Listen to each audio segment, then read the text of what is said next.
This is the Northern Ireland Assembly Plenary Programme signed. This is the Northern Ireland Assembly Plenary Programme signed. This is the Northern Ireland Assembly Plenary Programme signed. This is the Northern Ireland Assembly Plenary Programme signed. This is the Northern Ireland Assembly Plenary Programme signed. This is the Northern Ireland Assembly Plenary Programme signed.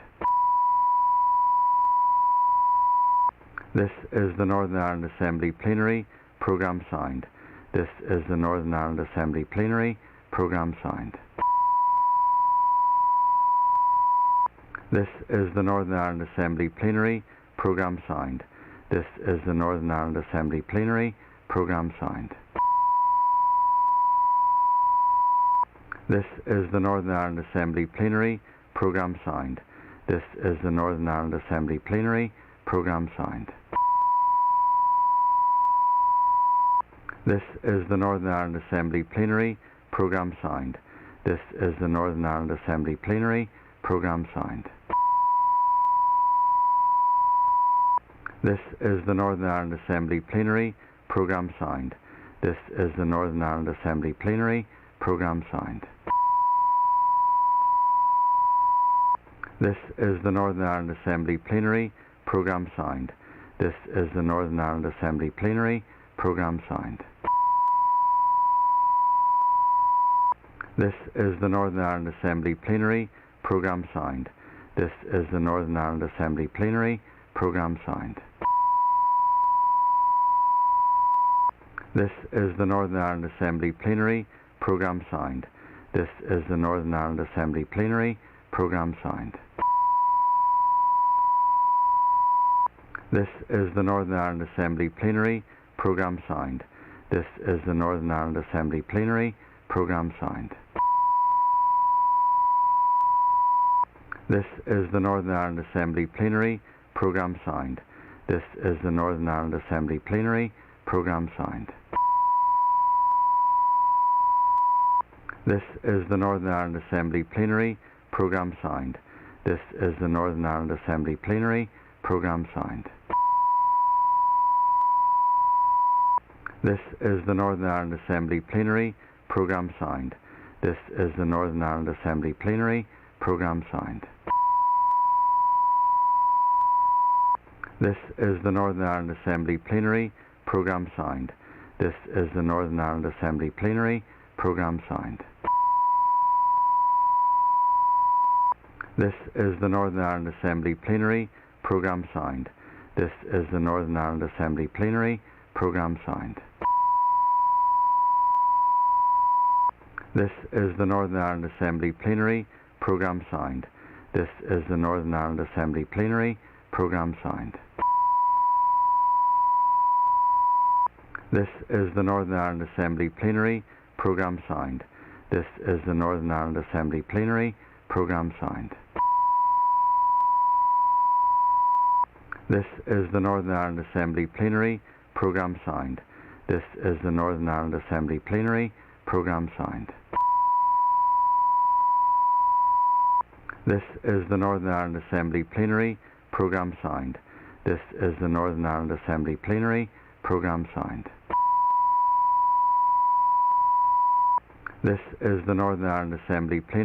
Programme signed. This is the Northern Ireland Assembly Plenary Programme signed. This is the Northern Ireland Assembly Plenary Programme signed. This is the Northern Ireland Assembly Plenary Programme signed.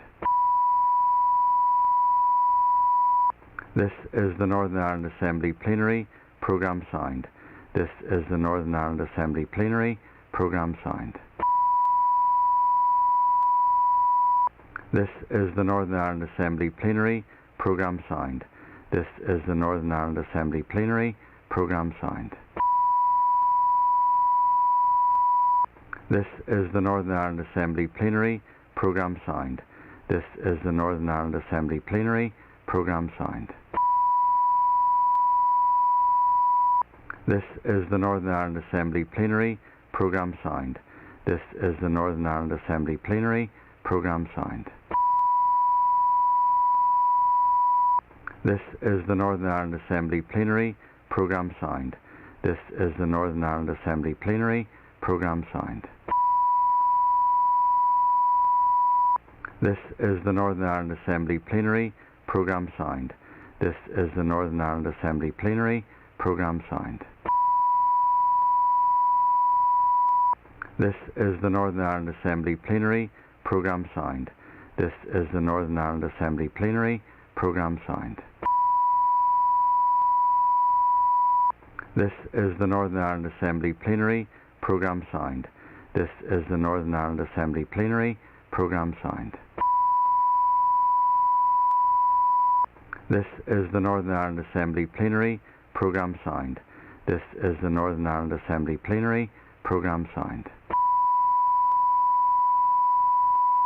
This is the Northern Ireland Assembly Plenary Programme signed. This is the Northern Ireland Assembly Plenary Programme signed. This is the Northern Ireland Assembly Plenary Programme signed. This is the Northern Ireland Assembly Plenary Programme signed. This is the Northern Ireland Assembly Plenary Programme signed. This is the Northern Ireland Assembly Plenary Programme signed. This is the Northern Ireland Assembly Plenary Programme signed. This is the Northern Ireland Assembly Plenary Programme signed. This is the Northern Ireland Assembly Plenary Programme signed. This is the Northern Ireland Assembly Plenary Programme signed. This is the Northern Ireland Assembly Plenary Programme signed. This is the Northern Ireland Assembly Plenary Programme signed. This is the Northern Ireland Assembly Plenary Programme signed. This is the Northern Ireland Assembly Plenary Programme signed. This is the Northern Ireland Assembly Plenary Programme signed. This is the Northern Ireland Assembly Plenary Programme signed. This is the Northern Ireland Assembly Plenary Programme signed. This is the Northern Ireland Assembly Plenary Programme signed. This is the Northern Ireland Assembly Plenary Programme signed. This is the Northern Ireland Assembly Plenary Programme signed. This is the Northern Ireland Assembly Plenary Programme signed. This is the Northern Ireland Assembly Plenary Programme signed. This is the Northern Ireland Assembly Plenary Programme signed. This is the Northern Ireland Assembly Plenary Programme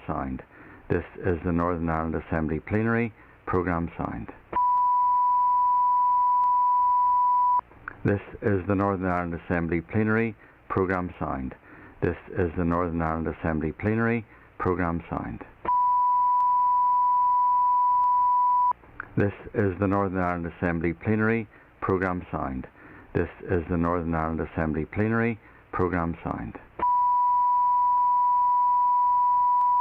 This is the Northern Ireland Assembly Plenary Programme signed. This is the Northern Ireland Assembly Plenary Programme signed.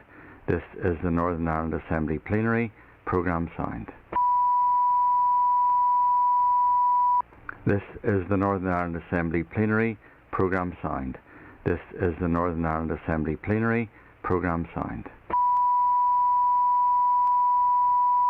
This is the Northern Ireland Assembly Plenary Programme signed.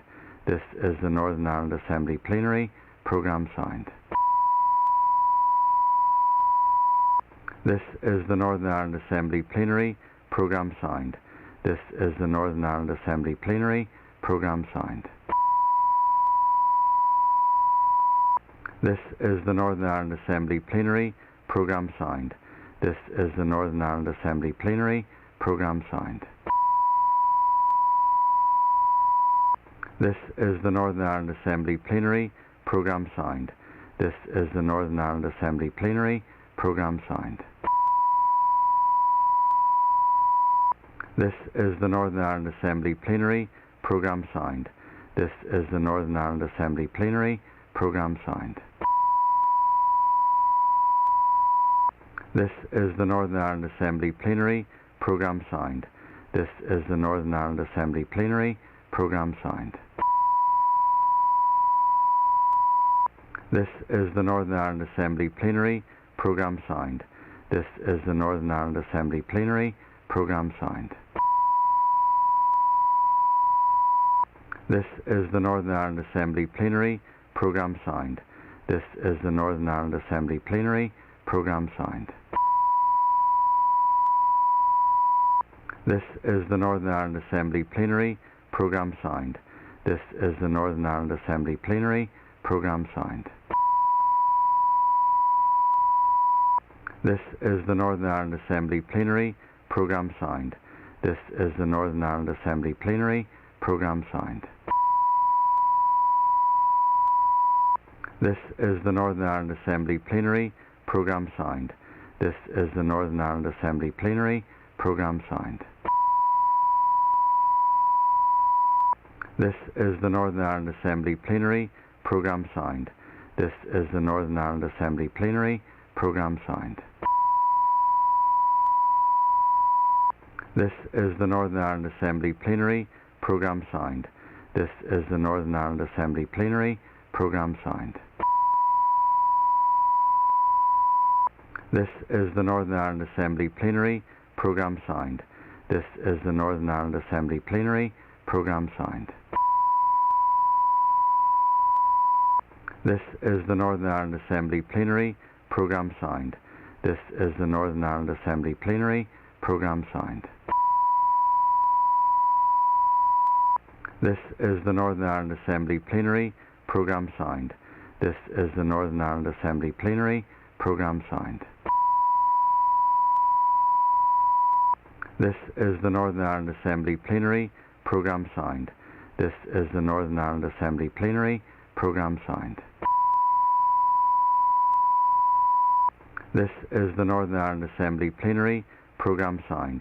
This is the Northern Ireland Assembly Plenary Programme signed. This is the Northern Ireland Assembly Plenary Programme signed. This is the Northern Ireland Assembly Plenary Programme signed. This is the Northern Ireland Assembly Plenary Programme signed. This is the Northern Ireland Assembly Plenary Programme signed. This is the Northern Ireland Assembly Plenary Programme signed. This is the Northern Ireland Assembly Plenary Programme signed.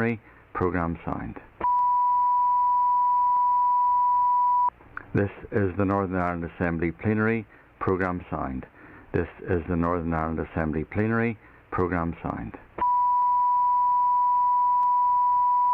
This is the Northern Ireland Assembly Plenary Programme signed. This is the Northern Ireland Assembly Plenary Programme signed. This is the Northern Ireland Assembly Plenary Programme signed. This is the Northern Ireland Assembly Plenary Programme signed. This is the Northern Ireland Assembly Plenary Programme signed. This is the Northern Ireland Assembly Plenary Programme signed. This is the Northern Ireland Assembly Plenary Programme signed. This is the Northern Ireland Assembly Plenary Programme signed.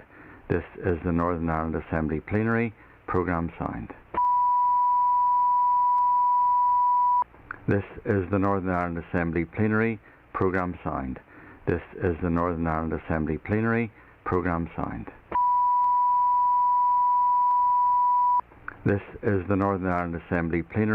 Programme signed. This is the Northern Ireland Assembly Plenary Programme signed. This is the Northern Ireland Assembly Plenary Programme signed. This is the Northern Ireland Assembly Plenary Programme signed.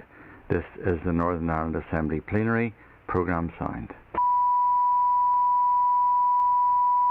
This is the Northern Ireland Assembly Plenary Programme signed. This is the Northern Ireland Assembly Plenary Programme signed. This is the Northern Ireland Assembly Plenary Programme signed. This is the Northern Ireland Assembly Plenary Programme signed. This is the Northern Ireland Assembly Plenary Programme signed. This is the Northern Ireland Assembly Plenary Programme signed. This is the Northern Ireland Assembly Plenary Programme signed. This is the Northern Ireland Assembly Plenary Programme signed. This is the Northern Ireland Assembly Plenary Programme Sound. This is the Northern Ireland Assembly Plenary Programme Sound. This is the Northern Ireland Assembly Plenary Programme Sound. This is the Northern Ireland Assembly Plenary Programme Sound. This is the Northern Ireland Assembly Plenary Programme Sound. This is the Northern Ireland Assembly Plenary Programme Sound. This is the Northern Ireland Assembly Plenary Programme Sound. This is the Northern Ireland Assembly Plenary Programme Sound. This is the Northern Ireland Assembly Plenary Programme Sound. This is the Northern Ireland Assembly Plenary Programme Sound. This is the Northern Ireland Assembly Plenary Programme Sound. This is the Northern Ireland Assembly Plenary Programme Sound. This is the Northern Ireland Assembly Plenary Programme Sound. This is the Northern Ireland Assembly Plenary Programme Sound. This is the Northern Ireland Assembly Plenary Programme Sound. This is the Northern Ireland Assembly Plenary Programme Sound. This is the Northern Ireland Assembly Plenary Programme Sound. This is the Northern Ireland Assembly Plenary Programme Sound. This is the Northern Ireland Assembly Plenary Programme Sound. This is the Northern Ireland Assembly Plenary Programme Sound. This is the Northern Ireland Assembly Plenary.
Members, Pádraig Delargy has sought leave to present a public petition in accordance with Standing Order 22. The member will have up to 3 minutes to speak, and I call Pádraig Delargy.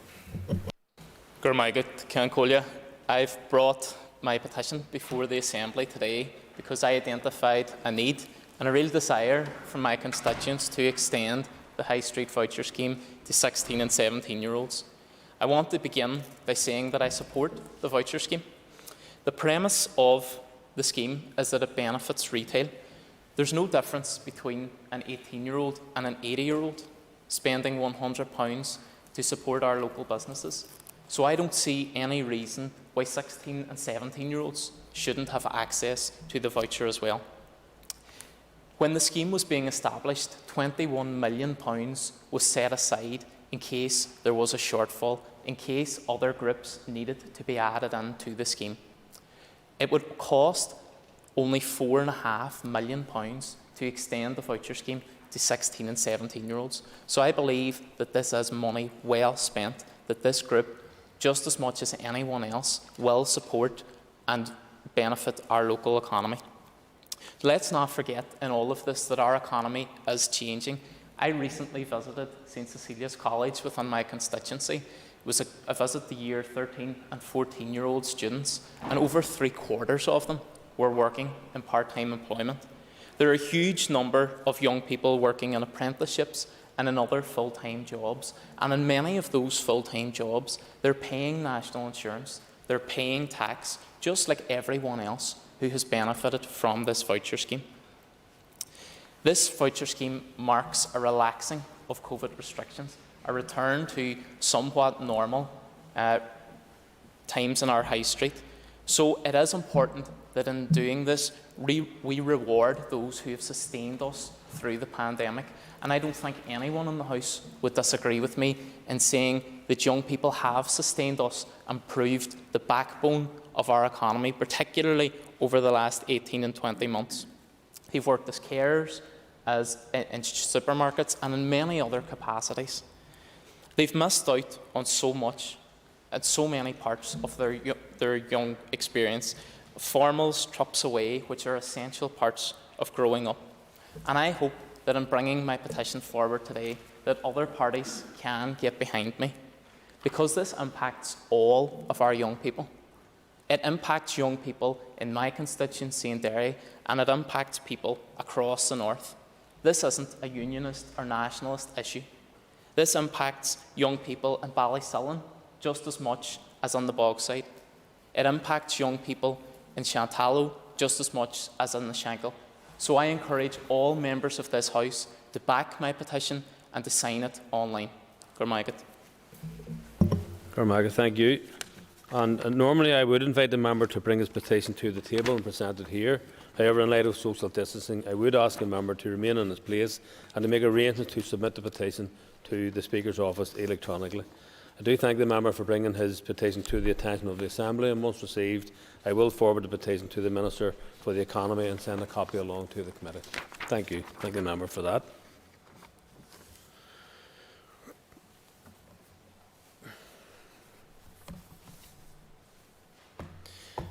Members, consideration stage of the Health and Social Care Bill. I call the Minister of Health, Mr Robin Swan, to move the bill. Mr Speaker, I beg to move that the consideration stage of the Health and Social Care Bill Northern Ireland 2021 be taken.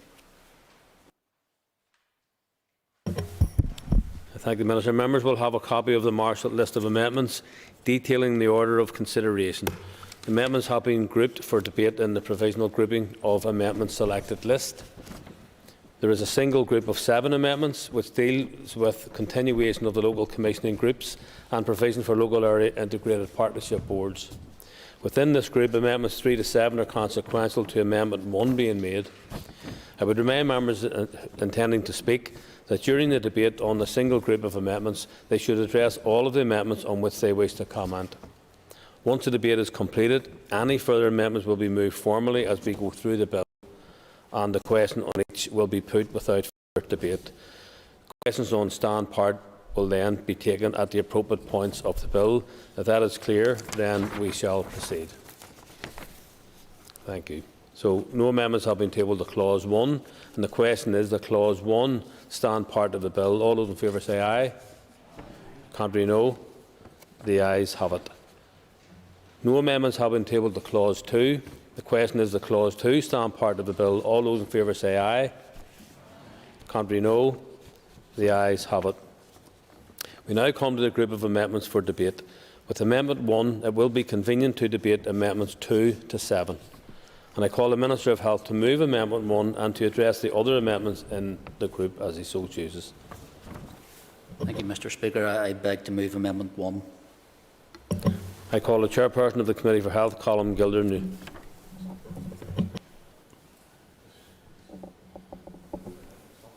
Sorry. I'm not denying the Minister his opportunity to make his Make my argument. Thank you. make your argument. Thanks. Sorry, my apologies. Mr. Speaker, it was maybe apt because I think these amendments are drafted actually in conjunction with the Department and issues raised with the Department of Health, so I think either myself or the Chair could equally have moved them at this stage, because I do thank the members of the Health Committee for their detailed scrutiny of the Health and Social Care Bill, and I am pleased to be able to open the debate on this bill today, not least due to the fact that the closure of the board was actually first announced some 5 years ago.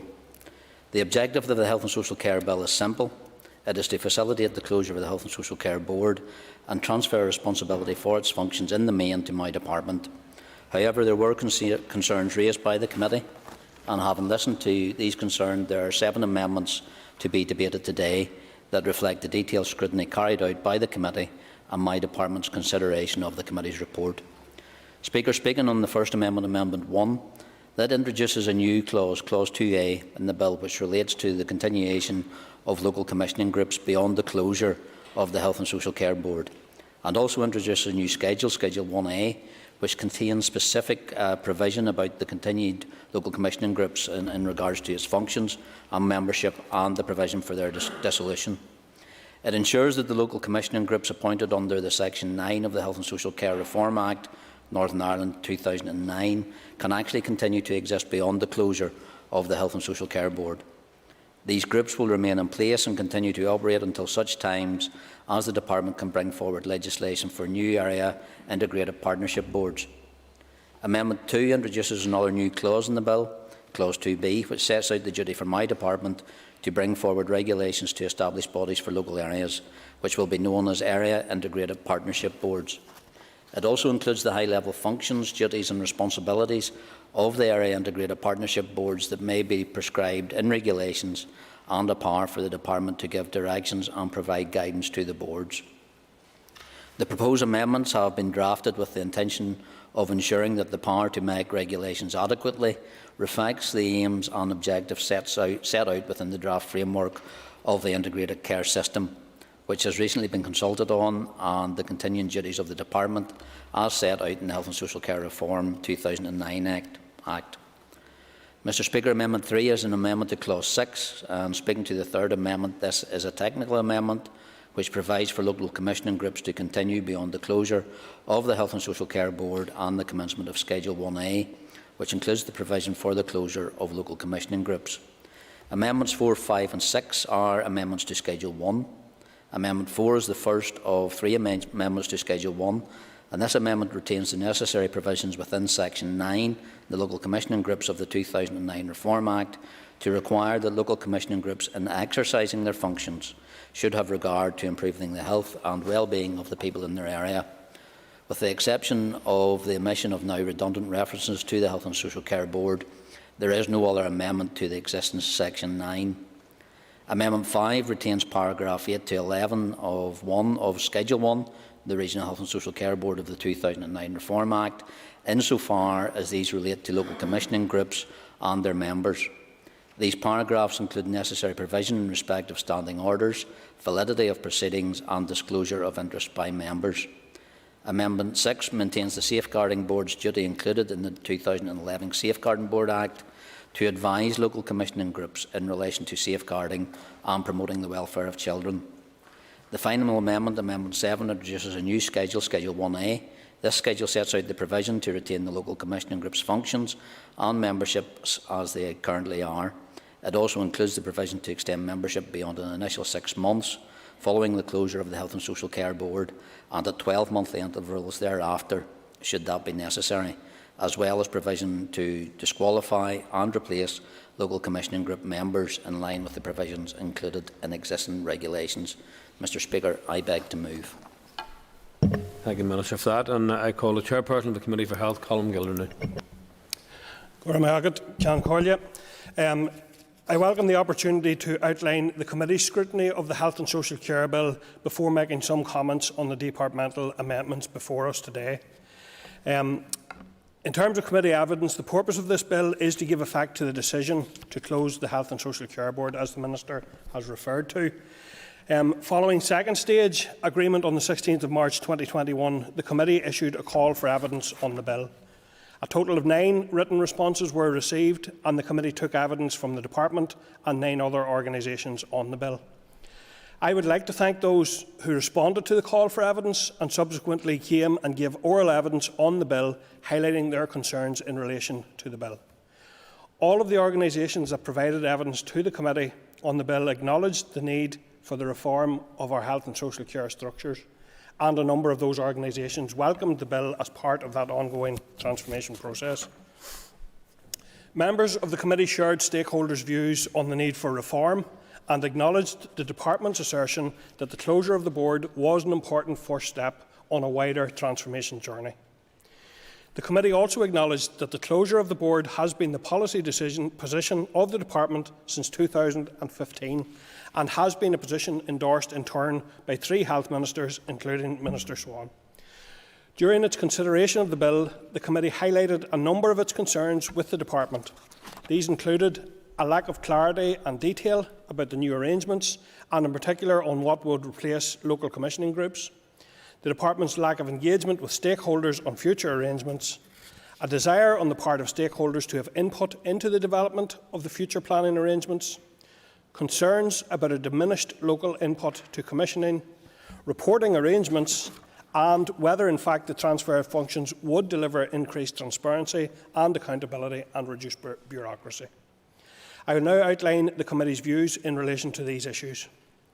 The committee's primary concern was the lack of clarity in relation to the future commissioning framework, and the committee had significant concerns on how local engagement and input into decision-making would continue when the Health and Social Care Board and the local commissioning groups were dissolved. The committee heard during oral evidence that there was a lack of engagement on the future planning model, and we were concerned about that lack of engagement. The committee sees local engagement and input into commissioning of services as one of the key pathways in addressing health inequalities and ensuring that services meet the needs of local communities. The committee were concerned that the removal of the local commissioning groups would remove a significant element of accountability and transparency in the decision-making process. The department advised us during committee stage that significant work was underway to develop a new integrated care system model whereby local providers and communities would be empowered to come together, to plan, to manage and to deliver care for their local population, based on a population health approach managed and delivered at a local level. The department advised the new model reflected the importance of ensuring local input and intelligence remain key to the shaping of HSC services that will meet the needs of the population. And they further advised the committee that the expertise and experience of the LCGs, in particular their role in gathering local intelligence and informing the planning and delivery of services based on identified need, would be built upon in the design of these groups.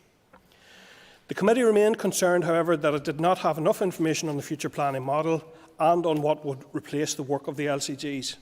And following the briefing session with the Chairperson and Chief Executive of the HSC Board on the 29th of April, we asked the Department to provide further detail and briefing on the new commissioning structures.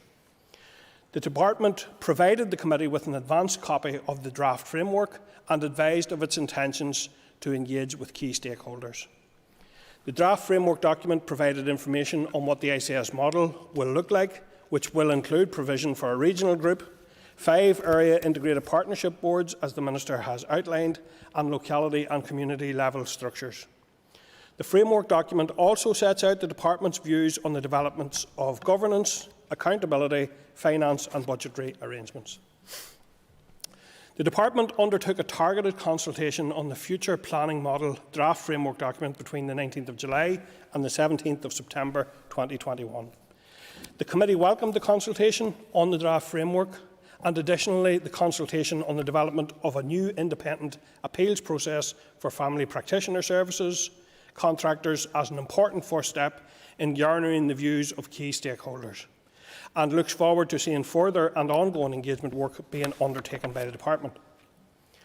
The Committee values the important contribution that HSC stakeholders can make to the future planning arrangements and encourages the Department to continue to adopt a collaborative approach to this work going forward. The committee, however, remained unsatisfied at that point about the lack of certainty and detail on future arrangements and asked the Department at the start of July to consider bringing forward amendments that would allow LCGs to continue until the new framework was in place. The committee also agreed that it wanted an amendment that would provide the Assembly a role in the scrutiny of transitional arrangements. At a briefing on the 9th of September, the Department advised that the new AIPB's arrangement would not be in place when the Board and LCGs were dissolved, as the new system needed to develop and mature, and any legislative process could be restrictive to the development of the new framework. The Department advised that it would not be bringing forward any amendments to address the Committee's concerns. At our meeting then on the 16th of September, the Committee considered the Department's response, and we remained of the opinion that it would be difficult for the Committee to support the clause unamended. The Committee maintained their concerns that the bill, as currently drafted, did not include any statutory underpinning for the new health and social care system that would be in place upon the closure of the Board. The Committee agreed at that point that it wished to see an amendment to the bill to include provision for legislative powers, placing a statutory duty on the Department to bring forward regulations on the new ICS model and framework to be laid in the Assembly, and for such regulation to be approved by affirmative procedure. It was the Committee's view that such an amendment would ensure that the Committee and the Assembly would have oversight of the new model, and a higher level of scrutiny would be afforded to the Assembly in that instance. In addition, the Committee outlined its concerns in relation to a possible loss of local input during transitional arrangements. The Committee agreed that any amendment should reflect an additional requirement that LCGs be retained. It was the Committee's view that an amendment of this type would allow the retention of the LCGs until regulations are drafted and would ensure there is no vacuum in local engagement and input. The Committee further agreed that the LCGs should cease to exist once the regulations on the new model are approved. This should prevent the Department from having to double run the two systems. The Committee considered options for amendments provided by the bill clerks and agreed amendments to clauses that would provide the Committee with the necessary assurances which it sought.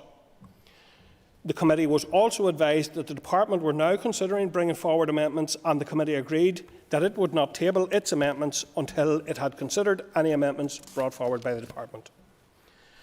So, Ceann Comhairle, before speaking on the amendments, I will address one of the other key concerns for the Committee, and this was in relation to openness and transparency in decision making.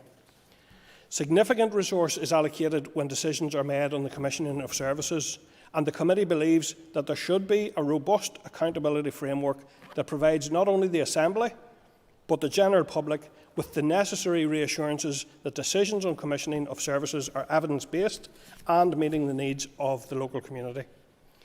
The Committee sees the reporting framework as key to ensuring accountability, transparency and public confidence in decision making. The Committee is content that any accountability framework and the reporting regime will now come back to the Assembly through the amendments brought forward today. The Committee also requested that any reports should outline how the new ICS addresses health inequalities in our communities. And then, in relation to the departmental amendments, the Committee welcomes the amendments brought forward by the Minister. The Committee were briefed on the amendments on the 21st of October and agreed at its meeting on the 4th of November that it was content to support these amendments and that the Committee would therefore not table its own amendments. Amendment number 1 provides for the continuation of the local commissioning groups beyond the closure of the Board and will make LCGs statutory bodies. The LCGs will remain in place until the Department makes regulations in respect of the Area Integrated Partnership Boards. Amendment number 2 places a statutory duty on the Department of Health to bring forward regulations on the AIPBs. The regulations will be subject to the draft affirmative procedure, giving the Committee and the Assembly the highest level of approval. The Committee looks forward to considering the regulations when they are brought forward. The rest of the amendments make the necessary changes to allow the provisions of the first 2 amendments. As I mentioned, Ceann Comhairle, members agreed to support the Department's amendments and would like to thank the Minister and his officials for taking the Committee's concerns into account and addressing those issues. The Committee looks forward to continuing engagement on the new structures. I would also like to place on record my thanks to the Committee team and the bill clerks here in the Assembly for supporting members through scrutiny of this bill in a very challenging time when workloads are extremely busy. And I would like to place on record my and the committee's thanks to the Minister and his officials for their ongoing engagement with us throughout the committee stage of this bill. And Ceann Comhairle, I'd like to make some remarks now as Sinn Féin MLA and spokesperson for health. Ceann Comhairle, this bill is a first step in the important and vital project of transforming the health and social care system. The move to close the Health and Social Care Board has been widely agreed upon by past ministers, including my own party colleague, Joint First Minister Michelle O'Neill, when she was Minister for Health. As we all know, our entire health and social care sector is under unprecedented pressures. And while these pressures have been worsened by the ongoing COVID pandemic, they are hardly new. The need for a major overhaul and complete transformation has never been more evident. One of the principles of the Bengoa expert panel was that the system should be collaborative, not competitive, and should work in partnership across government with industry, academia, the community and voluntary sector, staff and patients to deliver new models of care. And further, that remodelling of the system should be a transparent and a collaborative process. It is with this in mind that I am a staunch proponent of the committee's amendment, of the amendment for the continuation of local commissioning groups, allowing them to remain in place until the department finalise their proposals for the replacement area integrated partnership boards. The transformation of any system can only succeed when the local voice of knowledge and expertise and connection and commitment is part of the decision-making process. Transformation of the health and social care sector has to be designed and delivered collaboratively between the people who commission the service, those who use the service, those who deliver it, and those who can provide their unique perspectives as experts by experience. It must recognise the unique demographics and geography of this place and serve everyone in our community in a way which effectively and fairly meets our growing health and social care needs, whether those be urban or rural, east or west, and indeed north and south. It must fundamentally and effectively bear down on the unsustainable inequalities that exist throughout our physical, mental and social care systems at present.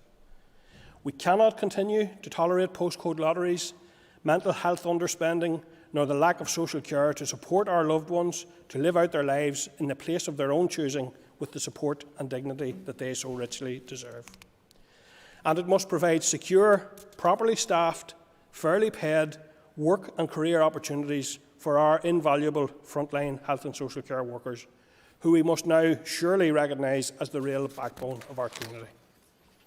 Transparency and accountability must be an integral part of the transformation going forward, and so I am also a strong proponent for the second amendment. This amendment places a duty on the Department of Health to bring forward its regulations on the AIPBs, subject to the draft affirmative procedure, meaning that the proposal must come before the Assembly and the Committee for Scrutiny. This will ensure Assembly and Committee representative input and sign-off on the new model when those plans are complete. This Achardia is another important step on what is one of the most fundamental challenges facing this Assembly, our community and this island. I believe this bill, with the amendments proposed, can act as a real catalyst towards that shared ambition and goal, and I support the amendments and the bill. Thank you, and I call Pam Cameron. Thank you, Mr Speaker, and at this point I want to thank the Minister and the Committee Chair for outlining the finer detail of the bill and the amendments this morning. As we are all well aware, the purpose of the Health and Social Care Bill is to give effect to the decision to close the Health and Social Care Board, and I welcome that we have now reached consideration stage of this particular bill, which is long awaited. Clarity in terms of accountability and decision making is vital within any organisational structure, and there is no doubt that the bill before us today is a framework that delivers improvements within our healthcare structures. Strengthening this whole area of organisational structure was, of course, identified by the Donaldson report in 2014. As is often the case, it has taken us too long to get to this point of much-needed reform. Of course, not helped by the boycott of this place by the party opposite. Time vitally lost in so many ways.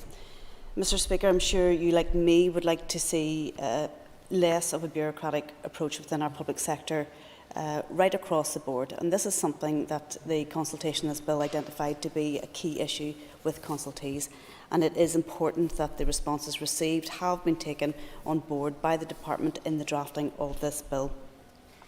I know in this area too that the Minister would like to see reduced bureaucracy right across our health service, and he has my full support in driving forward that agenda. While this bill and its effect will only save around £0.4 million, with further, more ambitious reform, greater savings and efficiency can be found. I urge the Minister to accelerate the reform so desperately needed across our health service.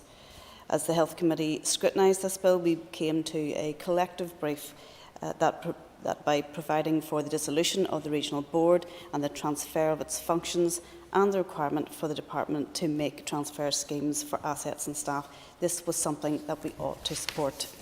However, we also felt that in some areas the bill did require amendment to make it more robust and to ensure better outcomes.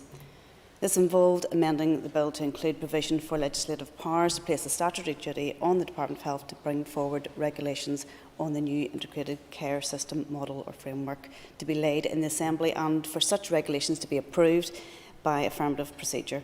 Any regulations should include the reporting mechanism of the new model. Furthermore, I joined others as we outlined our concerns in relation to a possible loss of local input during the transition. The committee agreed that the bill should be amended to reflect an additional requirement that local commissioning groups are retained in the interim. It was the committee's view that an amendment of this type would allow the retention of those local commissioning groups until regulations on area integrated partnerships boards are laid and approved by the Assembly, to ensure there is no gap in the invaluable local engagement and input. I welcome the positive engagement and acceptance of the Department to these sensible and measured amendments to the bill.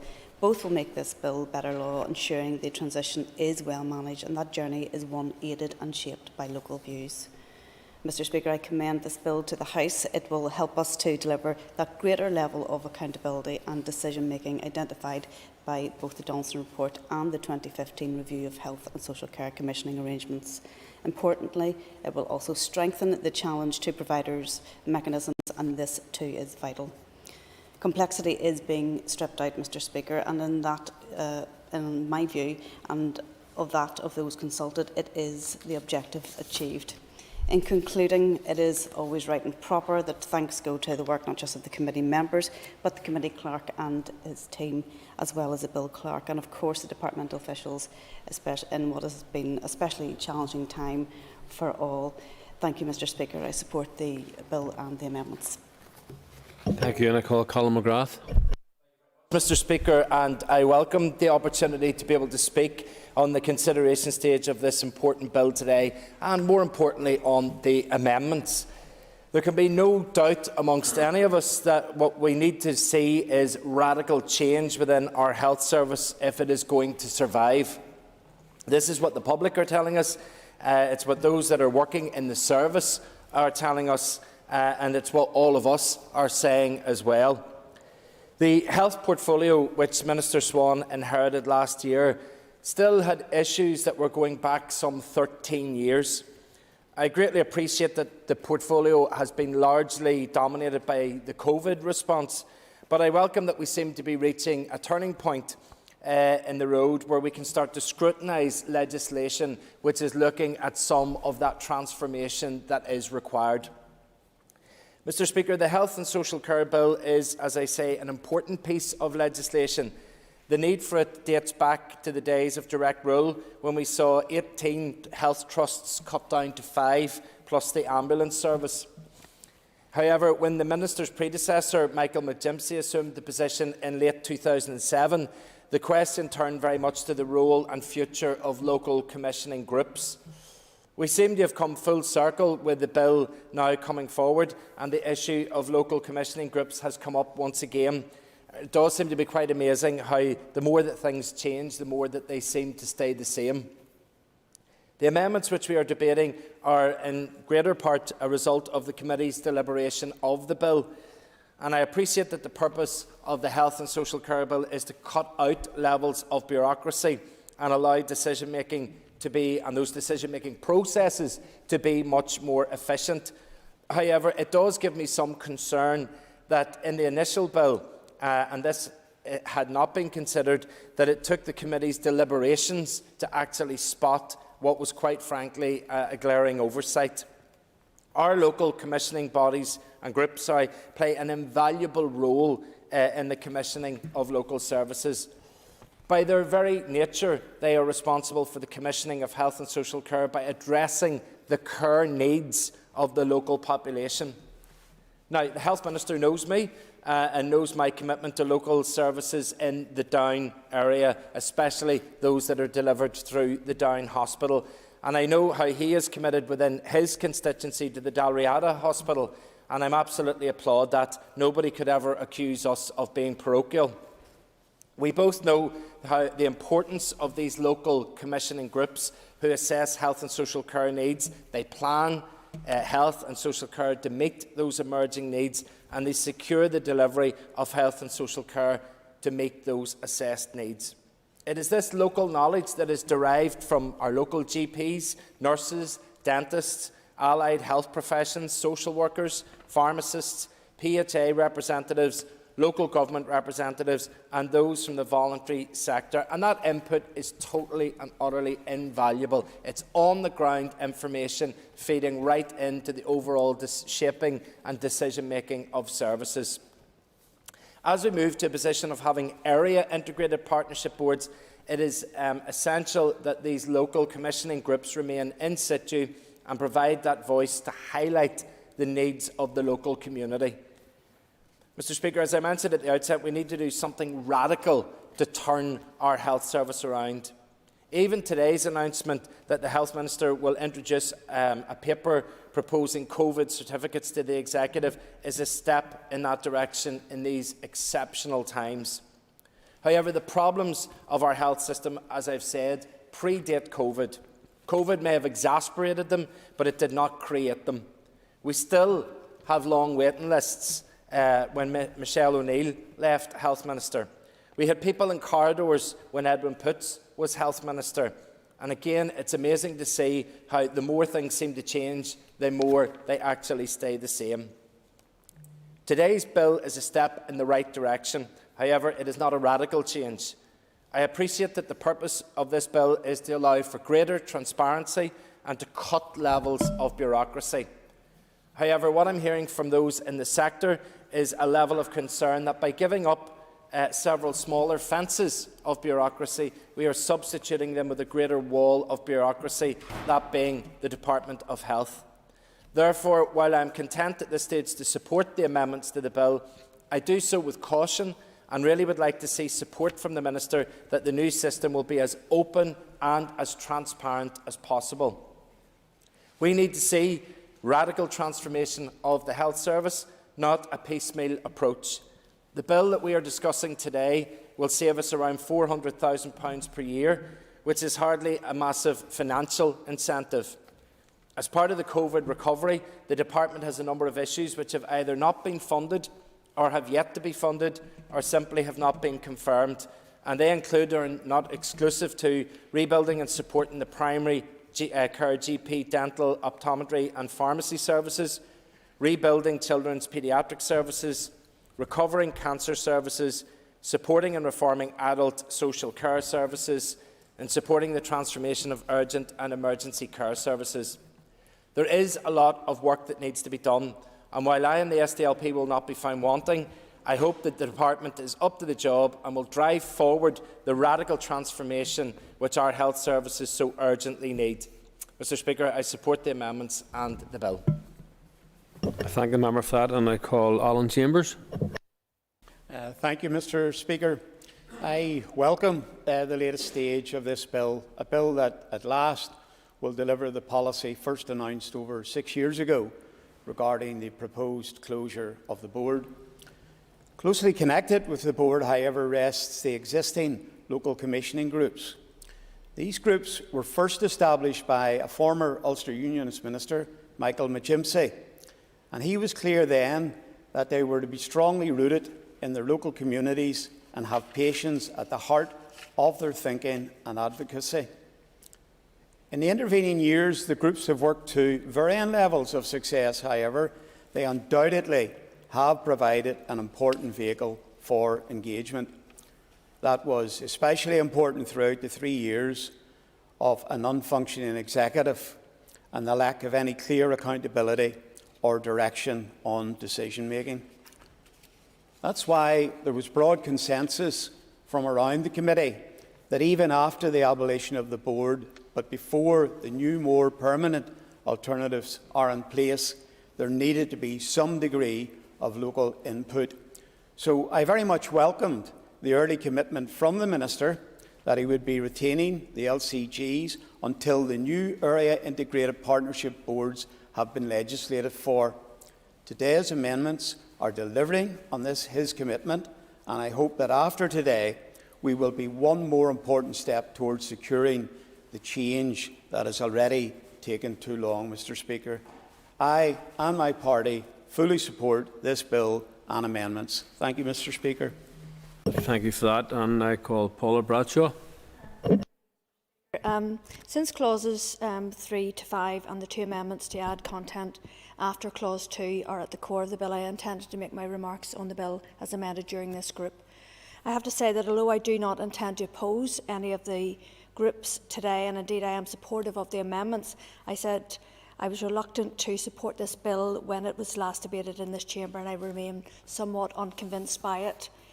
It still seems to me like a lot of effort is ongoing to achieve very little in practice, but in fact to reinforce existing administrative mechanisms which over the past few years have been shown not to work. Just let us look at the length of our waiting lists. Ultimately, this bill merely puts more responsibility in the hands of the same leadership system which delivered those. What we should instead be doing is a proper reform, introducing new thinking and placing more power genuinely in the hands of the service users. I have been and remain open to hearing a clear case that is what this bill achieves, but as yet I have not heard it. By abolishing the regional board with responsibility for commissioning and transferring its assets, we leave more questions than answers. For people with rare diseases, for example, how will their pathways now be developed, and how will they be better linked to treatment and expertise away from Northern Ireland if it is necessary?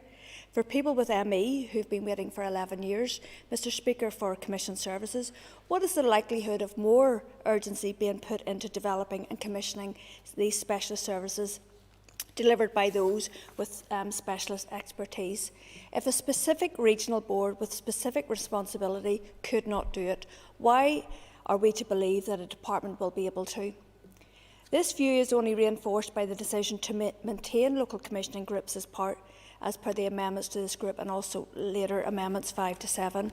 To be clear, this is something I support and which in fact was the focus of my speech when I last spoke on this bill. However, such a fundamental reversal of policy only raises further questions about why we are doing all of this at all.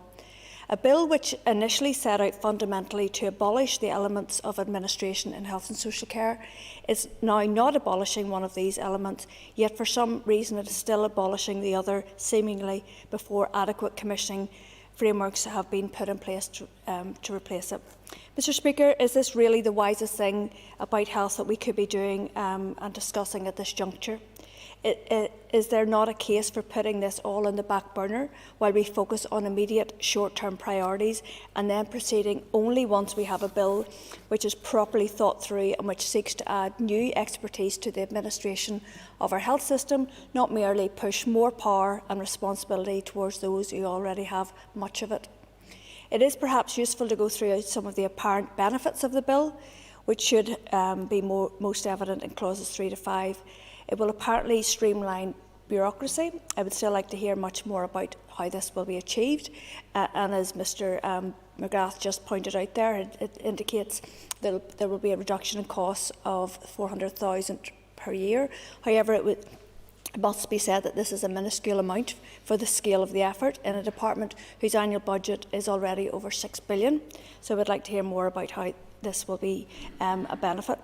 The question this all raises is what we've learned about previous experience. Have we really seen any learning, say, from the reform of local government, which has seen essentially the same services delivered by the same council departments with no identifiable efficiencies or savings readily apparent to the public? This is not to say the need for reform in health administration is not urgent. We have seen only in the past year or so the resignation of an entire board in RQIA, the ongoing departure of senior officials to be replaced almost invariably by others acting in an interim basis, and serious questions emerging about where ultimately accountability rests, particularly in social care. This is why, while I see nothing wrong in the content of the clauses, nor indeed of the bill as a whole, I am frustrated at how much effort is going on to achieve very little. The real question from the public, that is, from those who use health and social care services, is around scrutiny. Who is independently scrutinising performance? How did we arrive at such a shocking situation with waiting lists and waiting times? What new expertise will be brought on board to ensure such gross failures in performance are not repeated nor perpetuated? Yet these clauses and the bill as a whole seem silent on these things, taking up time now in a pandemic when hospitals are about to come under their greatest ever pressure. Talking about a reform which does not deliver new expertise, better scrutiny and clearly improved performance for patients seems to me to be astonishing. Mr Speaker, given this legislation is largely about how Northern Ireland is not large enough to do full commissioning on its own, we still need to ask exactly how commissioning and contracting of health and social care services through the integrated care system model will improve performance for the public.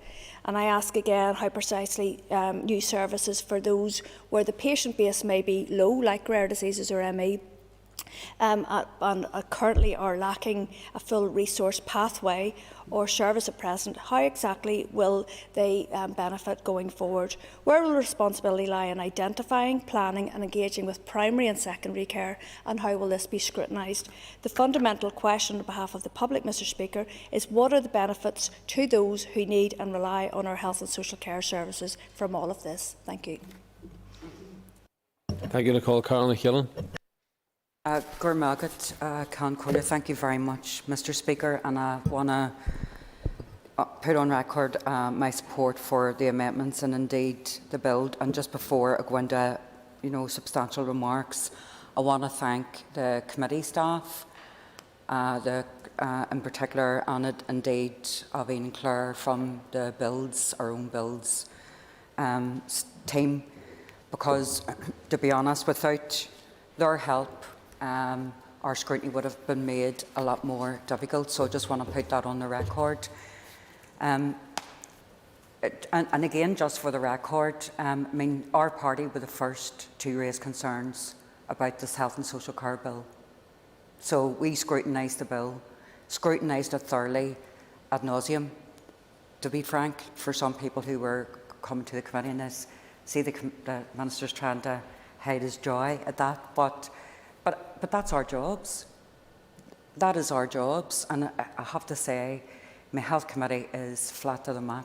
Everybody who attends the committee does so diligently. Well, most of us who stay for most of the meetings, that is. Some hard subjects come up and people duck out or let on their services. But anyway, that's another day's crack. But even these amendments, we didn't advocate to bring them to be mischievous. We brought them because we thought and felt, and indeed those who responded to the Health and Social Care Bill also felt that there was something slightly lacking. And there were many people who had concerns. Everybody agreed there was a need for reform. All parties supported the transformation in healthcare, going right back, but particularly focusing on the Bengoa, when we focused on systems and not structures. And if anybody, who was watching the state of health and social care then, would certainly appreciate that it was an opportunity for us all to try and get it right. And we did have a suspension for 3 years. We had a situation where a lot of work by health and social care professionals continued, but people needed to understand, we couldn't have a situation where men who wanted to give blood because their gays were prevented from doing so by the party opposite. We couldn't have a situation where organ donation, where people were talking out of two sides of their mouths on that, on vaccination, sexual health and awareness, mental health and the rest, a lot of platitudes, but when it came to delivering equality, we needed to make sure that that was done.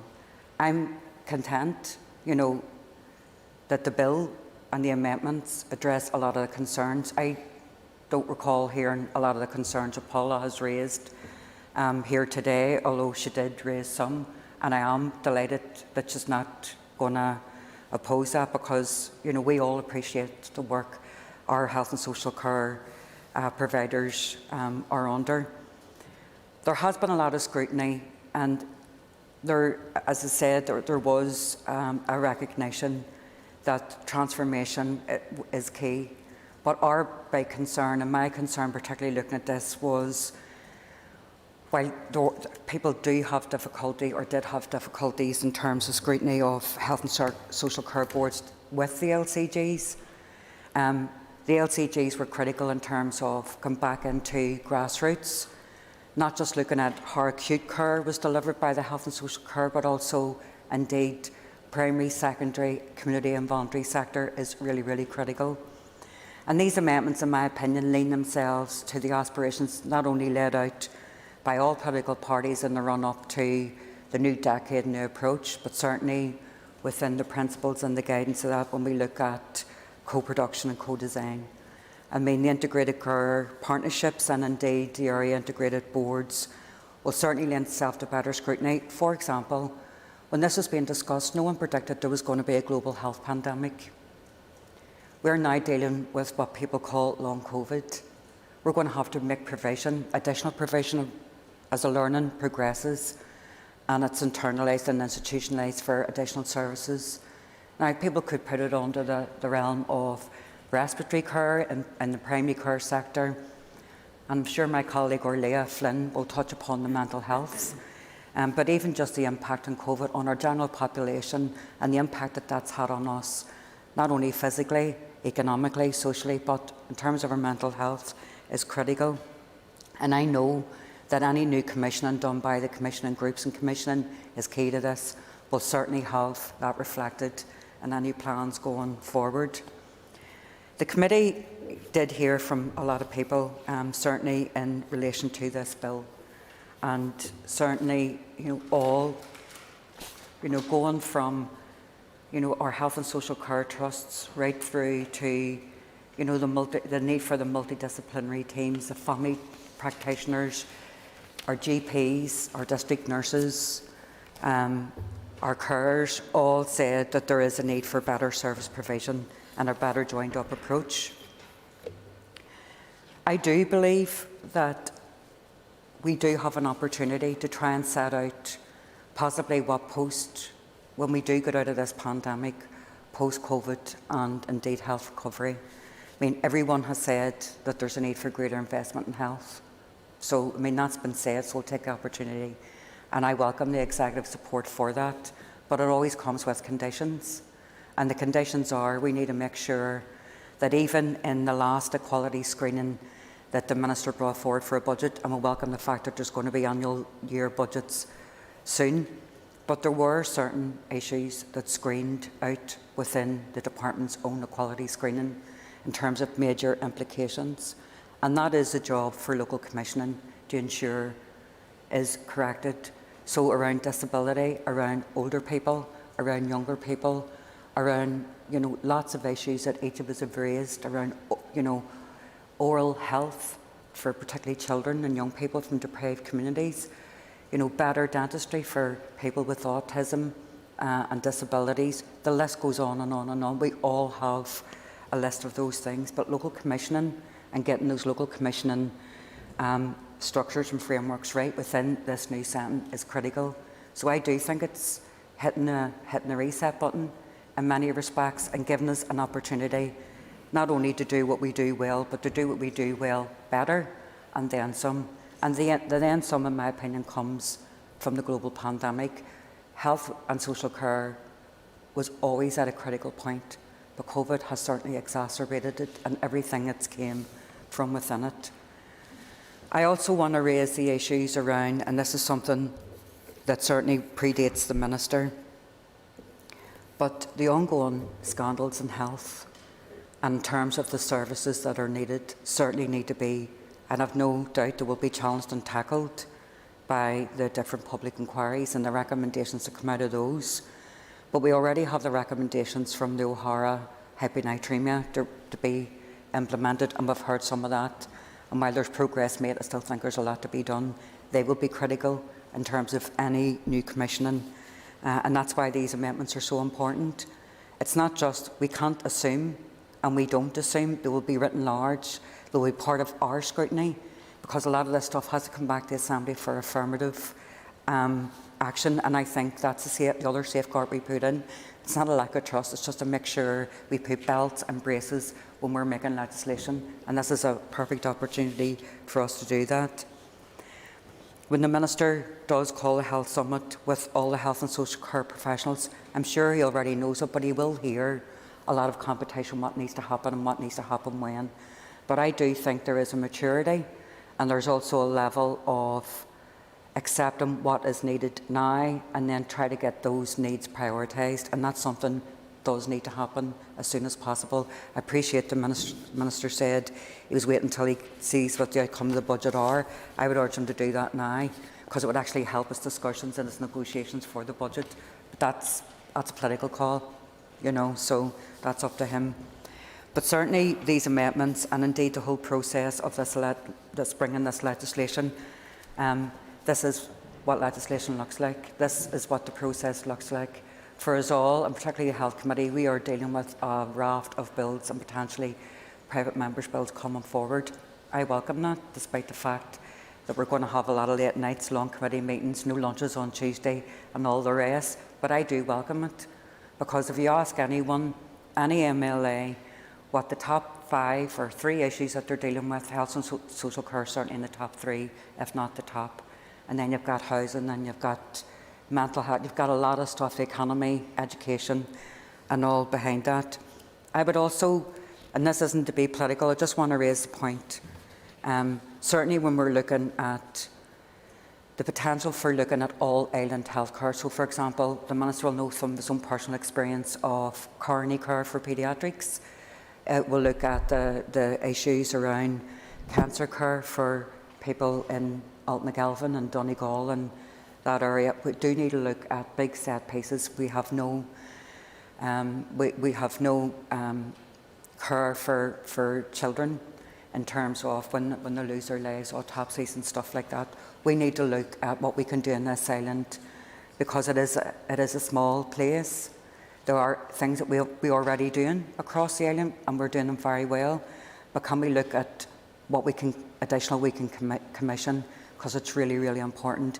I don't think anyone would wish the experience of a child who's passed having to be brought from England, the remains to be brought back here. We need to look at what we can do to support our population across the board. So, Minister, I enjoyed scrutinising this bill. I am absolutely delighted at the collaborative approach that we've all taken, and I want to thank you and your department officials for lifting those amendments and bringing them forward. Gormagov. Thank you, and I call Deborah Erskine.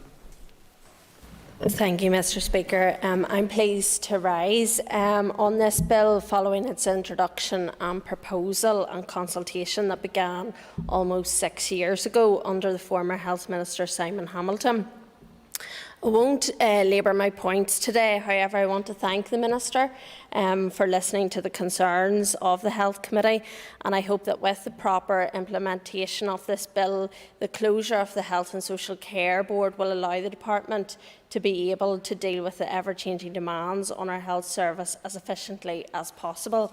For example, with Amendment 1, it allows any potential gaps in the service to be filled, and it helps with the concerns that had previously been set out, such as the local commissioning groups and the feeling that local input would be lost. As others have pointed out, local intelligence and engagement is key in building services. Last night, my local accident and emergency in the South West Acute sent out a message to say that they were under pressure and only to come to ED if it was an emergency.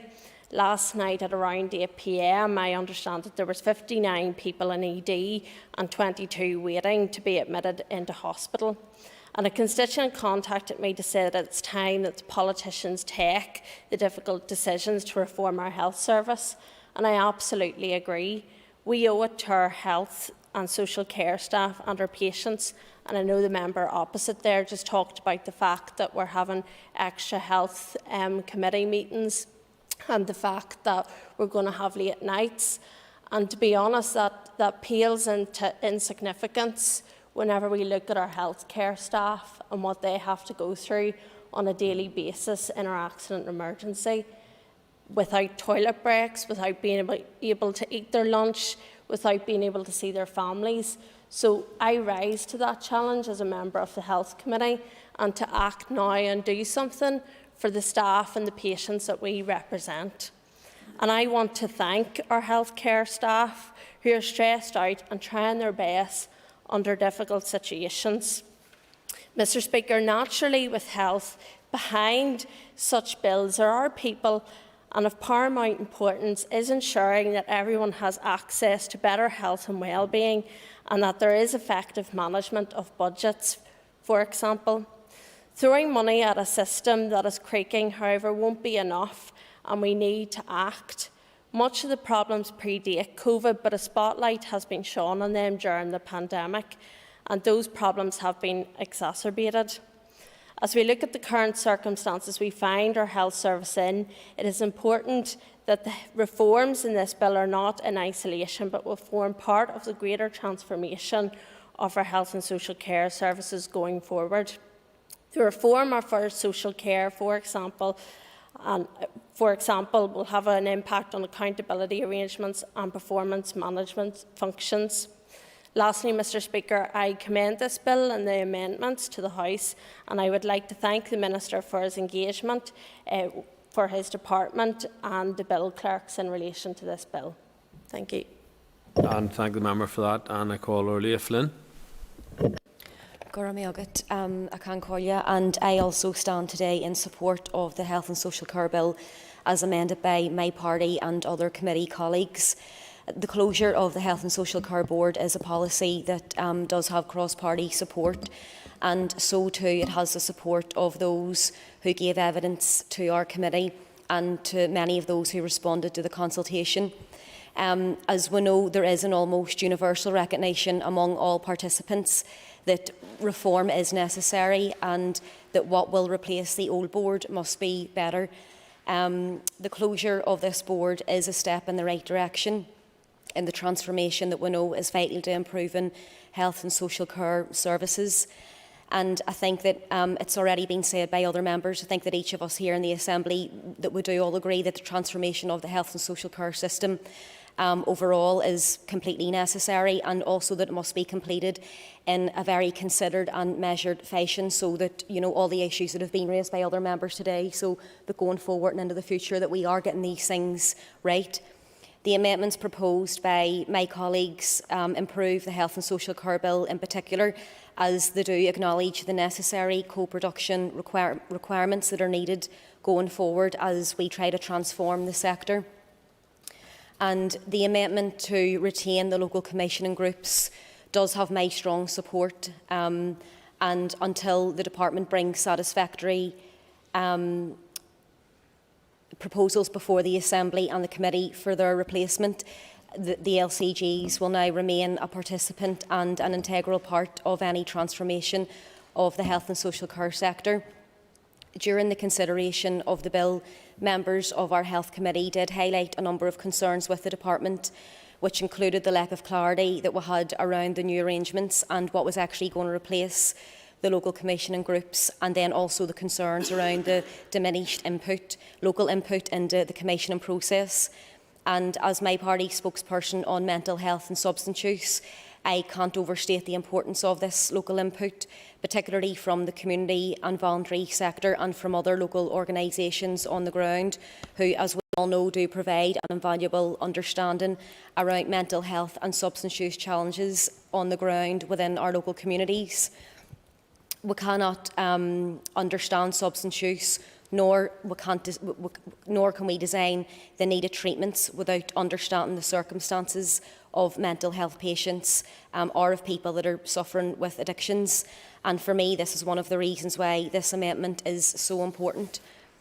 Community and voluntary and local groups do provide much of the important intelligence that's needed around the commissioning process for mental health and addiction services, and of course other health services, but just in the context of mental health and addiction, it's one of the ones that I wanted to just focus on today.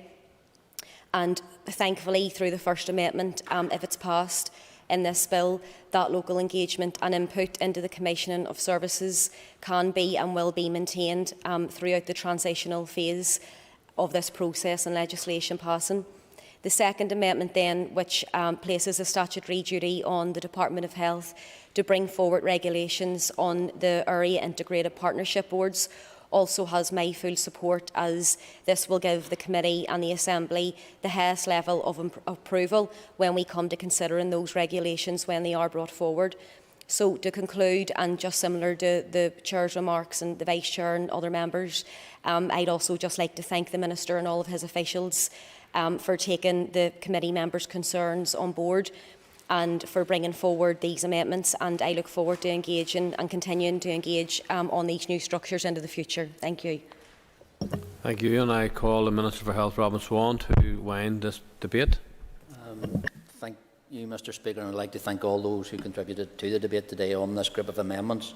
And as I said earlier, these amendments have been developed as a consequence of my department's consideration and co-working and co-production with the Health Committee and the Health Committee scrutiny report to address the issues that have been raised in full. Just turning, Mr. Speaker, in regards to a number of comments in regards to what members had said in regards to this debate today, because I do know there is no objection to the amendments that we have brought forward.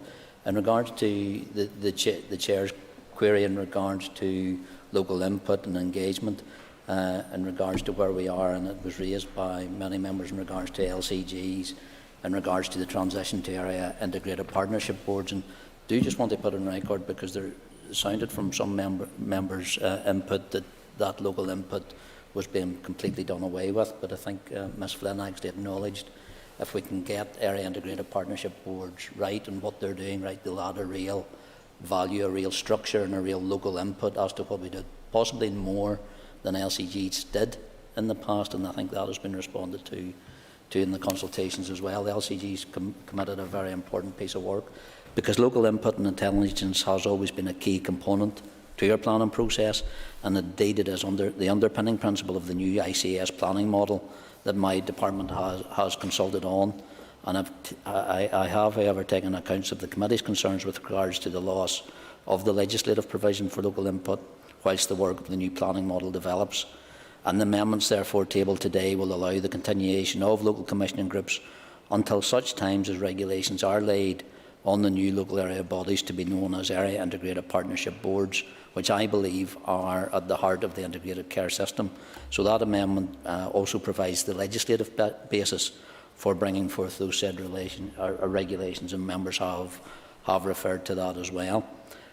One thing I would note as well, and I think it was the Chair indicated, that 9 groups had engaged with the committee in regards to this bill in the next session, to show the importance of the integrated care system for Northern Ireland. When we went out to targeted consult, and we called it a targeted consultation on the draft framework that was actually going to underpin this model, we've received over 120 responses. So I think it has actually shown the value and the importance now of that engagement process, but also where integrated care systems and the IAPBs could actually be in bringing forward what can be transformational local input.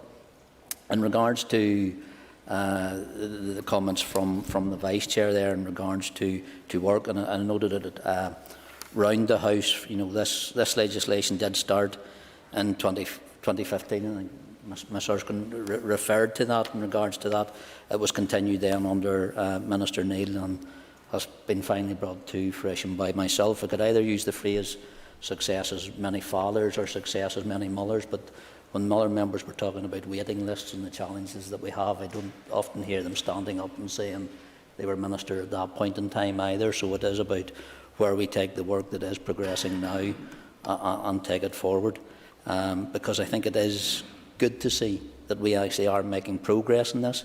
I think it would have been wrong, very wrong, to park this piece of legislation, considering so much work had been done so much engagement had been taken and engaged with in the background while we were going through a pandemic, and many of those organisations, I think, would have found this a slight and an insult if we'd have stopped and parked this work, and especially in regards to the transformation in local engagement.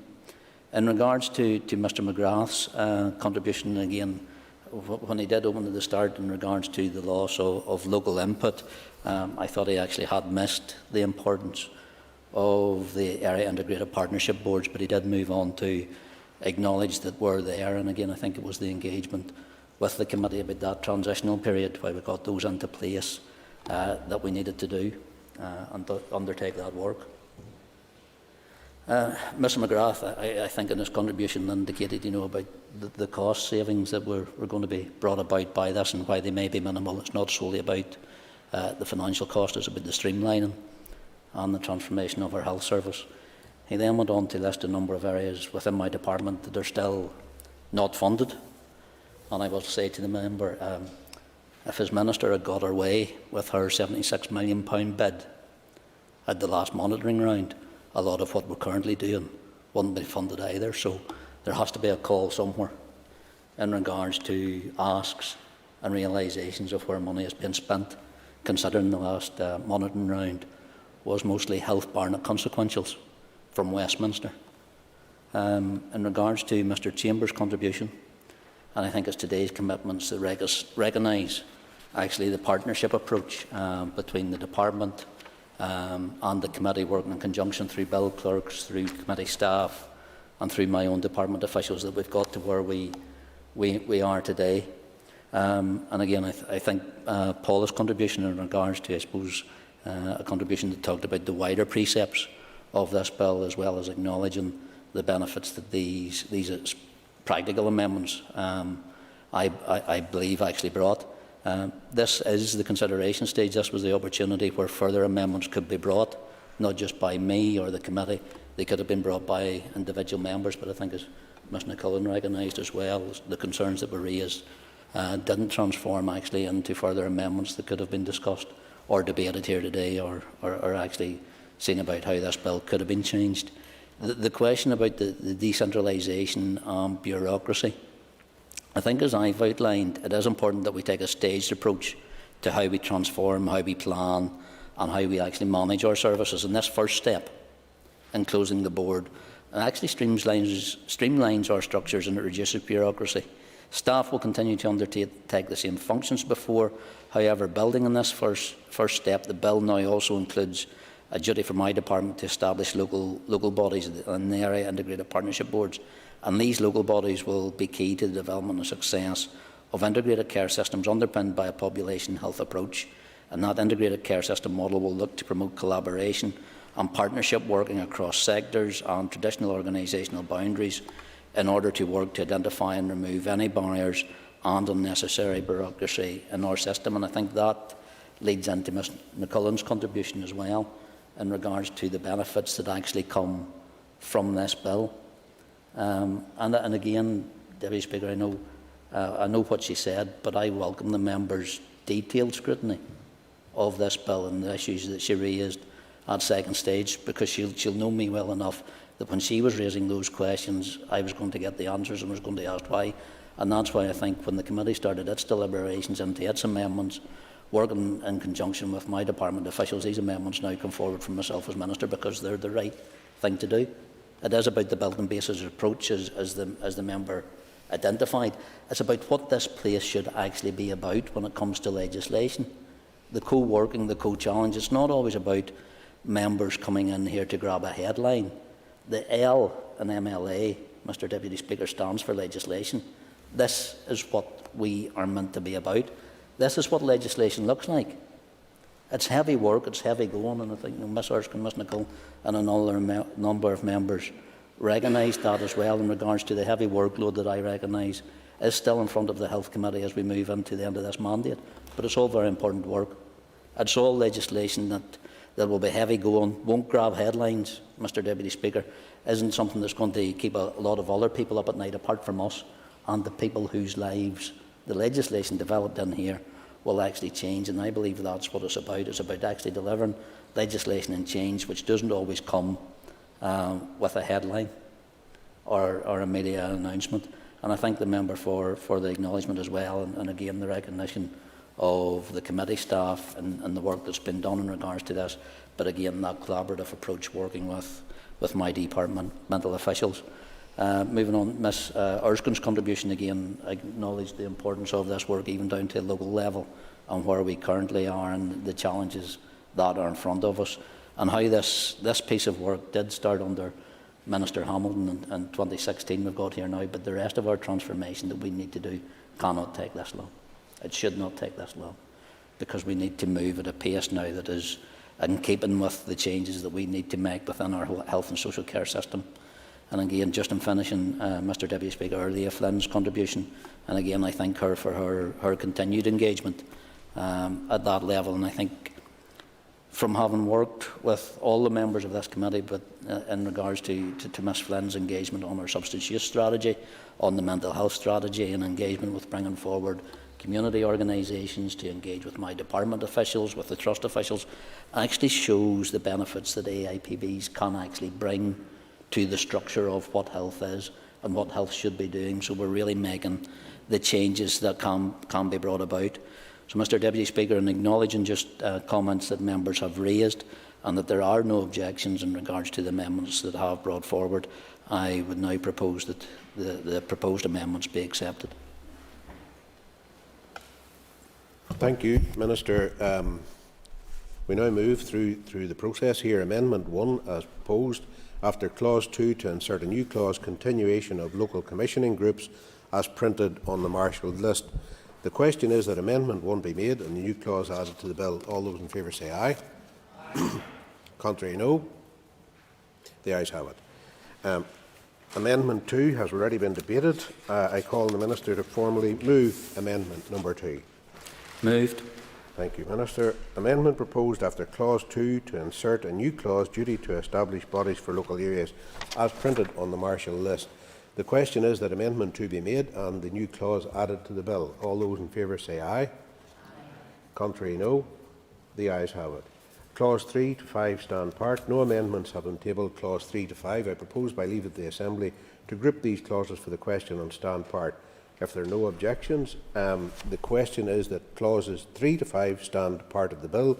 All those in favour say aye. Aye. Contrary, no. The ayes have it. The ayes have it. We move then to Amendment 3, which has already been debated. I call the Minister of Health to move formally Amendment 3. Moved. Thank you, Minister. Amendment proposed to Clause 6, page 2, line 31, to insert words as printed on the marshalled list. The question is that Amendment 3 be made. All those in favour say aye. Aye. Contrary, no. The ayes have it. The ayes have it. We now move to Amendment 4, which has already been debated.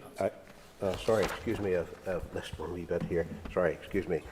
Clause 6 as amended to stand part. The question is that Clause 6 as amended stand part of the bill. All those in favour say aye. Contrary, no. The ayes have it. The ayes have it. Clause 7 to stand part. No amendments have been tabled to Clause 7. The question is that Clause 7 stand part of the bill. All those in favour say aye. Contrary, no. The ayes have it. The ayes have it. Amendment 4 has already been debated. I call the Minister of Health to move formally Amendment 4. Moved. Thank you. Amendment proposed to Schedule 1, page 42, line 35, to leave out and insert words as printed on the marshalled list. The question is that Amendment 4 be made. All those in favour say aye. Contrary, no. The ayes have it. The ayes have it. We now move to Amendment 5, which has already been debated. Amendment 5, I call the Minister to formally move it. Moved. Thank you, Minister. Amendment proposed to Schedule 1, page 43, line 13, to leave out and insert words as printed on the marshalled list. The question is that all those in favour say that Amendment 5 be made. All those in favour say aye. Contrary, no. The ayes have it. The ayes have it. The Amendment 6, which has already been debated, I call the Minister of Health to formally move Amendment 6. Moved. Thank you, Minister. Amendment proposed to Schedule 1, page 43, line 38, to leave out and insert words as printed on the marshalled list. The question is that Amendment 6 be made. All those in favour say aye. Contrary, no. The ayes have it. The ayes have it. Amendment 7 has already been debated. I call the Minister of Health to... we bit here. Have to go back a bit. Sorry, excuse me. Just to and fro. Schedule 1 as amended to stand part. The question is that Schedule 1 as amended stand part of the bill. All those in favour say aye. Contrary, no. The ayes have it. The ayes have it. We now move then to Amendment 7, which has already been debated. I call the Minister of Health to formally move Amendment 7. Moved. Thank you. Amendment proposed after Schedule 1, insert a new schedule, local commissioning groups, as printed on the marshalled list. The question is that Amendment 7 be made. All those in favour say aye. Contrary, no. The ayes have it. The ayes have it. And this is option G. No amendments have been tabled to Schedule 2 and 3. I propose by leave of the Assembly to group these schedules for the question on stand part. The question is that Schedule 2 and 3 stand part of the bill. All those in favour say aye. Contrary, no. The ayes have it. The ayes have it. In regard to the long title, the question is that the long title be agreed. All those in favour say aye. Contrary, no. The ayes have it. And conclusion, that concludes the consideration stage of the Health and Social Care Bill. The bill now stands referred to the Speaker.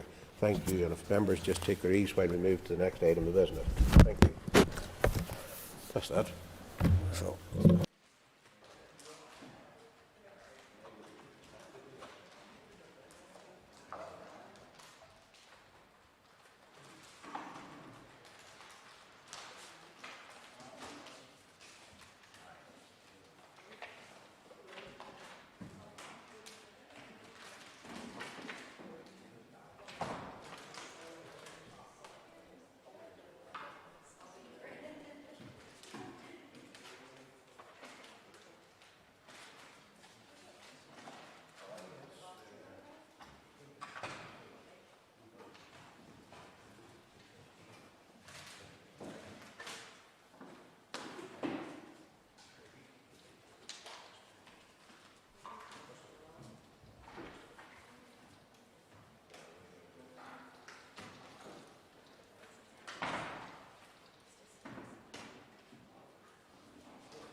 Okay, members, in anticipation of a quorum, the next item on the order paper is a motion on the Local Government Auditor's Draft Code of Conduct Practice 2021. I will ask the Clerk to read the motion, please. That the Local Government Auditor's Draft Code of Practice 2021 be approved. Thank you. Agus neis éirim ser Ira na bubble, leishin walwachar hontasi le de hall. Ira, I now call the Minister for Communities to formally move the motion. Minister. I beg to move. Thank you. The Business Committee has agreed to allocate 30 minutes to this debate. You will have 5 minutes to propose the motion and 5 minutes to wind. All other speakers will have 5 minutes. Could you please open debate on the motion, Minister?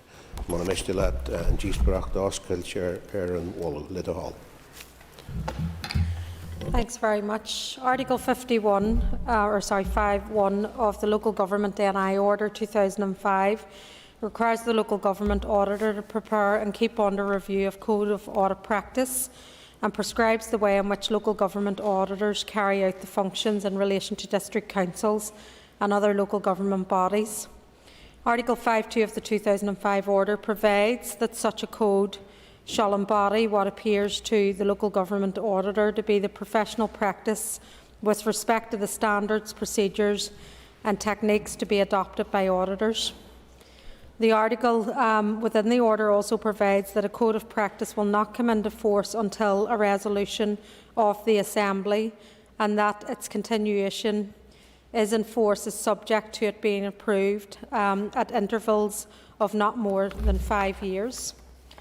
The Local Government Auditor consulted interested parties about the proposed draft Code of Practice, Audit Practice in 2021, and 14 responses were received as part of the consultation. I am therefore seeking the Assembly's approval for the Local Government Auditor's Draft Code of Practice, Audit Practice 2021, to come into force with effect of the 1st of April 2021. And now call Paula Bradley, the Chair of the Communities Committee, please. Thank you, Mr Deputy Speaker. On behalf of the Committee, I thank the Minister for bringing this motion in front of us today. The existing Local Government Auditor's Code of Audit Practice came into force on the 1st of April 2016, and at that time it came under the remit of the Department of the Environment and was therefore considered by that committee. Since then, it has been transferred to the remit of the Department for Communities, and the committee understands that Article 5.3 of the Local Government Northern Ireland Order 2005 provides that the draft code will not come into force until approved by a resolution of the Assembly, and that it is subject to its being so approved at intervals of not more than 5 years. The Department alerted the Committee that the code was to be laid in the Assembly by way of a motion to be tabled on week commencing the 15th of November, and the Committee then considered the draft code in its correspondence at its meeting on the 4th of November. Therefore, Mr Deputy Speaker, on behalf of the Committee, I support that the Local Government Auditor's Draft Code of Audit Practice 2021 be approved. Ciara Ferguson, I think. Next item, Sir Ciara Ferguson, on Cancha, I call Ciara Ferguson. Thank you, Deputy Speaker. The Local Government Auditor has an important role in overseeing Council financial statements and the dissemination of information contained within yearly financial reports, as well as statutory obligations and some key governance responsibilities. Therefore, it is important to regularly review the Code of Practice and to update it where necessary if situations change. The independence of the Office is critical in reaching an opinion on local institutions and their use of resources. It is welcome that the Code of Practice is being reviewed in line with regulations to do so every 5 years. The principles contained within the Code of Practice that auditors must carry out their roles with integrity, objectivity and independence at all times is crucial to the impartial nature of the role and should always be at the centre of the decision-making process. The Code of Practice acts as a guiding principle for the Local Government Auditor, and as such it is important that they are robust and stand up to scrutiny. I thank the Minister for bringing this before the House and assure her of my support. Thank you. I call Jim Allister. Thank you, Deputy Speaker. There's just a couple of short points I want to make about this. Obviously, it's right that there should be a code in relation to this. I've always had some reservations about the juxtaposition of the local government auditor within the audit office and the crossover there. But my primary difficulty over the years with the local government auditor is the practice that has developed whereby individual auditors are embedded, as it were, with a council for a period which can be up to 5 years, and they will be embedded with more than one council.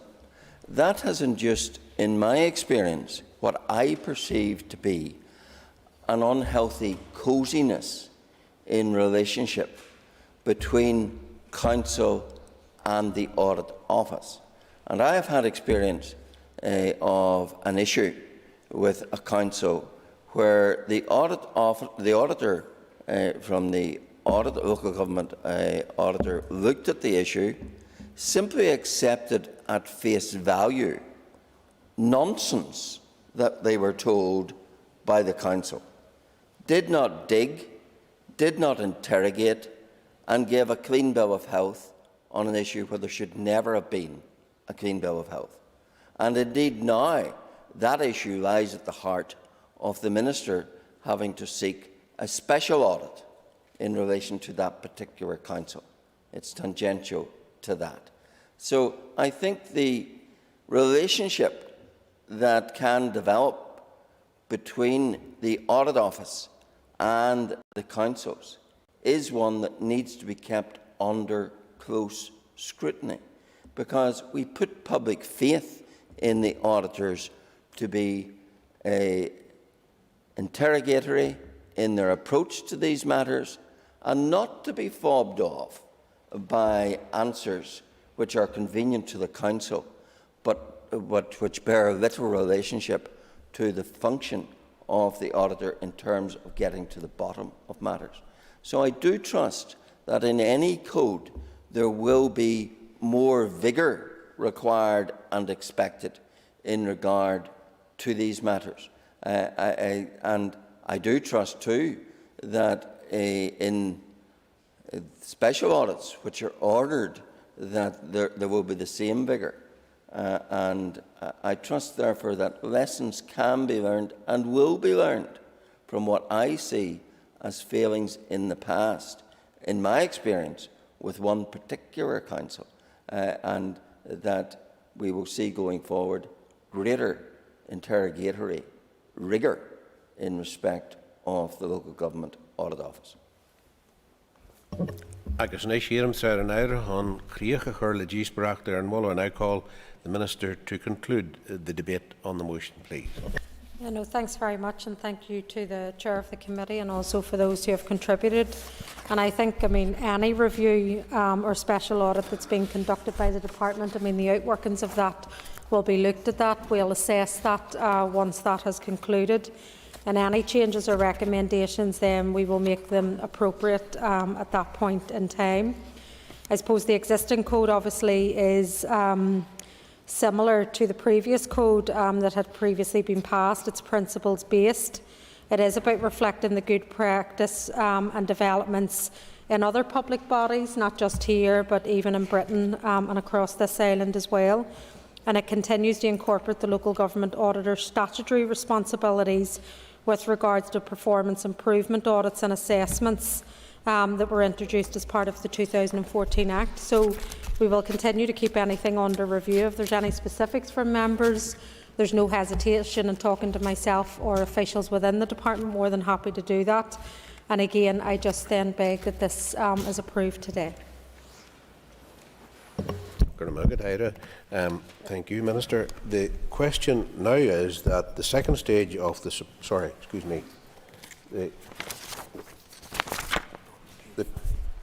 page 5, here we are. Sorry, excuse me, flip the page here. The question is that the motion standing on the order paper be agreed. All those in favour say aye.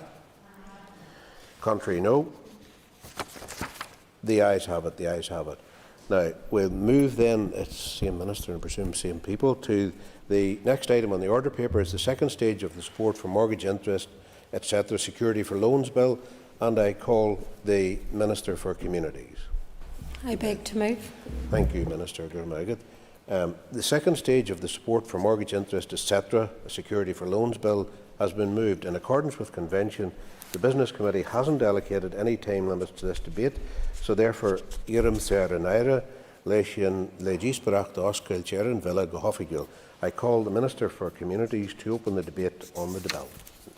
Thank you. Thank you. The support for mortgage interest security of loans bill gives my department powers to make regulations to enable a statutory charge to be registrable against the support for mortgage interest loan.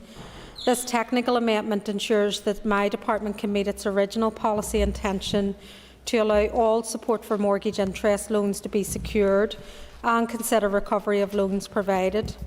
Homeowners on qualifying social security benefits can get help towards mortgage interest payments with a support for mortgage interest loan. The primary purpose of the support for mortgage interest loan is to protect owner-occupiers receiving an income-related benefit from the threat of repossession. In April 2018, support for mortgage interest changed from a benefit to an interest-bearing loan. This loan is only recoverable from any equity of on the sale or transfer of ownership of the property or when the recipient dies. If there is any sufficient equity to repay the total of the loan, if there isn't any additional equity, the Department will write off any amount that cannot be repaid. The differences in land law between here and Britain meant that obtaining a similar level of security to consider recovery of the loans was difficult. At present, the legislation allows for a legal charge to be placed on properties where a loan under Article 13 has been paid. However, legal charges can only be placed against properties registered in the Land Registry. As it currently stands, 541 of the 1,409 outstanding loans are loans which do not have the security of a legal charge. At the current average of £5,000 per loan, approximately £2.7 million worth of loans are unsecured. The remaining 868 loan recipients with a legal charge are not being treated equally to the 541 unsecured loan recipients, and this could result in a legal challenge. The creation of a charge by the bill will allow the Department to consider recovery of loans over all properties here, subject to there being sufficient equity in the property after a sale or transfer. If there is insufficient equity to repay the total of the loan, my department will write off any amount that cannot be repaid. The support for mortgage interest loan is not registered on the person's credit history and does not affect their credit history in any way. I must highlight that recipients of a support for mortgage interest loan will not experience any charge by the introduction of this bill. Recipients have been notified of the possibility of a loan being secured by a statutory charge as it's contained within the information booklet supplied to the person when they initially request a loan. It is also contained in the support for mortgage interest loan agreement, which is signed by the person before a loan can be paid. And in addition, my department meets all administrative costs, which are considerably lower when a statutory charge is used. The bill contains two clauses. The first allows regulations to impose a charge on the property in respect of which a support for mortgage interest loan is made, and provides for charges securing support for mortgage interest loans to be registrable in the statutory charge register. The second deals with the commencement date and the short title of the bill. No charges will be created over any properties until the necessary regulations have been made and come into operation. Once the regulations have been made and come into operation, any charge created by the regulations will be registrable in the statutory charges register. It is not intended that the regulations will impose a statutory charge in respect of the past or future loan payments under an existing loan agreement, for so long as they continue to be secured by an existing legal charge. Once the change to primary legislation is commenced and subordinate legislation is amended, all new loans will be secured by statutory charge, which will be registered on the Statutory Charges Register. Unsecured loans will be registered in tranches, as to ensure resources both within my department and Land Registry can be managed. My officials will be in contact with Land Registry and will maintain contact as the bill progresses.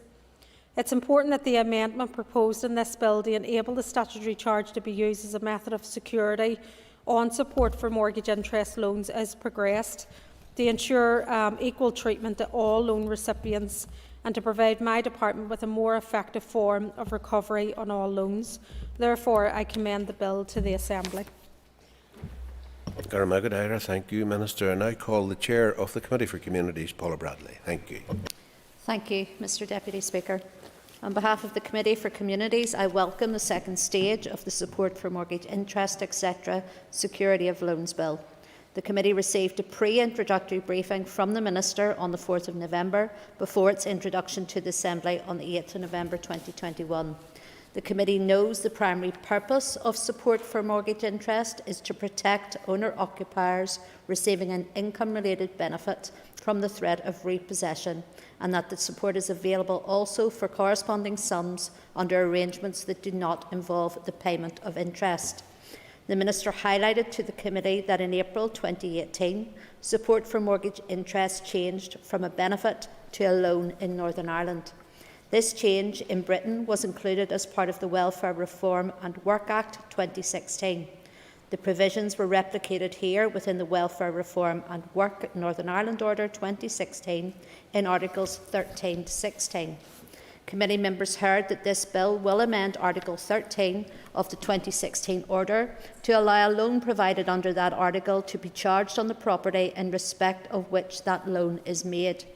It will also amend Schedule 11 of the Land Registration Act Northern Ireland 1970 to enable a charge securing a loan provided under Article 13 to be registered in the Statutory Charge Register. This is in line with the policy intention to ensure that a loan is recovered if there is available equity when it becomes repayable. The repayment of such loans is, of course, limited to the available equity after prior charges on a property have been repaid, i.e. the available funds once the mortgage and other relevant charges have been paid from the proceeds of the sale. The Minister highlighted to us the difficulties with the outworking of the current legislation. Current law does allow for this legal charge to be placed on properties, but the differences in land law between Britain and Northern Ireland mean that here obtaining a similar level of security to consider recovery of the loans is difficult.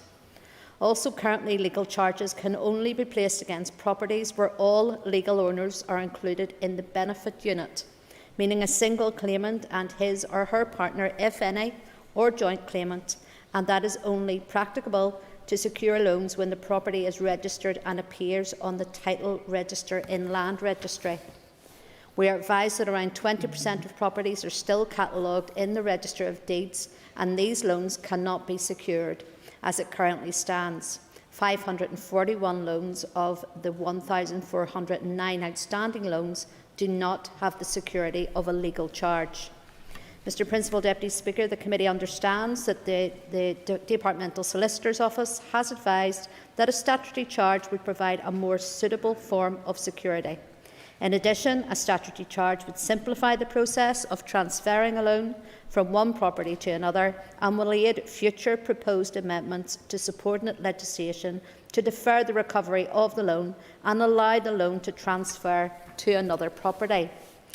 Mr Deputy Speaker, it's a very short bill with only 2 clauses, and I have just outlined the Committee is fully aware of the background to it and the need for it. The Committee is supportive of the principles of the bill and looks forward to the scrutiny at committee stage. The Minister advised the Committee that the Executive was supportive of an expedited committee stage, ideally completed within 15 working days. However, the Minister also wishes that the Committee provide valuable scrutiny of the bill.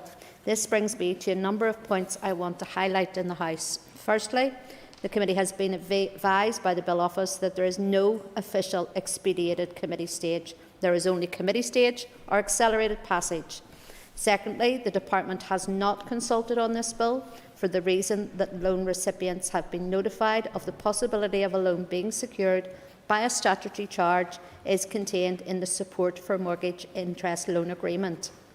If that loan agreement is as technical as the rationale for this short bill, it is clear that the committee needs to conduct a proper committee stage on this bill in the absence of any prior consultation. This will allow relevant groups and individuals to comment on the proposals.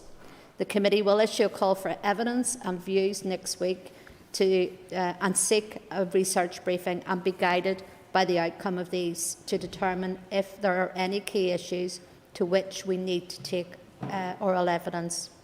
Thirdly, it is not of the committee's making that we are only considering this bill now.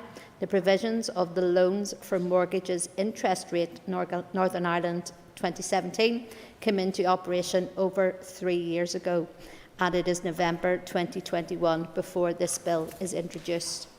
In response to a committee query on the bill, the Minister has confirmed that since SMI loans were first introduced in April 2018, out of the 1,645 loans paid out to date, there have been only 4 repossession cases, 3 of which were written off due to insufficient equity, and 1 was successfully recovered.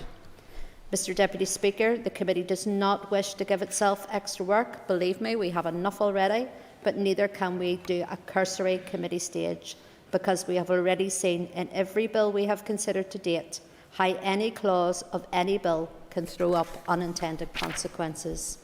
I assure the Minister that the committee will not take longer than necessary, but members are not convinced that this bill should leapfrog in front of the 3 important bills already in committee stage with us. As I said earlier, the committee is supportive of the principles of the bill and looks forward to considering it in further detail during committee stage. Thank you. Thank you. Agus na siadam sir Ciara Ferguson hon can't call Ciara Ferguson. Thank you, Deputy Speaker. Can I first thank the Minister for outlining the rationale for bringing this bill before the House, and also for her briefing provided to the committee on the 4th of November. As the Minister and as the Chair of the committee have noted, it was the Tory government who made the decision at Westminster to end the support for mortgage interest as a benefit in April 2018, and in line with the parity principle, it was introduced at the same time here in the North. After this date, support with mortgage interest became a loan, which would have to be repaid with interest when the house is sold or transferred. We acknowledge this change of the support for mortgage interest from a benefit to a loan has been challenging for the Department, particularly in terms of having to maintain the parity, despite the fact that there is a difference in land law here and in Britain. Here, it has only been compulsory to register a property since 2003, which means that the regulations drafted in Britain did not provide the necessary legal certainty for the loan on unregistered properties here. Additionally, of course, some properties will also have a joint or a number of owners, all of whom many are not within the social security system.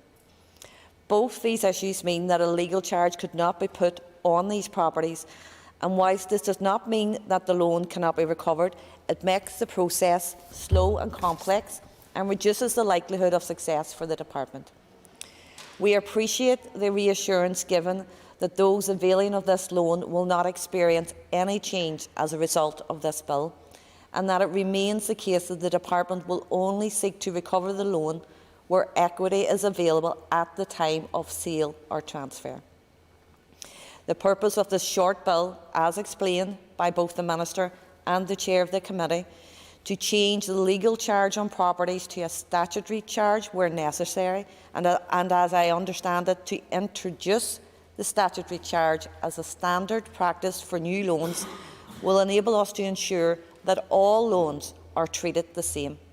I accept that there is a requirement for legal certainty in this area, and on that basis support the second stage of this bill and look forward in the committee for further scrutiny. Thank you.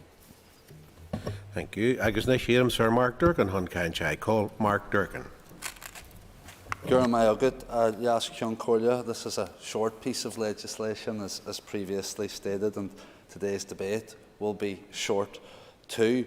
But the passage of this legislation won't be as swift as the Minister would have liked, as it would be irresponsible, as the Chair of Committee has outlined, for us as a committee to forgo full scrutiny of it. I'd like to thank the Chair, who has comprehensively covered what the bill entails and its purported intentions of protecting owner-occupiers receiving an income-related benefit from the threat of repossession, as well as outlining the committee's position. The Chair and others have mentioned the fact that in April 2018, support for mortgage interest changed from a benefit to a loan. I'd like to touch on that briefly. I acknowledge the fact that this was introduced by the Tories as an element of the Welfare Reform and Work Act, but it's important to note that this wasn't merely foisted upon us in a vacuum. Rather, some parties in this Assembly gave the Tories the power to do this. So rather than providing low-income and low-struggling households with mortgage interest costs via a benefit, the process was made more complicated and less accessible and converted to that of a loan. I have to admit, that when I heard legislation was coming on mortgage support, I did get rather excited, and that doesn't happen often in here, or rather relieved maybe, given several indications that I'd received from the Minister that she was reconsidering introducing the benefit, or at least bringing forward new support for people struggling to pay their mortgages.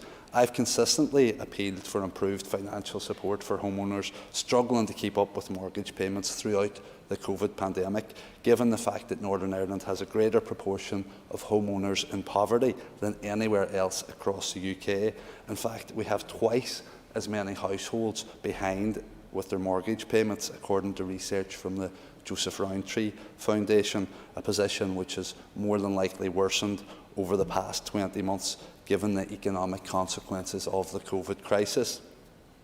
The financial impact of COVID-19 has exposed the vulnerabilities of homeowners who were provided with minimal assistance and placed at a greater risk of homelessness as a result. Initially, both the Communities and Finance Ministers advised that mortgage support was a matter for Westminster, and at the height of the pandemic, in response to an Assembly question from myself to the Minister's predecessor and party colleague Carolyn Cooline, I was advised that this SMI and the universal credit uplift was already in place to support people struggling to make mortgage payments. That position softened somewhat as the Minister came under a wee bit of pressure maybe to provide support, and she has indicated to me on several occasions now that a mortgage rescue scheme is under consideration. Ulster University's Economic Policy Centre were commissioned to do research on the establishment of a mortgage support scheme. I'd like to ask the Minister, has that research been completed? Will it be published? Or is the Minister in a position today to tell us any of its findings or recommendations? I'd also ask that, given the cruel cut to universal credit, the end of mortgage payment holidays and the clear shortcomings of the SMI loan, what safety net is in place for homeowners? What meaningful assistance will the Minister and her department put forward? Clearly, essential reforms must be made to SMI if it's to provide any real assistance to struggling homeowners. We have to prevent people falling into more debt and save more families from homelessness and the plethora of problems that come with that. We need to use every tool at our disposal to do so. And if those tools don't exist, we should be looking to develop them. That's the legislation I'd rather be debating today, and it's something that we will look at as a committee, I have no doubt. Instead, this bill seems to be as much about protecting the department as it is about protecting people, and that's hugely regrettable given the precarious financial situation that so many homeowners find themselves in, or soon will. That comprehensive legislation hasn't been tabled within this mandate. I'd implore the Minister to act on her pledge to protect the most vulnerable and consider bringing forward a mortgage rescue scheme. People have already waited too long and faced too much uncertainty. They need this support now more than ever. With regards to this bill, we certainly do support the broad principles. I just fear and feel that we're looking at another missed opportunity here to help people in need. I call Kelly Armstrong. Thank you, Deputy Speaker, and thank you, Minister.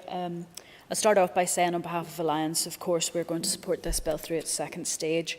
Unfortunately, Mr Durkin has stolen some of my thunder when he referenced to Joseph Rowntree. We do need to help our homeowners. There are many who are struggling, and we have many people who are now known as the working poor. But Minister, whenever I hear write-off debt, as a committee member, my ears prick up. We have to protect public money, and I've already raised it when you brought it forward when you gave your briefing at the committee. It does state in the explanatory and financial memorandum that unless a default event occurs, the current regulations and loan agreement provide that a loan is only recoverable from any equity on the sale or transfer of ownership of the property when the claimant or their partner dies. When I asked for clarification about this default event, for instance, sadly, if someone has had their house repossessed, will the loan then be recouped from the assets or the amount of money that's reclaimed from the sale of that house? And the department said only if there is money left. I have to say that I'm quite concerned about that. So if we do have someone who has an SMI and their home is then unfortunately repossessed, it does sound like we will, as government, lose money and that debt will be written off. Now, I don't wish to cause more problems for the person who finds himself in that horrendous situation. However, if we are named as a creditor and we are, as government, able to claim back that money, then we can protect the public purse. So, Minister, I do support what you're trying to achieve with this bill. We're going to go through second stage. The committee will be discussing this bill. That item that I've just talked about is something that we need to get clarification on.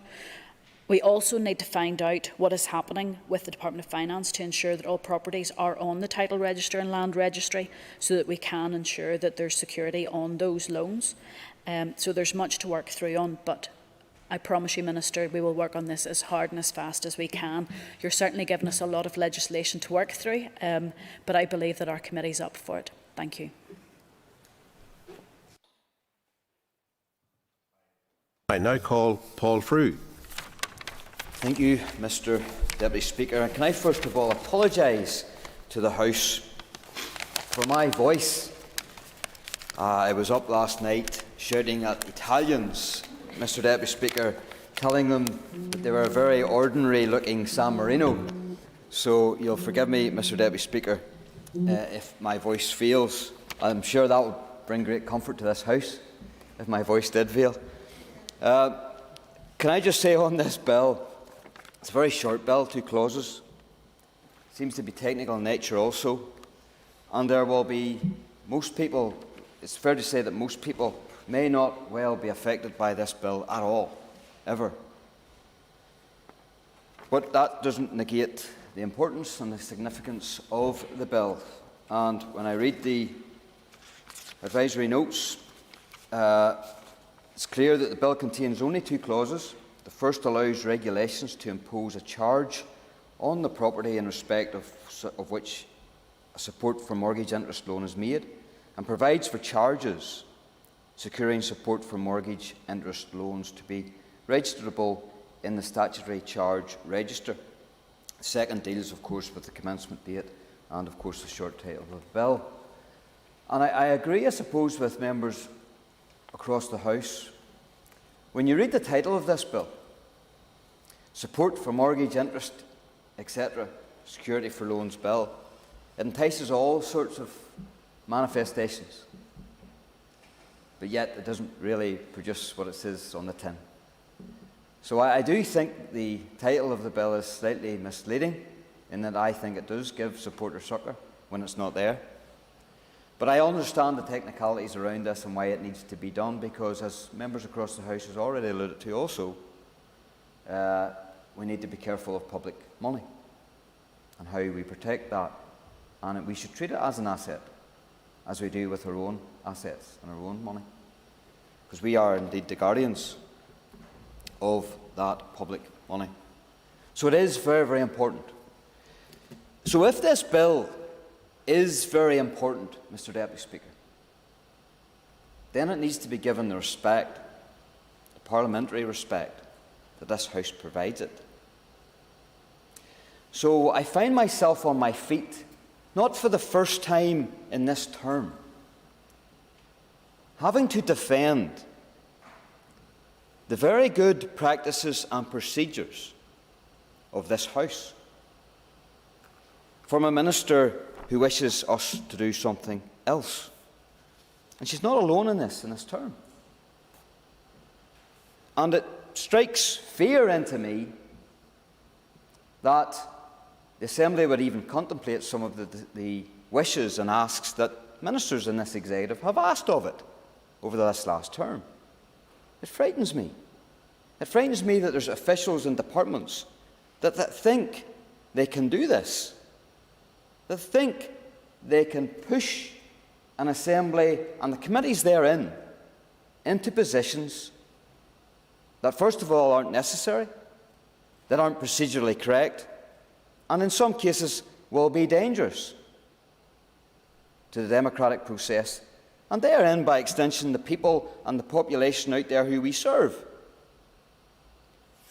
So I want to put it on record, Mr. Deputy Speaker, that there is no such thing as an expedited committee stage that takes 15 days. There is no such thing. It doesn't exist, and more importantly, it shouldn't exist. There is only committee stage, or alternatively, accelerated passage. And whilst I have misgivings against accelerated passage, I know full well, that at times it is required. And when it is required, it's used. But it's this House, it's this Assembly that decides accelerated passage. Not any other body, not any other collective or organisation, and no executive. It's this House. And why is it the case that we shouldn't have an expedited committee stage? Quite simply because the committee work on any bill is probably one of the most important stages of the democratic process. It is where you have the space and the time to be devil's advocate. It's where you have the space and the time to assess evidence. And it is the space and the time to collect that evidence. And to collect that evidence, you need time. You need time to go out, to consult, to seek out experts, to gain that communication, to gather that evidence that anyone would submit. And then it takes time, diligent time, to go through every single scrap and piece of evidence that you collect. That is the duty and the role of a committee. And it's even more important in an assembly like this, when we have a five-party coalition, mandatory coalition, executive. It becomes vitally important because the committee itself becomes the opposition, where we can scrutinise and look through every clause of the bill by the evidence that we're given by experts outside of this. It, in essence, is the model of co-design. It is exactly what we want to push and get to and direct to in our deliberations. And to produce or to invent an expedited stage does away with all of that and does great harm to the democratic process for which we are the guardians of. So, Mr. Deputy Speaker, I again feel the need to defend the procedures, the democratic procedures of this House against executive members, ministers, who want to change that process. Not for the first time, and it's not only this minister. In fact, this is the first time I've had to speak on this minister regarding this. And I understand why the department and the minister want to push through as many bills as possible, including this one, because it's very, very important. And we're coming to the end of a mandate. But, Deputy Speaker, this is exactly precisely why we need to take our time and we need to be diligent, because we are coming to the end of a mandate, when there are bills after bills after bills coming before committees. That's the time to be more diligent than any other time in a term. So, Mr Deputy Speaker, I stand on the principles of this bill at second stage to support the principles of this bill. And I look forward to it coming to the committee like all the other bills the ministers have brought forward, and any private members for that matter. And we will do our job. We will do our job diligently as we can, professionally as we will. We do not need anybody handicapping us or anybody holding us back, because when this becomes an act and we have to look to our population as to what role we played, I want to be able to say that the committee that I'm on did its job diligently and looked through the bill and gained all the evidence that we could in order to make this piece of legislation the best that it could. Is there gaps in this bill? Absolutely. Could it do a lot more? Yes, it could. Are we coming to the end of a mandate and we're struggling for time? Yes, we are. So we will scrutinise what's in front of us and we will see if we can make it better. And if we can't make it better and we're happy enough and content with it, we'll pass it through the committee stage. That is our job, that is our role. Please, please, I plead to executive ministers, do not impede that work, because it's a democratic process and it needs to be in place. Thank you very much, Mr Deputy. Okay, agus nish éireann Sarah Naira le críochachar díosbreachtar an Wallu le de hall agus an our go. And I call the Minister for Communities, Pádraig Delargy, to conclude and wind on the debate. Thank you.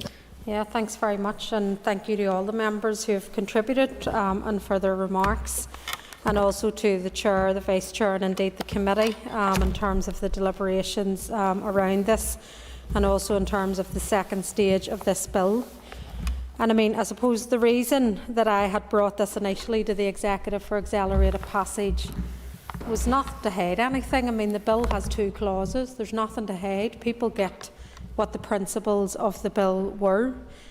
It's essentially because we were in the midst of a pandemic and we're running out of time in this mandate. And what this bill is trying to do, the policy is there, so this isn't about changing the legislation or the policy. And indeed the naming of the bill, I didn't make that up.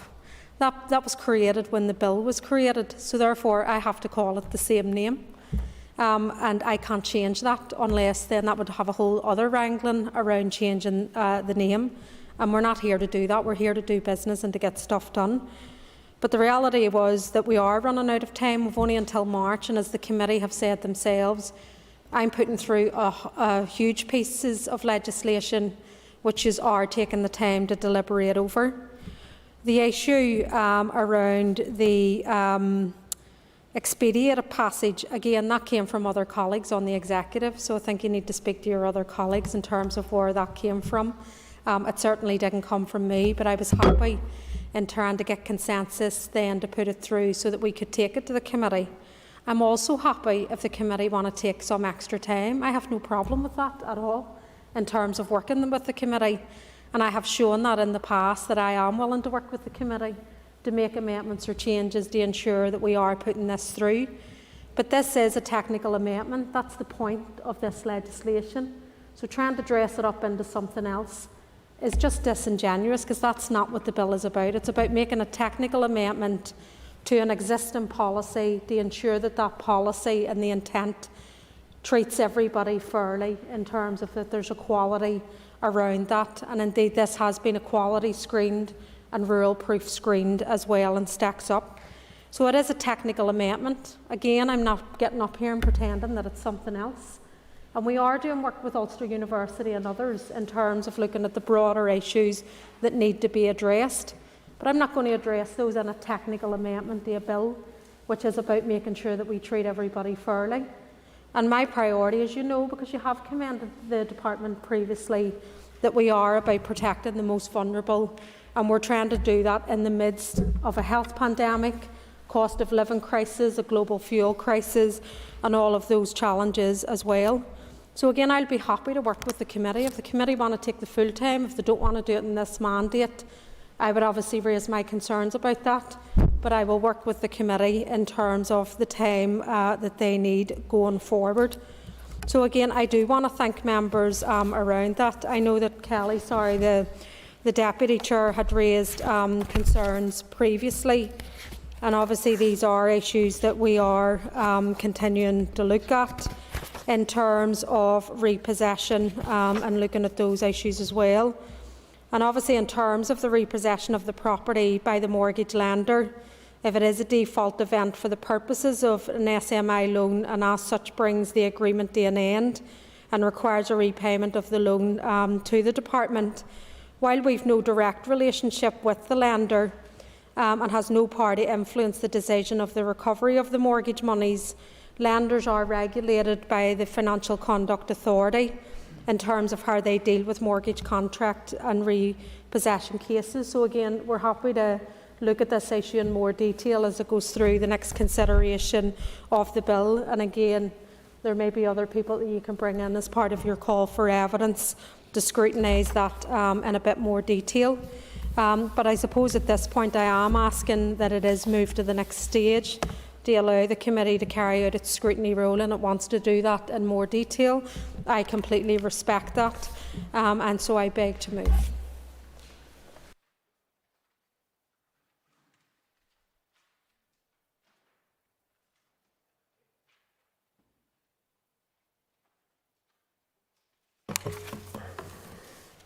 The question is that the second stage of the support for mortgage interest, etc. security for loans bill be agreed. All those in favour say aye. Contrary, no. The ayes have it. The ayes have it. That concludes the second stage of the support for mortgage interest security for loans bill. The bill now stands referred to the Committee for Communities. Now, members, the Business Committee has agreed to meet at 1 o'clock today, so therefore I propose by leave of the Assembly to suspend the sitting until 2. The first item of business when we return will be question time to the Minister for Finance. Thank you.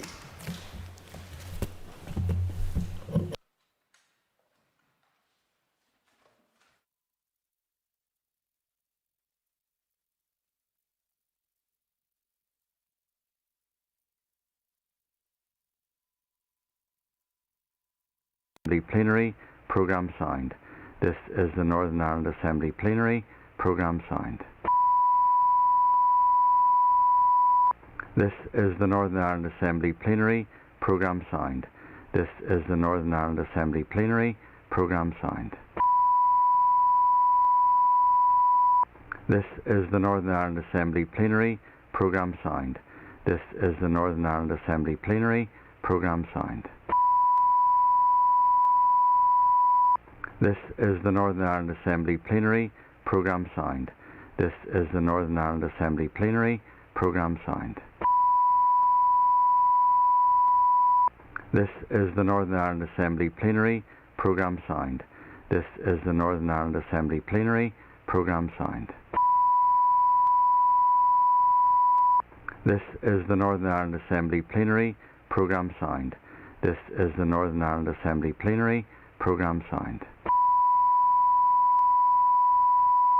This is the Northern Ireland Assembly Plenary, programme signed. This is the Northern Ireland Assembly Plenary, programme signed. This is the Northern Ireland Assembly Plenary, programme signed. This is the Northern Ireland Assembly Plenary, programme signed. This is the Northern Ireland Assembly Plenary, programme signed. This is the Northern Ireland Assembly Plenary, programme signed. This is the Northern Ireland Assembly Plenary, programme signed. This is the Northern Ireland Assembly Plenary, programme signed. This is the Northern Ireland Assembly Plenary, programme signed. This is the Northern Ireland Assembly Plenary, programme signed. This is the Northern Ireland Assembly Plenary, programme signed. This is the Northern Ireland Assembly Plenary, programme signed. This is the Northern Ireland Assembly Plenary, programme signed. This is the Northern Ireland Assembly Plenary. Programme signed. This is the Northern Ireland Assembly Plenary. Programme signed. This is the Northern Ireland Assembly Plenary. Programme signed. This is the Northern Ireland Assembly Plenary. Programme signed. This is the Northern Ireland Assembly Plenary. Programme signed. This is the Northern Ireland Assembly Plenary. Programme signed. This is the Northern Ireland Assembly Plenary. Programme signed. This is the Northern Ireland Assembly Plenary. Programme signed. This is the Northern Ireland Assembly Plenary. Programme signed. This is the Northern Ireland Assembly Plenary. Programme signed. This is the Northern Ireland Assembly Plenary. Programme signed. This is the Northern Ireland Assembly Plenary. Programme signed. This is the Northern Ireland Assembly Plenary. Programme signed. This is the Northern Ireland Assembly Plenary. Programme signed. This is the Northern Ireland Assembly Plenary. Programme signed. This is the Northern Ireland Assembly Plenary. Programme signed. This is the Northern Ireland Assembly Plenary. Programme signed. This is the Northern Ireland Assembly Plenary. Programme signed. This is the Northern Ireland Assembly Plenary. Programme signed. This is the Northern Ireland Assembly Plenary. Programme signed. This is the Northern Ireland Assembly Plenary. Programme signed. This is the Northern Ireland Assembly Plenary. Programme signed. This is the Northern Ireland Assembly Plenary. Programme signed. This is the Northern Ireland Assembly Plenary. Programme signed. This is the Northern Ireland Assembly Plenary. Programme signed. This is the Northern Ireland Assembly Plenary. Programme signed. This is the Northern Ireland Assembly Plenary. Programme signed. This is the Northern Ireland Assembly Plenary. Programme signed. This is the Northern Ireland Assembly Plenary. Programme signed. This is the Northern Ireland Assembly Plenary. Programme signed. This is the Northern Ireland Assembly Plenary. Programme signed. This is the Northern Ireland Assembly Plenary. Programme signed. This is the Northern Ireland Assembly Plenary. Programme signed. This is the Northern Ireland Assembly Plenary. Programme signed. This is the Northern Ireland Assembly Plenary. Programme signed. This is the Northern Ireland Assembly Plenary. Programme signed. This is the Northern Ireland Assembly Plenary. Programme signed. This is the Northern Ireland Assembly Plenary. Programme signed. This is the Northern Ireland Assembly Plenary. Programme signed. This is the Northern Ireland Assembly Plenary. Programme signed. This is the Northern Ireland Assembly Plenary. Programme signed. This is the Northern Ireland Assembly Plenary. Programme signed. This is the Northern Ireland Assembly Plenary. Programme signed. This is the Northern Ireland Assembly Plenary. Programme signed. This is the Northern Ireland Assembly Plenary. Programme signed. This is the Northern Ireland Assembly Plenary. Programme signed. This is the Northern Ireland Assembly Plenary. Programme signed. This is the Northern Ireland Assembly Plenary. Programme signed. This is the Northern Ireland Assembly Plenary. Programme signed. This is the Northern Ireland Assembly Plenary. Programme signed. This is the Northern Ireland Assembly Plenary. Programme signed. This is the Northern Ireland Assembly Plenary. Programme signed. This is the Northern Ireland Assembly Plenary. Programme signed. This is the Northern Ireland Assembly Plenary. Programme signed. This is the Northern Ireland Assembly Plenary. Programme signed. This is the Northern Ireland Assembly Plenary. Programme signed. This is the Northern Ireland Assembly Plenary. Programme signed. This is the Northern Ireland Assembly Plenary. Programme signed. This is the Northern Ireland Assembly Plenary. Programme signed. This is the Northern Ireland Assembly Plenary. Programme signed. This is the Northern Ireland Assembly Plenary. Programme signed. This is the Northern Ireland Assembly Plenary. Programme signed. This is the Northern Ireland Assembly Plenary. Programme signed. This is the Northern Ireland Assembly Plenary. Programme signed. This is the Northern Ireland Assembly Plenary. Programme signed. This is the Northern Ireland Assembly Plenary. Programme signed. This is the Northern Ireland Assembly Plenary. Programme signed. This is the Northern Ireland Assembly Plenary. Programme signed. This is the Northern Ireland Assembly Plenary. Programme signed. This is the Northern Ireland Assembly Plenary.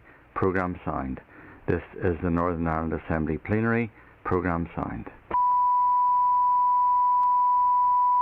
This is the Northern Ireland Assembly Plenary. Programme signed. This is the Northern Ireland Assembly Plenary. Programme signed. This is the Northern Ireland Assembly Plenary. Programme signed. This is the Northern Ireland Assembly Plenary. Programme signed. This is the Northern Ireland Assembly Plenary. Programme signed. This is the Northern Ireland Assembly Plenary. Programme signed. This is the Northern Ireland Assembly Plenary. Programme signed. This is the Northern Ireland Assembly Plenary. Programme signed. This is the Northern Ireland Assembly Plenary. Programme signed. This is the Northern Ireland Assembly Plenary. Programme signed.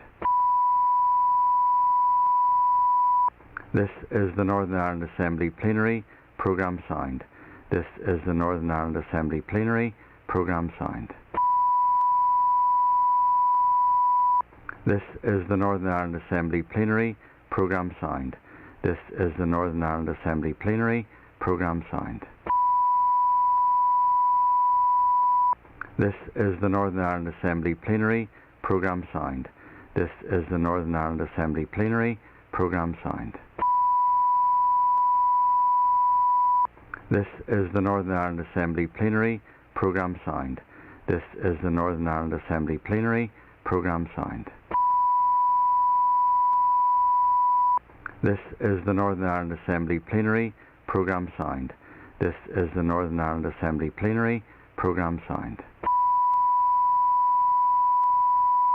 This is the Northern Ireland Assembly Plenary. Programme signed. This is the Northern Ireland Assembly Plenary. Programme signed. This is the Northern Ireland Assembly Plenary. Programme signed. This is the Northern Ireland Assembly Plenary. Programme signed. This is the Northern Ireland Assembly Plenary. Programme signed. This is the Northern Ireland Assembly Plenary. Programme signed. This is the Northern Ireland Assembly Plenary. Programme signed. This is the Northern Ireland Assembly Plenary. Programme signed. This is the Northern Ireland Assembly Plenary. Programme signed. This is the Northern Ireland Assembly Plenary. Programme signed. This is the Northern Ireland Assembly Plenary. Programme signed. This is the Northern Ireland Assembly Plenary. Programme signed. This is the Northern Ireland Assembly Plenary. Programme signed. This is the Northern Ireland Assembly Plenary. Programme signed. This is the Northern Ireland Assembly Plenary. Programme signed. This is the Northern Ireland Assembly Plenary. Programme signed. This is the Northern Ireland Assembly Plenary. Programme signed. This is the Northern Ireland Assembly Plenary. Programme signed. This is the Northern Ireland Assembly Plenary. Programme signed. This is the Northern Ireland Assembly Plenary. Programme signed. This is the Northern Ireland Assembly Plenary. Programme signed. This is the Northern Ireland Assembly Plenary. Programme signed. This is the Northern Ireland Assembly Plenary. Programme signed. This is the Northern Ireland Assembly Plenary. Programme signed. This is the Northern Ireland Assembly Plenary. Programme signed. This is the Northern Ireland Assembly Plenary. Programme signed. This is the Northern Ireland Assembly Plenary. Programme signed. This is the Northern Ireland Assembly Plenary. Programme signed. This is the Northern Ireland Assembly Plenary. Programme signed. This is the Northern Ireland Assembly Plenary. Programme signed. This is the Northern Ireland Assembly Plenary. Programme signed. This is the Northern Ireland Assembly Plenary. Programme signed. This is the Northern Ireland Assembly Plenary. Programme signed. This is the Northern Ireland Assembly Plenary. Programme signed. This is the Northern Ireland Assembly Plenary. Programme signed. This is the Northern Ireland Assembly Plenary. Programme signed. This is the Northern Ireland Assembly Plenary. Programme signed. This is the Northern Ireland Assembly Plenary. Programme signed. This is the Northern Ireland Assembly Plenary. Programme signed. This is the Northern Ireland Assembly Plenary. Programme signed. This is the Northern Ireland Assembly Plenary. Programme signed. This is the Northern Ireland Assembly Plenary. Programme signed. This is the Northern Ireland Assembly Plenary. Programme signed. This is the Northern Ireland Assembly Plenary. Programme signed. This is the Northern Ireland Assembly Plenary. Programme signed. This is the Northern Ireland Assembly Plenary. Programme signed. This is the Northern Ireland Assembly Plenary. Programme signed. This is the Northern Ireland Assembly Plenary. Programme signed. This is the Northern Ireland Assembly Plenary. Programme signed. This is the Northern Ireland Assembly Plenary. Programme signed. This is the Northern Ireland Assembly Plenary. Programme signed. This is the Northern Ireland Assembly Plenary. Programme signed. This is the Northern Ireland Assembly Plenary. Programme signed. This is the Northern Ireland Assembly Plenary. Programme signed. This is the Northern Ireland Assembly Plenary. Programme signed. This is the Northern Ireland Assembly Plenary. Programme signed. This is the Northern Ireland Assembly Plenary. Programme signed. This is the Northern Ireland Assembly Plenary. Programme signed. This is the Northern Ireland Assembly Plenary. Programme signed. This is the Northern Ireland Assembly Plenary. Programme signed. This is the Northern Ireland Assembly Plenary. Programme signed. This is the Northern Ireland Assembly Plenary. Programme signed. This is the Northern Ireland Assembly Plenary. Programme signed. This is the Northern Ireland Assembly Plenary. Programme signed. This is the Northern Ireland Assembly Plenary. Programme signed. This is the Northern Ireland Assembly Plenary. Programme signed. This is the Northern Ireland Assembly Plenary. Programme signed. This is the Northern Ireland Assembly Plenary. Programme signed. This is the Northern Ireland Assembly Plenary. Programme signed. This is the Northern Ireland Assembly Plenary. Programme signed. This is the Northern Ireland Assembly Plenary Programme signed. This is the Northern Ireland Assembly Plenary Programme signed. This is the Northern Ireland Assembly Plenary Programme signed. This is the Northern Ireland Assembly Plenary Programme signed. This is the Northern Ireland Assembly Plenary Programme signed. This is the Northern Ireland Assembly Plenary Programme signed. This is the Northern Ireland Assembly Plenary Programme signed. This is the Northern Ireland Assembly Plenary Programme signed. This is the Northern Ireland Assembly Plenary Programme signed. This is the Northern Ireland Assembly Plenary Programme signed. This is the Northern Ireland Assembly Plenary Programme signed. This is the Northern Ireland Assembly Plenary Programme signed. This is the Northern Ireland Assembly Plenary Programme signed. This is the Northern Ireland Assembly Plenary Programme signed. This is the Northern Ireland Assembly Plenary Programme signed. This is the Northern Ireland Assembly Plenary Programme signed. This is the Northern Ireland Assembly Plenary Programme signed. This is the Northern Ireland Assembly Plenary Programme signed. This is the Northern Ireland Assembly Plenary Programme signed. This is the Northern Ireland Assembly Plenary Programme signed. This is the Northern Ireland Assembly Plenary Programme signed. This is the Northern Ireland Assembly Plenary Programme signed. This is the Northern Ireland Assembly Plenary Programme signed. This is the Northern Ireland Assembly Plenary Programme signed. This is the Northern Ireland Assembly Plenary Programme signed. This is the Northern Ireland Assembly Plenary Programme signed. This is the Northern Ireland Assembly Plenary Programme signed. This is the Northern Ireland Assembly Plenary Programme signed. This is the Northern Ireland Assembly Plenary Programme signed. This is the Northern Ireland Assembly Plenary Programme signed. This is the Northern Ireland Assembly Plenary Programme signed. This is the Northern Ireland Assembly Plenary Programme signed. This is the Northern Ireland Assembly Plenary Programme signed. This is the Northern Ireland Assembly Plenary Programme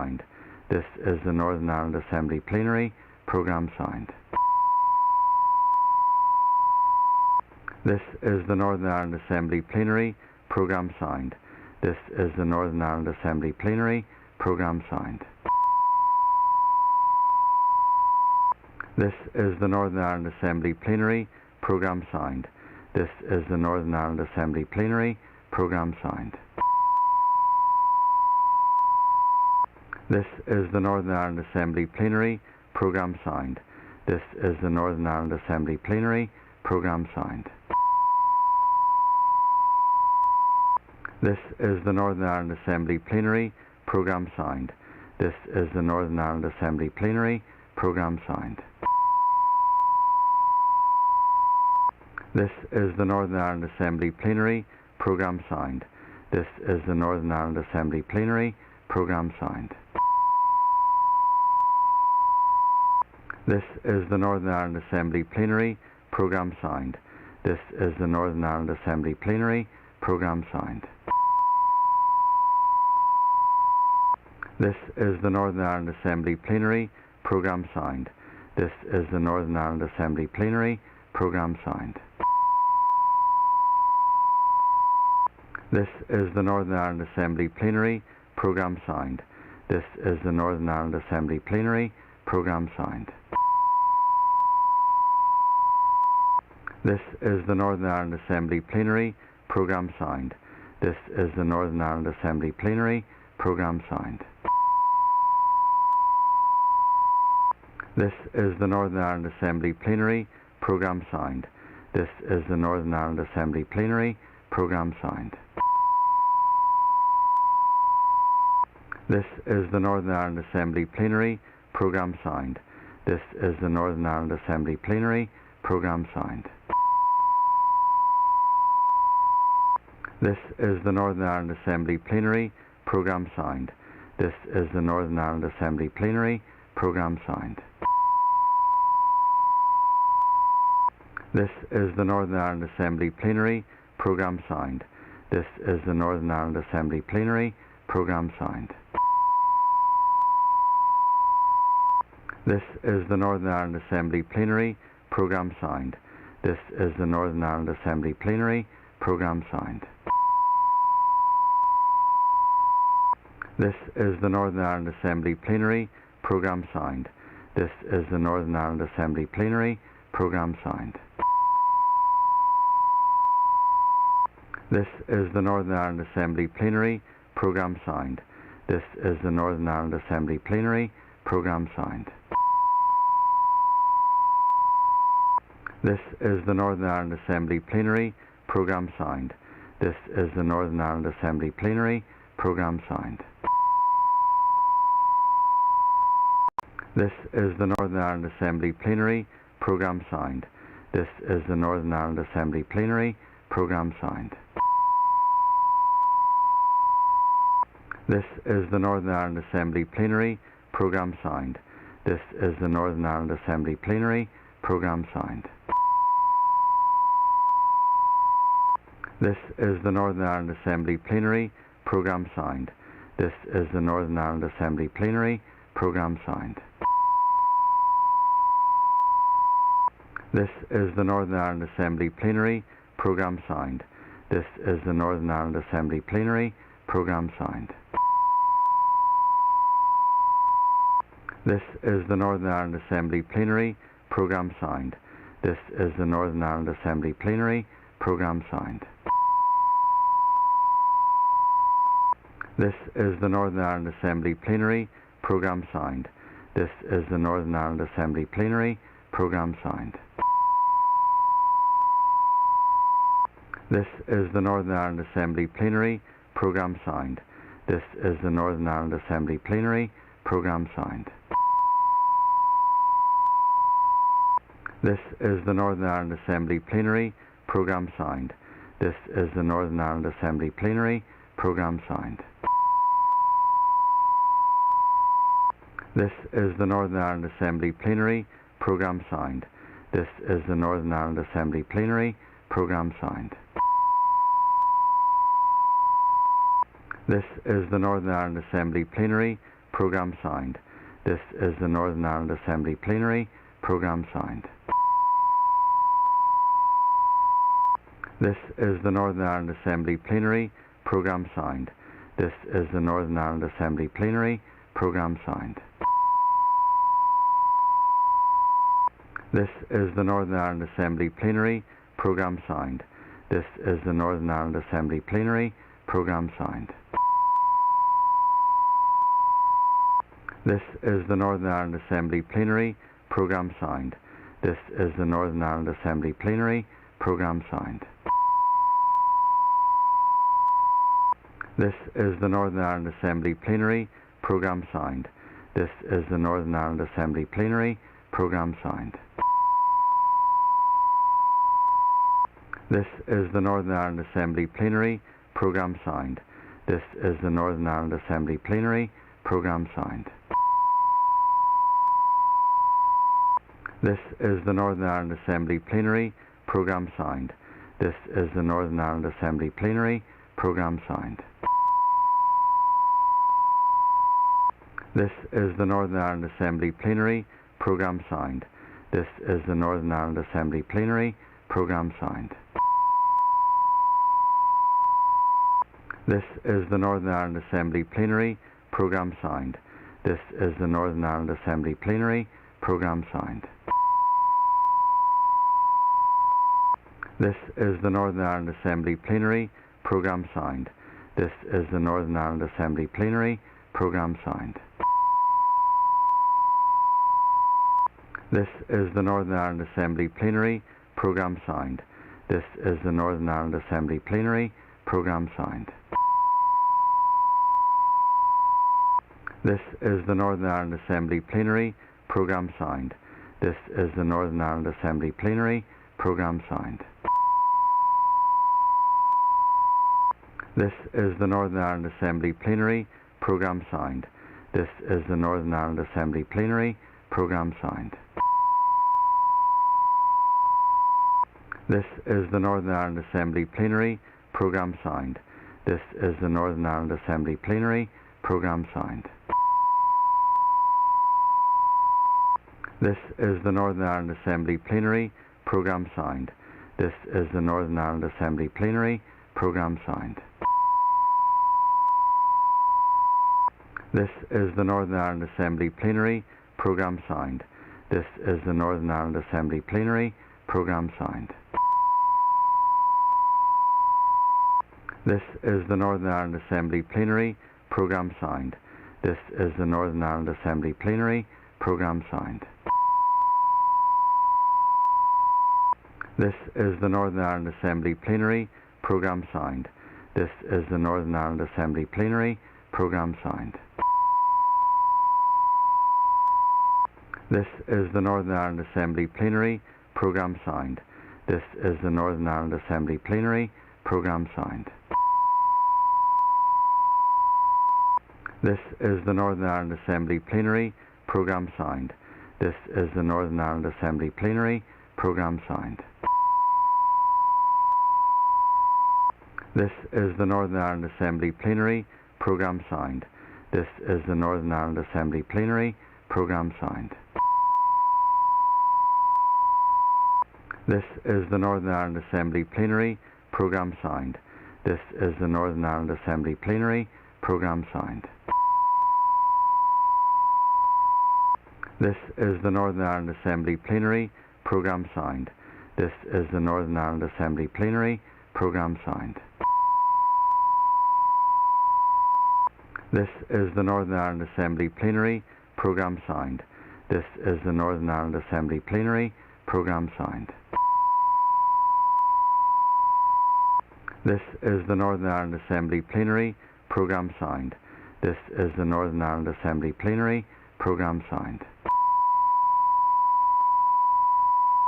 This is the Northern Ireland Assembly Plenary Programme signed. This is the Northern Ireland Assembly Plenary Programme signed.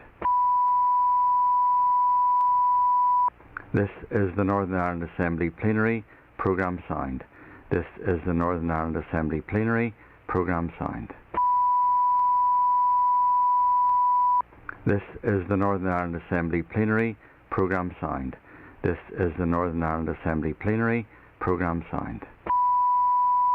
signed. This is the Northern Ireland Assembly Plenary Programme signed. This is the Northern Ireland Assembly Plenary Programme signed. This is the Northern Ireland Assembly Plenary Programme signed. This is the Northern Ireland Assembly Plenary Programme signed. This is the Northern Ireland Assembly Plenary Programme signed. This is the Northern Ireland Assembly Plenary Programme signed. This is the Northern Ireland Assembly Plenary Programme signed. This is the Northern Ireland Assembly Plenary Programme signed. This is the Northern Ireland Assembly Plenary Programme signed. This is the Northern Ireland Assembly Plenary Programme signed. This is the Northern Ireland Assembly Plenary Programme signed. This is the Northern Ireland Assembly Plenary Programme signed. This is the Northern Ireland Assembly Plenary Programme signed. This is the Northern Ireland Assembly Plenary Programme signed. This is the Northern Ireland Assembly Plenary Programme signed. This is the Northern Ireland Assembly Plenary Programme signed. This is the Northern Ireland Assembly Plenary Programme signed. This is the Northern Ireland Assembly Plenary Programme signed. This is the Northern Ireland Assembly Plenary Programme signed. This is the Northern Ireland Assembly Plenary Programme signed. This is the Northern Ireland Assembly Plenary Programme signed. This is the Northern Ireland Assembly Plenary Programme signed. This is the Northern Ireland Assembly Plenary Programme signed. This is the Northern Ireland Assembly Plenary Programme signed. This is the Northern Ireland Assembly Plenary Programme signed. This is the Northern Ireland Assembly Plenary Programme signed. This is the Northern Ireland Assembly Plenary Programme signed. This is the Northern Ireland Assembly Plenary Programme signed. This is the Northern Ireland Assembly Plenary Programme signed.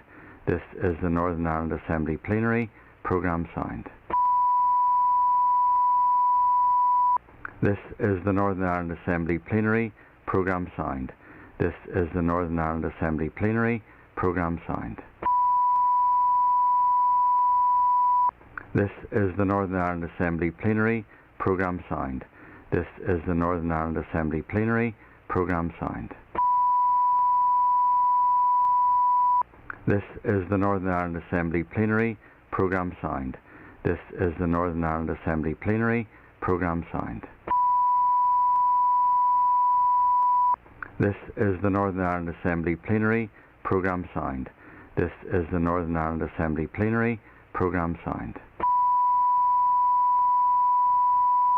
This is the Northern Ireland Assembly Plenary Programme signed. This is the Northern Ireland Assembly Plenary Programme signed. This is the Northern Ireland Assembly Plenary Programme signed.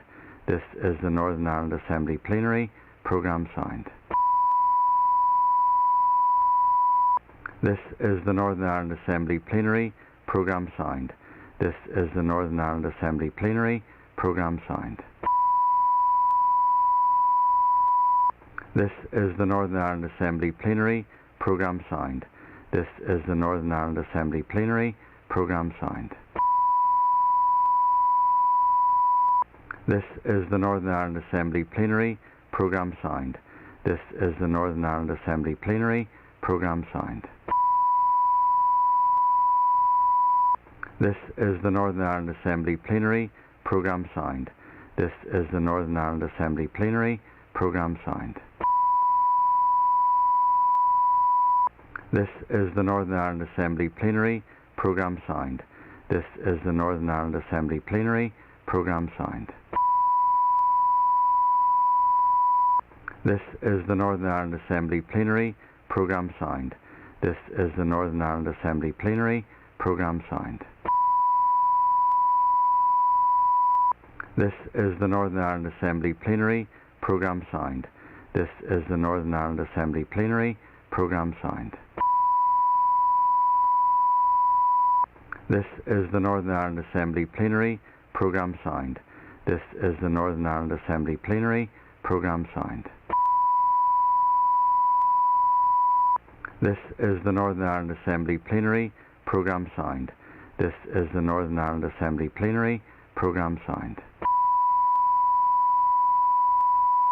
This is the Northern Ireland Assembly Plenary Programme signed. This is the Northern Ireland Assembly Plenary Programme signed. This is the Northern Ireland Assembly Plenary Programme signed. This is the Northern Ireland Assembly Plenary Programme signed. This is the Northern Ireland Assembly Plenary Programme signed. This is the Northern Ireland Assembly Plenary Programme signed. This is the Northern Ireland Assembly Plenary Programme signed. This is the Northern Ireland Assembly Plenary Programme signed. This is the Northern Ireland Assembly Plenary Programme signed. This is the Northern Ireland Assembly Plenary Programme signed. This is the Northern Ireland Assembly Plenary Programme signed. This is the Northern Ireland Assembly Plenary Programme signed. This is the Northern Ireland Assembly Plenary Programme signed. This is the Northern Ireland Assembly Plenary Programme signed. This is the Northern Ireland Assembly Plenary Programme Signed. This is the Northern Ireland Assembly Plenary Programme Signed. This is the Northern Ireland Assembly Plenary Programme Signed. This is the Northern Ireland Assembly Plenary Programme Signed. This is the Northern Ireland Assembly Plenary Programme Signed. This is the Northern Ireland Assembly Plenary Programme Signed. This is the Northern Ireland Assembly Plenary Programme Signed. This is the Northern Ireland Assembly Plenary Programme Signed. This is the Northern Ireland Assembly Plenary Programme Signed. This is the Northern Ireland Assembly Plenary Programme Signed. This is the Northern Ireland Assembly Plenary Programme Signed. This is the Northern Ireland Assembly Plenary Programme Signed. This is the Northern Ireland Assembly Plenary Programme Signed. This is the Northern Ireland Assembly Plenary Programme Signed. This is the Northern Ireland Assembly Plenary Programme Signed. This is the Northern Ireland Assembly Plenary Programme Signed. This is the Northern Ireland Assembly Plenary Programme Signed. This is the Northern Ireland Assembly Plenary Programme Signed.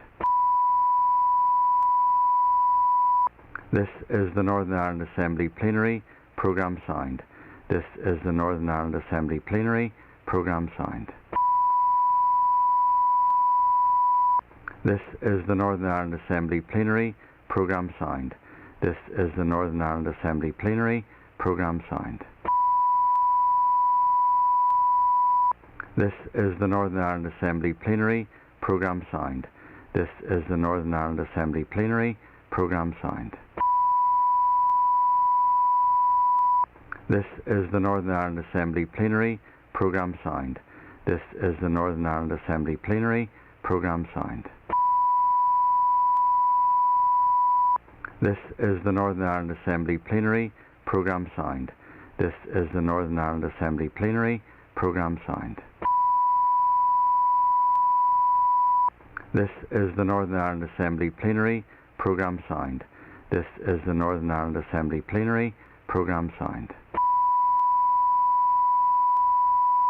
This is the Northern Ireland Assembly Plenary Programme Signed. This is the Northern Ireland Assembly Plenary Programme Signed.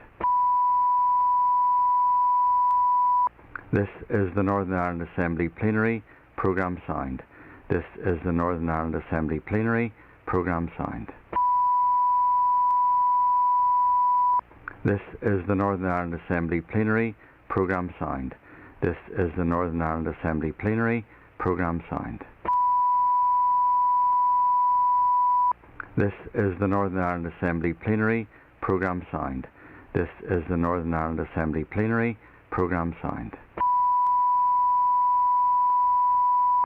This is the Northern Ireland Assembly Plenary Programme Signed. This is the Northern Ireland Assembly Plenary Programme Signed.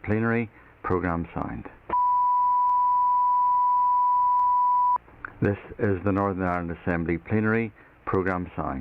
This is the Northern Ireland Assembly Plenary Programme Signed. This is the Northern Ireland Assembly Plenary Programme Signed. This is the Northern Ireland Assembly Plenary Programme Signed. This is the Northern Ireland Assembly Plenary Programme Signed. This is the Northern Ireland Assembly Plenary Programme Signed. This is the Northern Ireland Assembly Plenary Programme Signed. This is the Northern Ireland Assembly Plenary Programme Signed. This is the Northern Ireland Assembly Plenary Programme Signed. This is the Northern Ireland Assembly Plenary Programme Signed.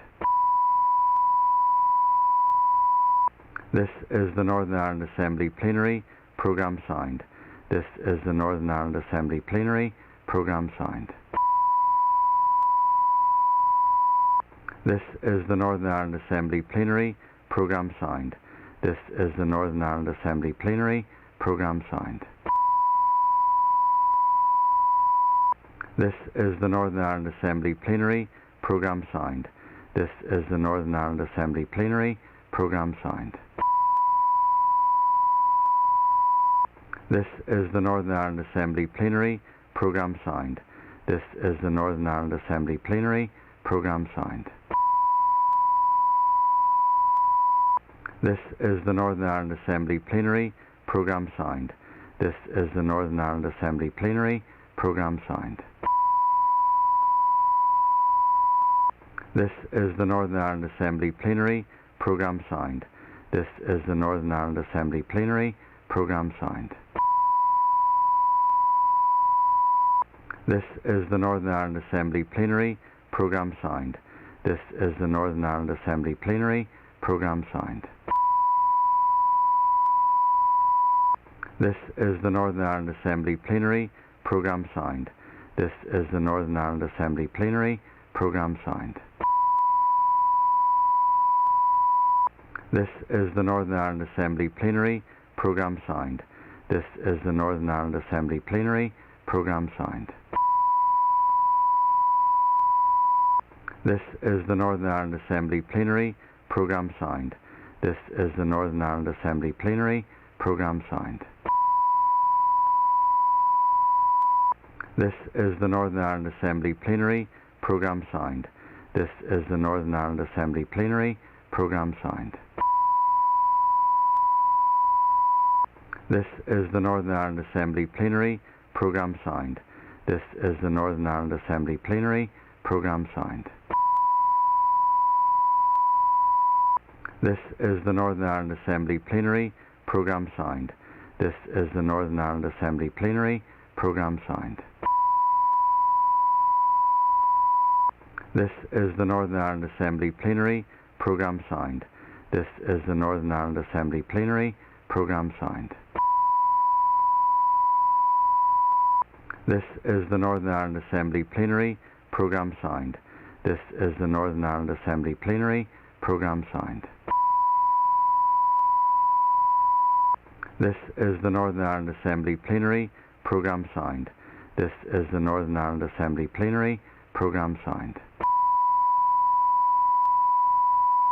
This is the Northern Ireland Assembly Plenary Programme Signed. This is the Northern Ireland Assembly Plenary Programme Signed. This is the Northern Ireland Assembly Plenary Programme Signed. This is the Northern Ireland Assembly Plenary Programme Signed. This is the Northern Ireland Assembly Plenary Programme Signed. This is the Northern Ireland Assembly Plenary Programme Signed. This is the Northern Ireland Assembly Plenary Programme Signed. This is the Northern Ireland Assembly Plenary Programme Signed. This is the Northern Ireland Assembly Plenary Programme Signed. This is the Northern Ireland Assembly Plenary Programme Signed. This is the Northern Ireland Assembly Plenary Programme Signed. This is the Northern Ireland Assembly Plenary Programme Signed. This is the Northern Ireland Assembly Plenary Programme Signed.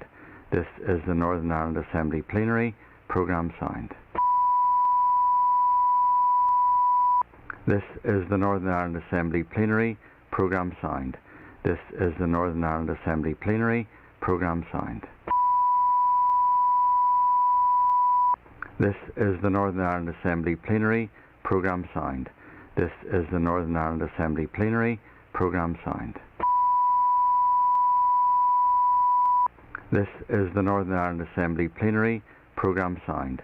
This is the Northern Ireland Assembly Plenary Programme Signed. This is the Northern Ireland Assembly Plenary Programme Signed. This is the Northern Ireland Assembly Plenary Programme Signed.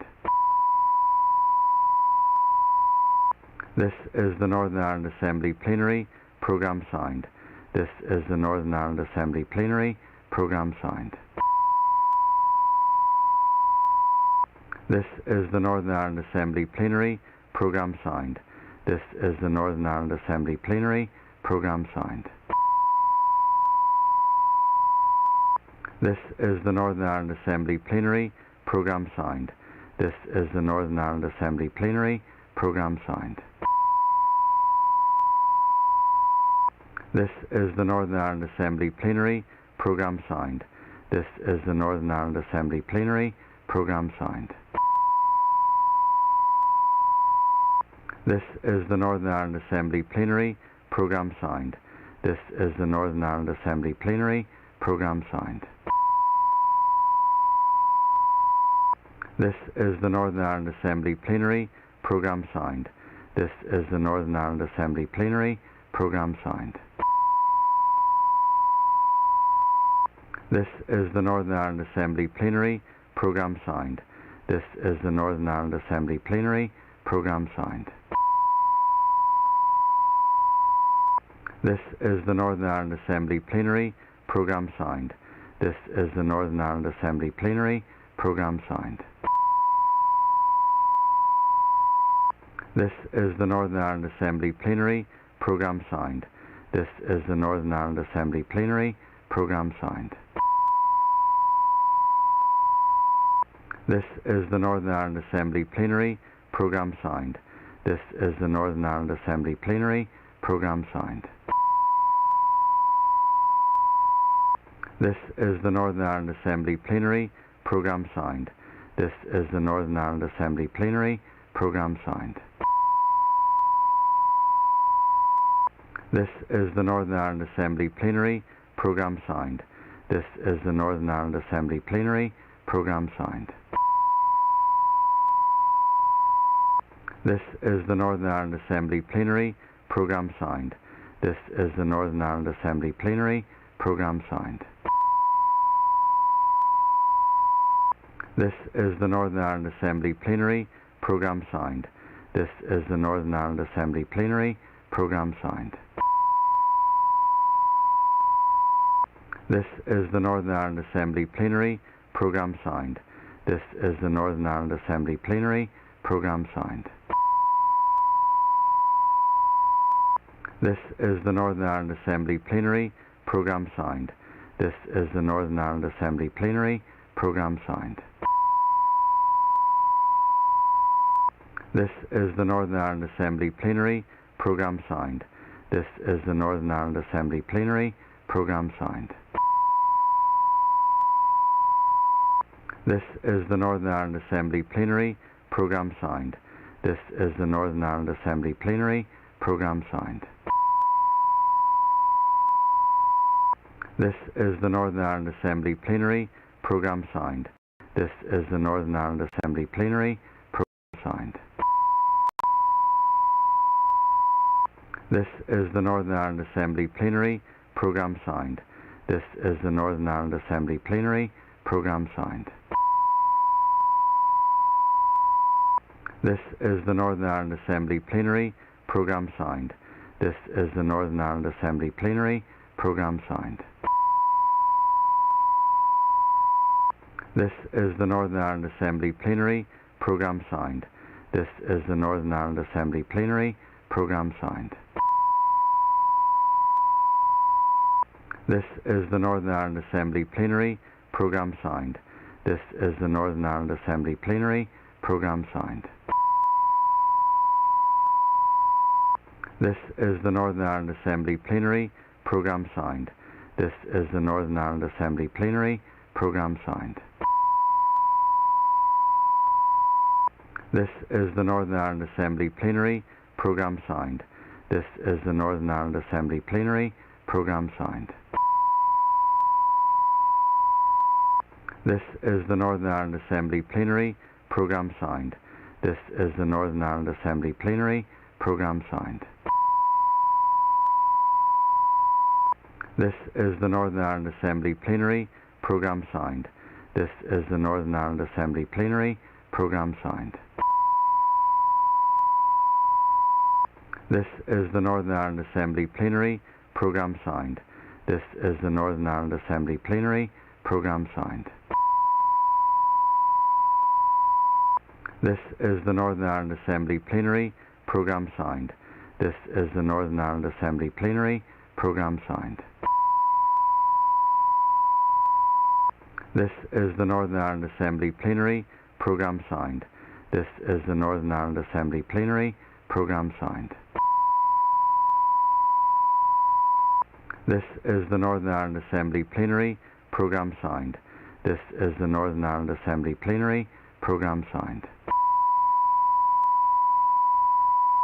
This is the Northern Ireland Assembly Plenary Programme Signed. This is the Northern Ireland Assembly Plenary Programme Signed. This is the Northern Ireland Assembly Plenary Programme Signed. This is the Northern Ireland Assembly Plenary Programme Signed. This is the Northern Ireland Assembly Plenary Programme Signed. This is the Northern Ireland Assembly Plenary Programme Signed. This is the Northern Ireland Assembly Plenary Programme Signed. This is the Northern Ireland Assembly Plenary Programme Signed. This is the Northern Ireland Assembly Plenary Programme Signed. This is the Northern Ireland Assembly Plenary Programme Signed. This is the Northern Ireland Assembly Plenary Programme Signed. This is the Northern Ireland Assembly Plenary Programme Signed. This is the Northern Ireland Assembly Plenary Programme Signed. This is the Northern Ireland Assembly Plenary Programme Signed. This is the Northern Ireland Assembly Plenary Programme Signed. This is the Northern Ireland Assembly Plenary Programme Signed. This is the Northern Ireland Assembly Plenary Programme Signed. This is the Northern Ireland Assembly Plenary Programme Signed. This is the Northern Ireland Assembly Plenary Programme Signed. This is the Northern Ireland Assembly Plenary Programme Signed. This is the Northern Ireland Assembly Plenary Programme Signed. This is the Northern Ireland Assembly Plenary Programme Signed. This is the Northern Ireland Assembly Plenary Programme Signed. This is the Northern Ireland Assembly Plenary Programme Signed. This is the Northern Ireland Assembly Plenary Programme Signed. This is the Northern Ireland Assembly Plenary Programme Signed. This is the Northern Ireland Assembly Plenary Programme Signed. This is the Northern Ireland Assembly Plenary Programme Signed. This is the Northern Ireland Assembly Plenary Programme Signed. This is the Northern Ireland Assembly Plenary Programme Signed. This is the Northern Ireland Assembly Plenary Programme Signed. This is the Northern Ireland Assembly Plenary Programme Signed. This is the Northern Ireland Assembly Plenary Programme Signed. This is the Northern Ireland Assembly Plenary Programme Signed. This is the Northern Ireland Assembly Plenary Programme Signed. This is the Northern Ireland Assembly Plenary Programme Signed. This is the Northern Ireland Assembly Plenary Programme Signed. This is the Northern Ireland Assembly Plenary Programme Signed. This is the Northern Ireland Assembly Plenary Programme Signed. This is the Northern Ireland Assembly Plenary Programme Signed. This is the Northern Ireland Assembly Plenary Programme Signed. This is the Northern Ireland Assembly Plenary Programme Signed. This is the Northern Ireland Assembly Plenary Programme Signed. This is the Northern Ireland Assembly Plenary Programme Signed. This is the Northern Ireland Assembly Plenary Programme Signed. This is the Northern Ireland Assembly Plenary Programme Signed. This is the Northern Ireland Assembly Plenary Programme Signed. This is the Northern Ireland Assembly Plenary Programme Signed. This is the Northern Ireland Assembly Plenary Programme Signed. This is the Northern Ireland Assembly Plenary Programme Signed. This is the Northern Ireland Assembly Plenary Programme Signed. This is the Northern Ireland Assembly Plenary Programme Signed. This is the Northern Ireland Assembly Plenary Programme Signed. This is the Northern Ireland Assembly Plenary Programme Signed. This is the Northern Ireland Assembly Plenary Programme Signed. This is the Northern Ireland Assembly Plenary Programme Signed. This is the Northern Ireland Assembly Plenary Programme Signed. This is the Northern Ireland Assembly Plenary Programme Signed. This is the Northern Ireland Assembly Plenary Programme Signed. This is the Northern Ireland Assembly Plenary Programme Signed. This is the Northern Ireland Assembly Plenary Programme Signed. This is the Northern Ireland Assembly Plenary Programme Signed. This is the Northern Ireland Assembly Plenary Programme Signed. This is the Northern Ireland Assembly Plenary Programme Signed. This is the Northern Ireland Assembly Plenary Programme Signed. This is the Northern Ireland Assembly Plenary Programme Signed. This is the Northern Ireland Assembly Plenary Programme Signed. This is the Northern Ireland Assembly Plenary Programme Signed. This is the Northern Ireland Assembly Plenary Programme Signed. This is the Northern Ireland Assembly Plenary Programme Signed. This is the Northern Ireland Assembly Plenary Programme Signed. This is the Northern Ireland Assembly Plenary Programme Signed. This is the Northern Ireland Assembly Plenary Programme Signed. This is the Northern Ireland Assembly Plenary Programme Signed. This is the Northern Ireland Assembly Plenary Programme Signed. This is the Northern Ireland Assembly Plenary Programme Signed. This is the Northern Ireland Assembly Plenary Programme Signed. This is the Northern Ireland Assembly Plenary Programme Signed. This is the Northern Ireland Assembly Plenary Programme Signed. This is the Northern Ireland Assembly Plenary Programme Signed.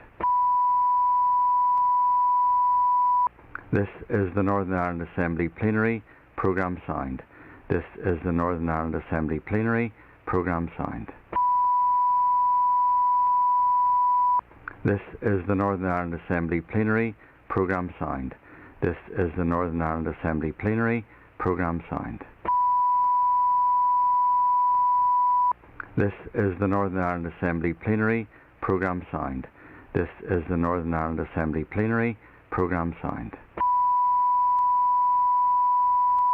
This is the Northern Ireland Assembly Plenary Programme Signed. This is the Northern Ireland Assembly Plenary Programme Signed. This is the Northern Ireland Assembly Plenary Programme Signed. This is the Northern Ireland Assembly Plenary Programme Signed. This is the Northern Ireland Assembly Plenary Programme Signed. This is the Northern Ireland Assembly Plenary Programme Signed. This is the Northern Ireland Assembly Plenary Programme Signed. This is the Northern Ireland Assembly Plenary Programme Signed. This is the Northern Ireland Assembly Plenary Programme Signed. This is the Northern Ireland Assembly Plenary Programme Signed. This is the Northern Ireland Assembly Plenary Programme Signed. This is the Northern Ireland Assembly Plenary Programme Signed. This is the Northern Ireland Assembly Plenary Programme Signed. This is the Northern Ireland Assembly Plenary Programme Signed. This is the Northern Ireland Assembly Plenary Programme Signed. This is the Northern Ireland Assembly Plenary Programme Signed. This is the Northern Ireland Assembly Plenary Programme Signed. This is the Northern Ireland Assembly Plenary Programme Signed. This is the Northern Ireland Assembly Plenary Programme Signed. This is the Northern Ireland Assembly Plenary Programme Signed. This is the Northern Ireland Assembly Plenary Programme signed. This is the Northern Ireland Assembly Plenary Programme signed. This is the Northern Ireland Assembly Plenary Programme signed. This is the Northern Ireland Assembly Plenary Programme signed. This is the Northern Ireland Assembly Plenary Programme signed. This is the Northern Ireland Assembly Plenary Programme signed. This is the Northern Ireland Assembly Plenary Programme signed. This is the Northern Ireland Assembly Plenary Programme signed. This is the Northern Ireland Assembly Plenary Programme signed. This is the Northern Ireland Assembly Plenary Programme signed. This is the Northern Ireland Assembly Plenary Programme signed. This is the Northern Ireland Assembly Plenary Programme signed. This is the Northern Ireland Assembly Plenary Programme signed. This is the Northern Ireland Assembly Plenary Programme signed. This is the Northern Ireland Assembly Plenary Programme signed. This is the Northern Ireland Assembly Plenary Programme signed. This is the Northern Ireland Assembly Plenary Programme signed. This is the Northern Ireland Assembly Plenary Programme signed. This is the Northern Ireland Assembly Plenary Programme signed. This is the Northern Ireland Assembly Plenary Programme signed. This is the Northern Ireland Assembly Plenary Programme signed. This is the Northern Ireland Assembly Plenary Programme signed. This is the Northern Ireland Assembly Plenary Programme signed. This is the Northern Ireland Assembly Plenary Programme signed. This is the Northern Ireland Assembly Plenary Programme signed. This is the Northern Ireland Assembly Plenary Programme signed. This is the Northern Ireland Assembly Plenary Programme signed. This is the Northern Ireland Assembly Plenary Programme signed. This is the Northern Ireland Assembly Plenary Programme signed. This is the Northern Ireland Assembly Plenary Programme signed.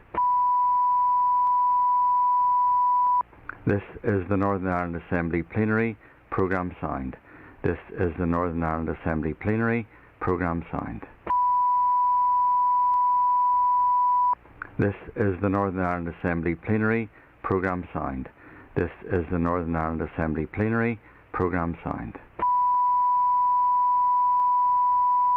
This is the Northern Ireland Assembly Plenary Programme signed. This is the Northern Ireland Assembly Plenary Programme signed. This is the Northern Ireland Assembly Plenary Programme signed. This is the Northern Ireland Assembly Plenary Programme signed.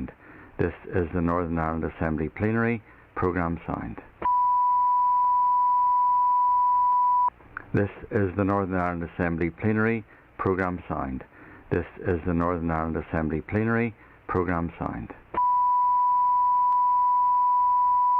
This is the Northern Ireland Assembly Plenary Programme signed.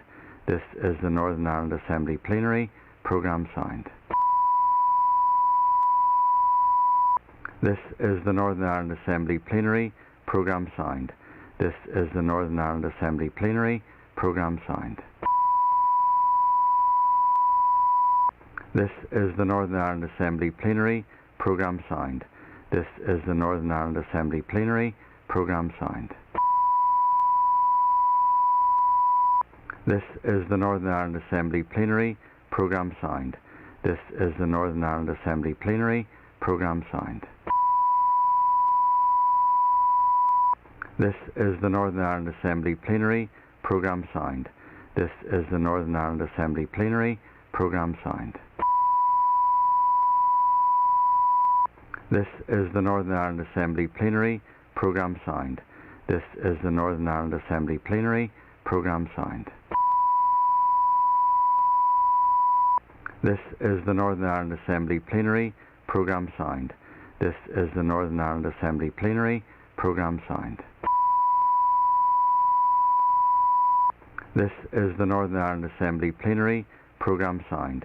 This is the Northern Ireland Assembly Plenary Programme signed. This is the Northern Ireland Assembly Plenary Programme signed. This is the Northern Ireland Assembly Plenary Programme signed. This is the Northern Ireland Assembly Plenary Programme signed. This is the Northern Ireland Assembly Plenary Programme signed. This is the Northern Ireland Assembly Plenary Programme signed. This is the Northern Ireland Assembly Plenary Programme signed. This is the Northern Ireland Assembly Plenary Programme signed. This is the Northern Ireland Assembly Plenary Programme signed. This is the Northern Ireland Assembly Plenary Programme signed. This is the Northern Ireland Assembly Plenary Programme signed. This is the Northern Ireland Assembly Plenary Programme signed. This is the Northern Ireland Assembly Plenary Programme signed. This is the Northern Ireland Assembly Plenary Programme signed. This is the Northern Ireland Assembly Plenary Programme signed.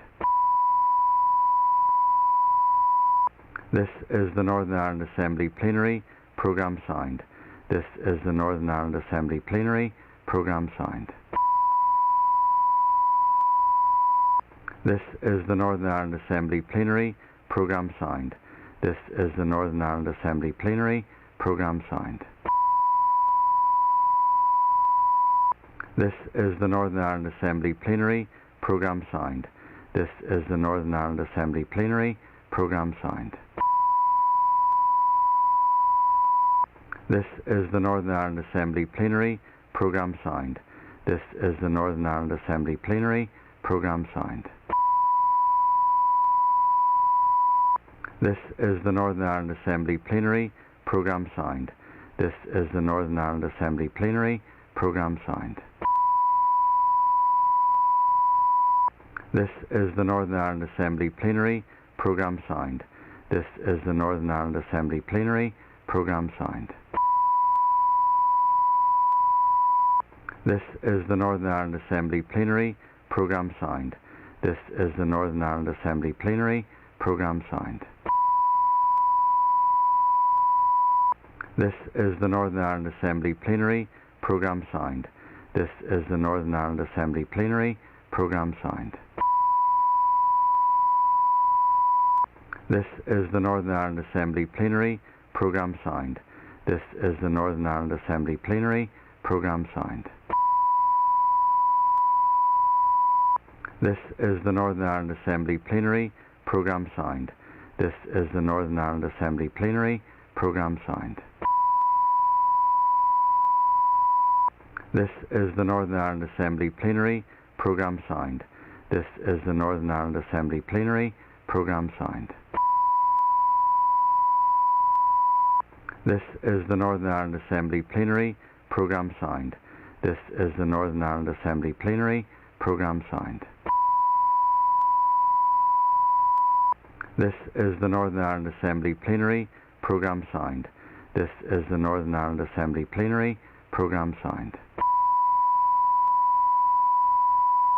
This is the Northern Ireland Assembly Plenary Programme signed. This is the Northern Ireland Assembly Plenary Programme signed. This is the Northern Ireland Assembly Plenary Programme signed.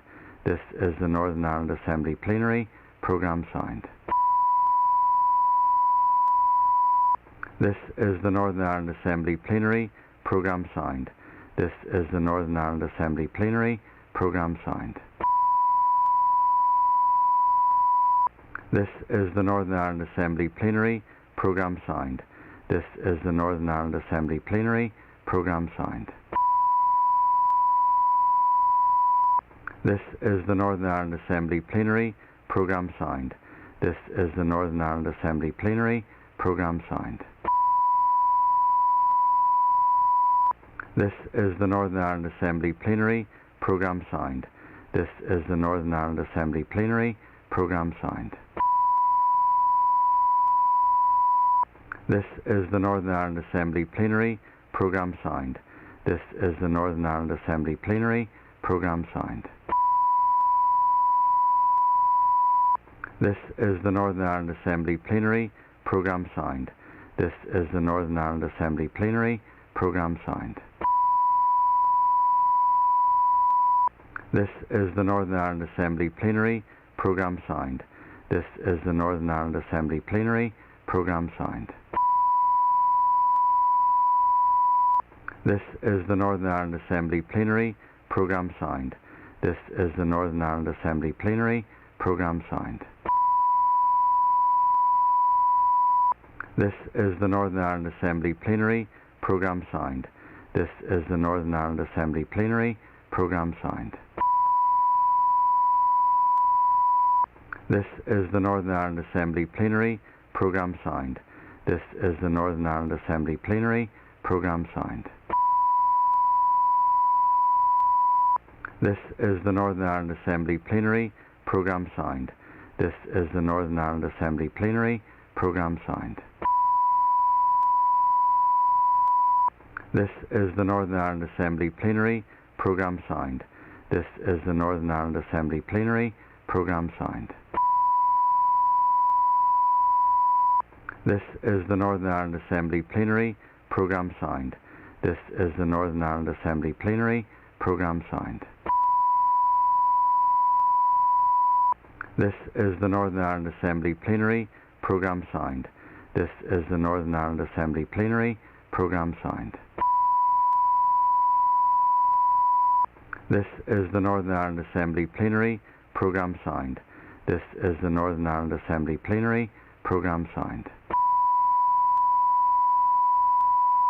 This is the Northern Ireland Assembly Plenary Programme signed. This is the Northern Ireland Assembly Plenary Programme signed. This is the Northern Ireland Assembly Plenary Programme signed. This is the Northern Ireland Assembly Plenary Programme signed. This is the Northern Ireland Assembly Plenary Programme signed. This is the Northern Ireland Assembly Plenary Programme signed. This is the Northern Ireland Assembly Plenary Programme signed.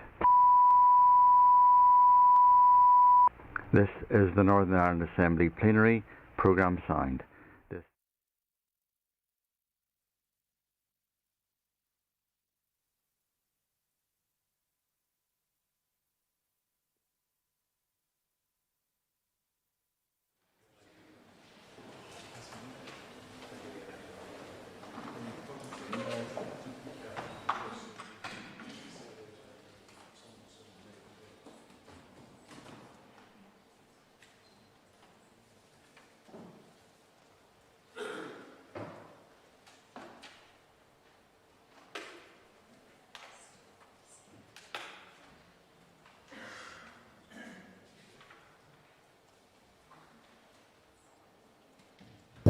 Okay, members, the sitting is resumed. It is time for questions to the Minister of Finance.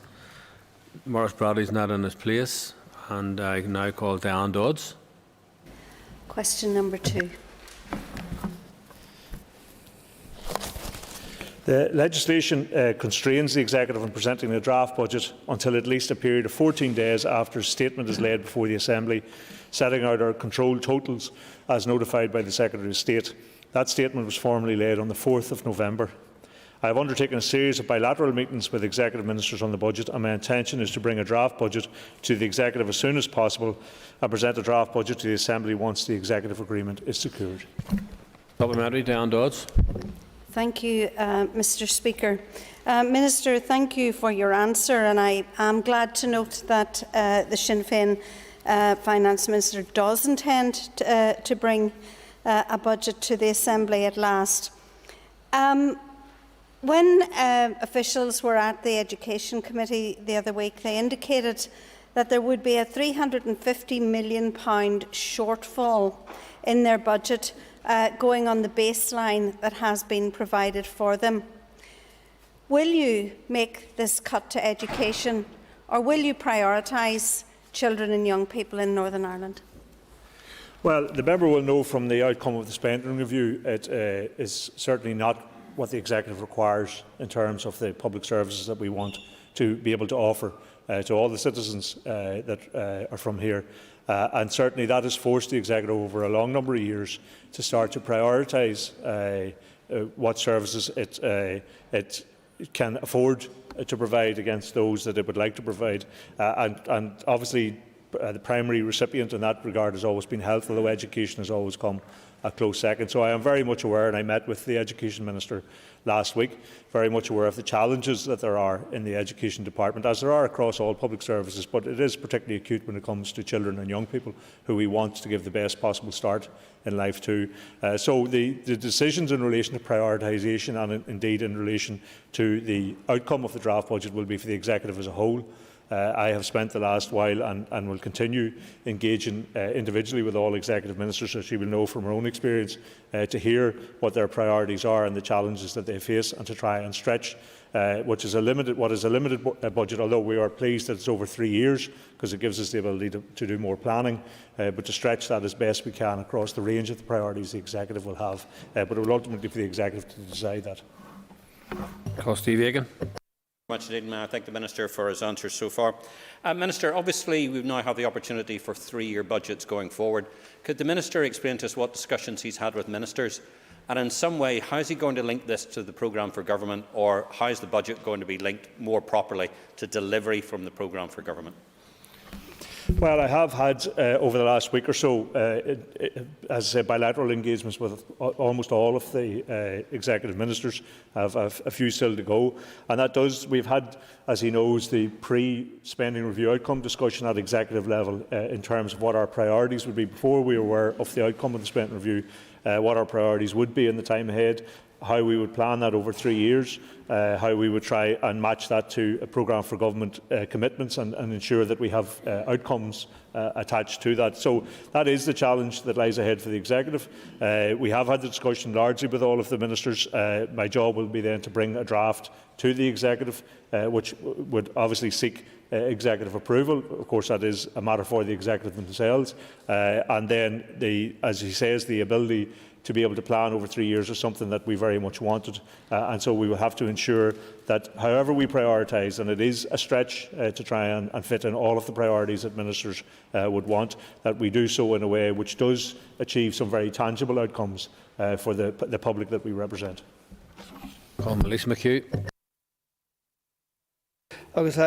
Minister, given that the victims' payments will have to incorporate into the draft budget, can you confirm if the British Government has yet agreed to step up to the plate and honour its responsibility in relation to helping to fund this?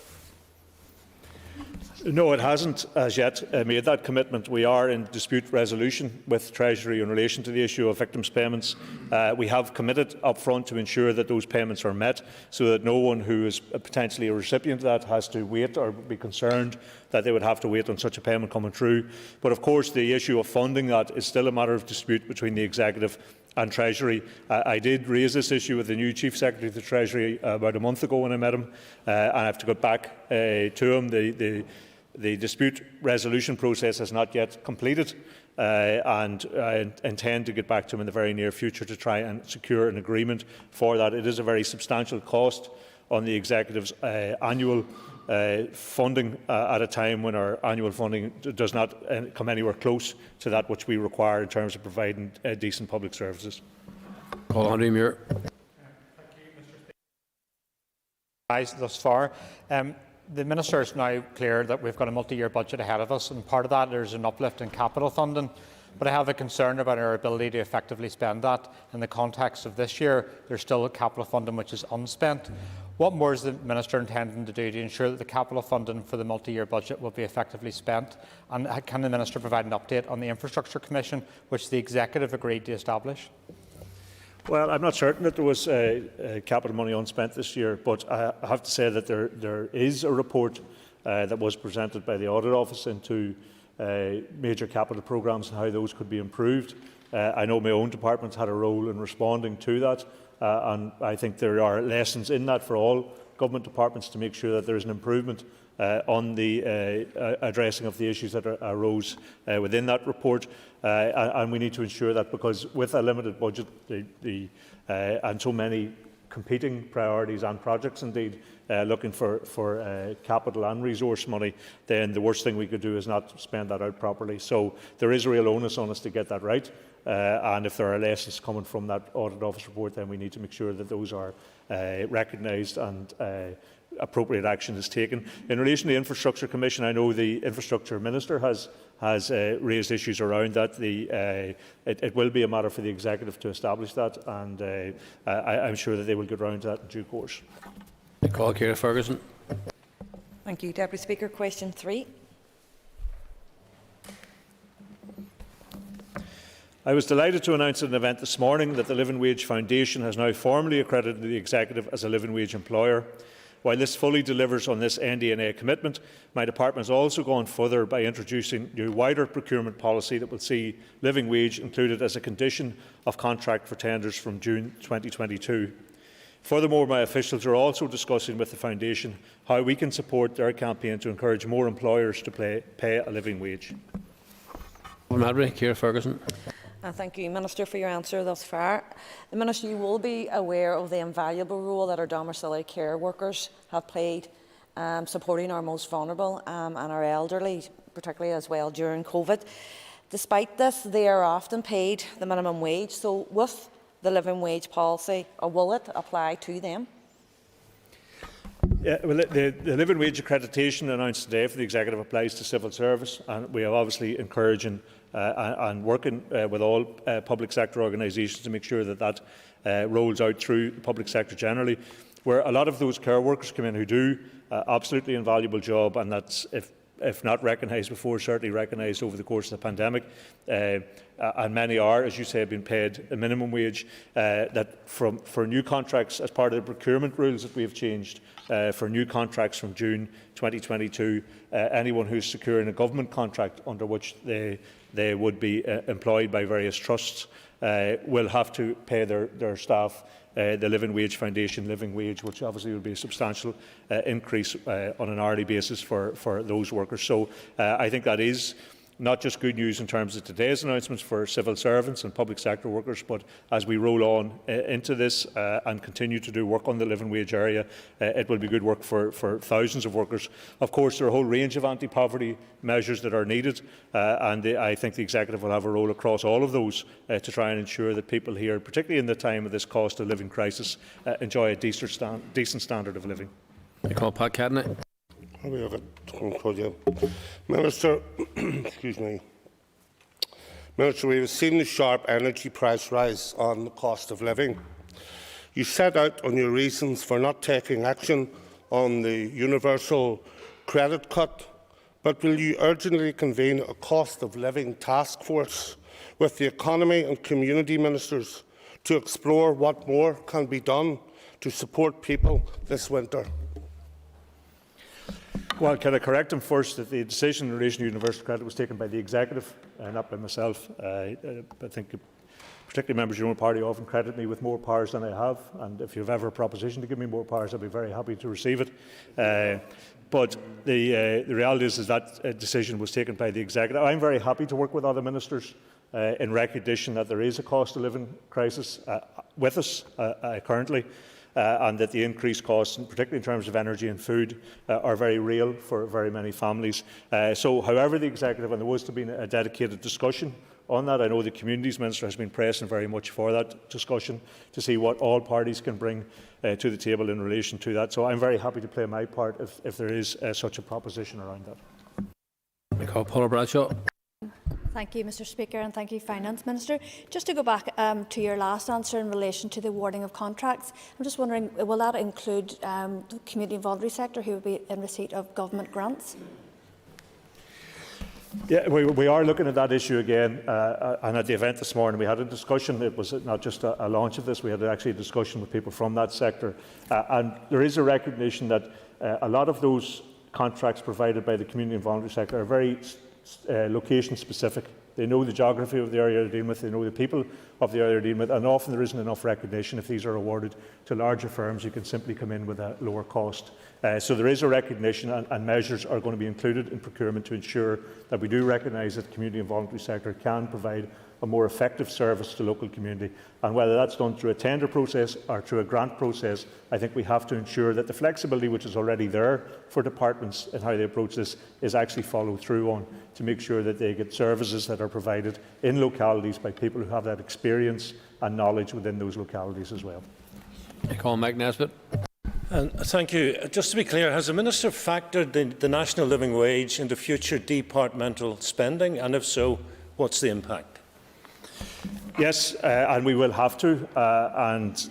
One of the leading officials, I think this morning at the event, said, yes, there is a cost attached to this, but it is the right thing to do. And the cost is actually, in overall terms for our budget, if the Living Wage Foundation wage has gone up just in the last day or so, so that will increase it, but it was in the region of the small number of millions of pounds. For the total number that we're talking about in the civil service, once you get out into the broader public service, of course, that will increase. But I think we have to recognise that if we want to lift people out of poverty, and there are all sorts of implications for public finances of people living in poverty, which include education, which include health, then these are some standards that we have to adopt. And I think it is the right thing to do. And in broader terms, it isn't a very substantial cost on the public purse, but it can have the effect of actually reducing dependency on other public services. Call Colin McGrath. Question number 4, Mr. Speaker. The Executive will shortly be preparing a draft budget for the next 3 years, following the outcome of the spending review. To inform the development of this draft budget, each department has been invited to make bids against a limited number of executive priorities, including green growth and sustainability, which will also cover climate mitigation. It will then be for the Executive to determine what funding will be made available as part of the budget to help tackle climate change and support the transition to net zero. Supplementary, Colin McGrath. Thank you very much, Mr. Speaker. Minister, as we've seen at COP26, commitments in carbon reduction need action plans, and action plans require financing, whether that's for retrofitting of homes, overhauling public transport, or a just transition for those workers that are affected. Will you guarantee that the multi-year funding budgets that you will be setting in the coming months will have specific funding streams for the transition to net zero, so the public can judge the level of executive commitment? Well, again, it will be for the Executive to guarantee that, not myself. What we can do is, as I've invited the Executive to do at our planning session pre the spent review outcome, which again, as I remind the member, was disappointing, I've invited the Executive to set priorities, and one of the priorities I invited them to set was around green growth and sustainability, and in making submissions in order to allow me to draft a budget to make bids against some of those priorities. And that was one of the priorities. So we have had interest, of course, from a range of departments who have a responsibility in that matter. And so the Executive will have to set that priority against competing priorities as well, in terms of health, in terms of inequalities, in terms of economic growth and sustainability and skills, and all of the other areas. I'm sure when it comes to a budget debate here, people will be reminding us that we should have prioritised. But of course, there are commitments that have been made to transition to net zero, and the Executive will have to try and match those commitments in terms of its spending. Pádraig Delargy. The Minister's demonstrated his intent to utilise public spending for public good by incorporating social value requirements into the procurement process. Can the social value element also include a focus on climate change? Well, certainly one of the elements of the social value that people will have to demonstrate, and that will be 10% of the contract value from next June and move on up to 20% the following June in 2023. One of those elements can and should be environmental. And so there is an opportunity for people to actually make that contribution. So it's not just simply about the measures the Executive are doing through public funding themselves, but also how they're utilising the procurement power to ensure that other sectors come in and make environmental contributions as well. Roy Beggs. Mr. Speaker, there is financial pressures on health, and as been indicated earlier, financial pressures on education, and indeed many government departments. But we also have 2 different climate change bills before us, and the outcomes of that will be additional pressures, either in terms of supporting change or perhaps pressures to mitigate those who have been adversely affected. So will the Minister accept that there is a need to record the cost of what we're doing and to ensure that there is a budget set aside to enable our movement towards a UK net carbon zero? Well, I think it is incumbent on us to try and ascertain the costs as best we can and to make sure, as I say, if this is, and I'm recommending it is a priority for the Executive, that we have resources to meet our targets. And the Executive has set itself targets, and we're not just doing this alone. We're obviously a part of a global attempt, limited and fractious perhaps as it may be, coming from COP26, but certainly attempt and responsibility to try and transition to net zero for future generations. So, of course, we have to try and match the resources that are required to do that and understand the costs that are associated with doing that. But we set that against a whole range of priorities, as he understands, and has outlined some of them in health and education and protecting vulnerable people, economic recovery as well. And we have to try and stretch what is a limited resource, even though it allows us to plan over 3 years, but to stretch that resource across that range of challenges. I would hope that, as he has referenced, that there are 2 bills currently going through the Assembly, that there is some attempt to have a meeting of minds, and that we get something that everyone can buy into, which does do what needs to be done in the time ahead in terms of climate change. Kelly Armstrong. Thank you, Mr. Speaker. Minister, thank you so much for your questions so far, but I would like to ask you what considerations have been given to seeking the ability to levy a carbon tax on all fossil fuel companies' emissions? Something at that level would be done by Treasury, so it would be ultimately a question for them. Whatever we can manage in our more limited role here, the Fiscal Commission is currently looking at various tax raising and levying powers, and I have been prescriptive with them in terms of what they might look at, and I'm eagerly awaiting a kind of draft report to make sure that we can have this debate. And of course, a final report will be then a matter for an incoming Executive to consider legislating for. So, but I think the ability to put carbon tax on large fossil fuel companies, and that would be something that would more than likely originate from Treasury. I call Liz Kimmins. Question 5, please. The spending review outcome was better than feared, but less than what we needed. I've set out the details of the spending review settlement in my written ministerial statement, but I would like to make comment about the increase in the Executive's budget for the 3-year period ahead. Much has been made of the Chancellor's announcement of £1.6 billion extra per annum for the Executive, but the Chancellor was referring to additional amounts compared to a baseline that was significantly lower than the actual budget for 21-22. It's more accurate to compare the budget envelope for the next 3 years to the Executive 21-22 budget, and when that comparison is made, the funding is much lower than the £1.6 billion per annum. In fact, comparing to 21-22, the resource budget shows no increase in real terms by the time we reach 2024-25. The capital budget is somewhat better, with a 2.1% real terms increase by 24-25. Liz Kimmins, supplementary. I'm going to thank the Minister for his response. Would the Minister agree that the British Government's refusal to cut VAT on energy bills as part of the spending review represents another attack on hard-pressed workers and families who are already struggling in the face of a cost of living crisis? Well, there's no doubt, as I responded to previous questions, that we are in a cost of living crisis, and I think it is incumbent on all of us, the Executive, within whatever limited resources we have, to try and pull those together to try and ensure that we can help families as best we can. I certainly know the Communities Minister is very exercised. She does have programmes which can assist people, particularly with winter heating, but those are limited, and the additional Barnett consequential that we may receive from the Treasury is well short of what we spent on this last year. So I did write to the Chancellor in relation to the VAT issue, in relation to energy bills.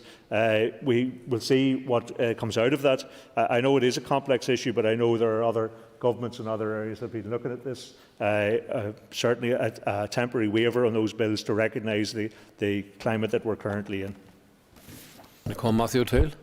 Mr Speaker, Minister, in June, you, having written to the Chancellor, you said it is essential that the British Government delivers a multi-year budget, as this will enable the Executive to strategically plan the delivery of public services. On the same day in June, the Health Minister launched his framework to deliver reductions in waiting lists, but that only delivered targets or set out targets to 2026. The spending review runs to 2025. People in this place will completely lose even more confidence with us if the budgets we set don't match quickly to reducing waiting lists. When you assign money, and I agree that health should be a priority, can you commit that the targets will not just be to 2026, but there will be earlier targets for reducing waiting lists, not just at the end of this 3-year budget period we have, but in the years in the middle of it, so that people can actually see what those targets are and whether we are delivering against them?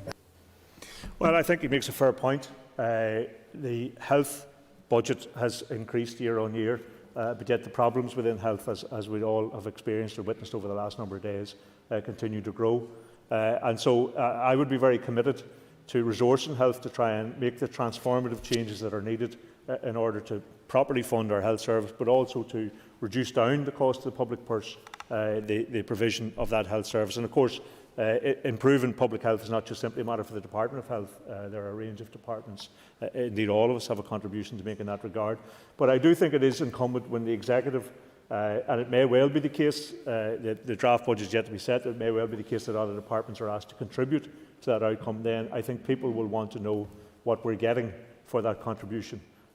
Not just in terms of giving more cash to health, but actually understanding the objectives that we all want to see in terms of elective care and a range of other measures, then how that is being met. And I think shorter term, medium term targets in relation to that, I think, would be a very helpful approach, and it's something that I would be very content to consider. I know that discussion is ongoing at the moment, because I think if we are collectively, and I don't just mean by the Executive, I mean by the Assembly as a whole, to allocate a very significant chunk of our resources to health, because it's absolutely necessary to do that, and we are dealing with the consequences of years and years of austerity budgets and trying to support a service that is in crisis, then I think we have to see what the transformative outcome of that is over a number of years, and it is, I think, appropriate to measure that as we go along.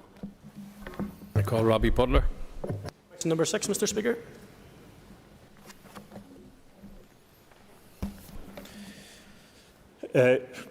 Support for this bill and the accelerated passage process were agreed by the Executive on the 21st of October. This is not ordinary legislation, it's an emergency measure being introduced purely to mitigate against significant financial risk. Failure to bring this legislation through could result in revenue losses to both the Executive and to district councils up to £255 million over a 3-year period from April 2020 to March 2023. The Department has taken legal advice on its obligations to consult, and for this specific bill, which addresses an urgent taxation matter, there is neither a statutory obligation nor a legitimate expectation to consult. Additionally, a consultation should not be undertaken if it is not going to be meaningful. In this case, there is no outcome of a consultation on the bill that could change the need for it or the intent or nature of that legislation. But I can confirm that the equivalent legislation in England, Wales and Scotland has also been introduced without consultation. Supplementary, Robbie Butler. Thank the Minister for his answer, and he will I'm sure, agree with me that some non-domestic ratepayers will be concerned, as will other stakeholders. In relation to significant stakeholders, and in particular local councils, what confidence can you give to them that fiscal pressures will not be forced down onto them in terms of any resultant outcomes of the bill? Well, that's precisely the point of the bill, is to make sure that we do deal with the potential fiscal pressures. This was a device which was intended to deal with some local specific issues, but now can be used in terms of a global pandemic, and that was never its intention. And so we're actually moving very specifically in that regard to protect the public purse from any loss in that fashion. And I do intend to, and we are discussing with council finance officers, and I do intend to discuss with business organisations in the very near future.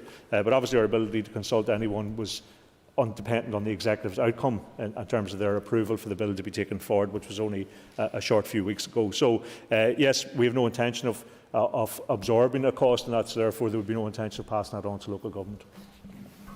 Robbie Butler, supplementary. Oh, already had your supplementary. I've been very generous this afternoon. I call Keith Buchanan. So far for his answers. Minister, my understanding is over 2,000 businesses have appealed their NAV based on coronavirus being an issue. If this bill passes, what happens to those 2,000 businesses? Well, we are hoping that there is associated with the bill, which has originated in Westminster and, as I say, is going through Wales and Scotland in a very similar fashion to the one that we have adopted, that there is some compensatory factor available to us, which will come across as a Barnett consequential. And if that is the case, and we certainly hope it's the case, and we're testing that at the moment with Treasury, then we would try and ensure that businesses do get some recompense for that. But the consequence of it not doing anything is a much greater cost on the public purse, which would ultimately impact on our ability to move on things like rates, in terms of looking at business rates and looking at some of the rates interventions we make in terms of small business support and manufacturing support. So that type of a hit on the public purse would probably have longer-term consequences for rates in a negative sense than perhaps this issue in terms of those businesses. I concur, and I thank the Minister for his answers thus far. Many businesses really benefited from the 2-year rates holiday as part of the package of support for businesses during the pandemic. Does the Minister expect that there will be further rate support in the incoming financial year? Well, the rates support that was provided was largely done from the COVID money that we received from Treasury, so we don't have that level of money going into the next financial year. But nonetheless, we have asked the University of Ulster Economic Policy Unit, who did provide us with some advice and guidance and supporting evidence in relation to how we tailored the rate package after the initial 4 months, to give us some further advice as to what sectors specifically are continuing to suffer as a consequence of the pandemic. A lot of retail and hospitality have been opened up, albeit with ongoing restrictions, but some sectors in particular are suffering as a consequence of that. So we are looking at which sectors are continuing to sort of feel the weight of the impacts of COVID and see if there's anything that we can do to support them in the new financial year. But that will very much depend on the budgets that are available to us. The Minister describes this as not ordinary legislation. He's certainly right about that, because it combines in a most toxic mix that which is retrospective and absolutely no consultation. And then the Minister wants to add to that the third component of accelerated passage. So he wants to bring legislation which is retrospective, which denies appeals, which has been no consultation with the sector about, and he wants to ram it through this House. Is that not a triple lock of unaccountability?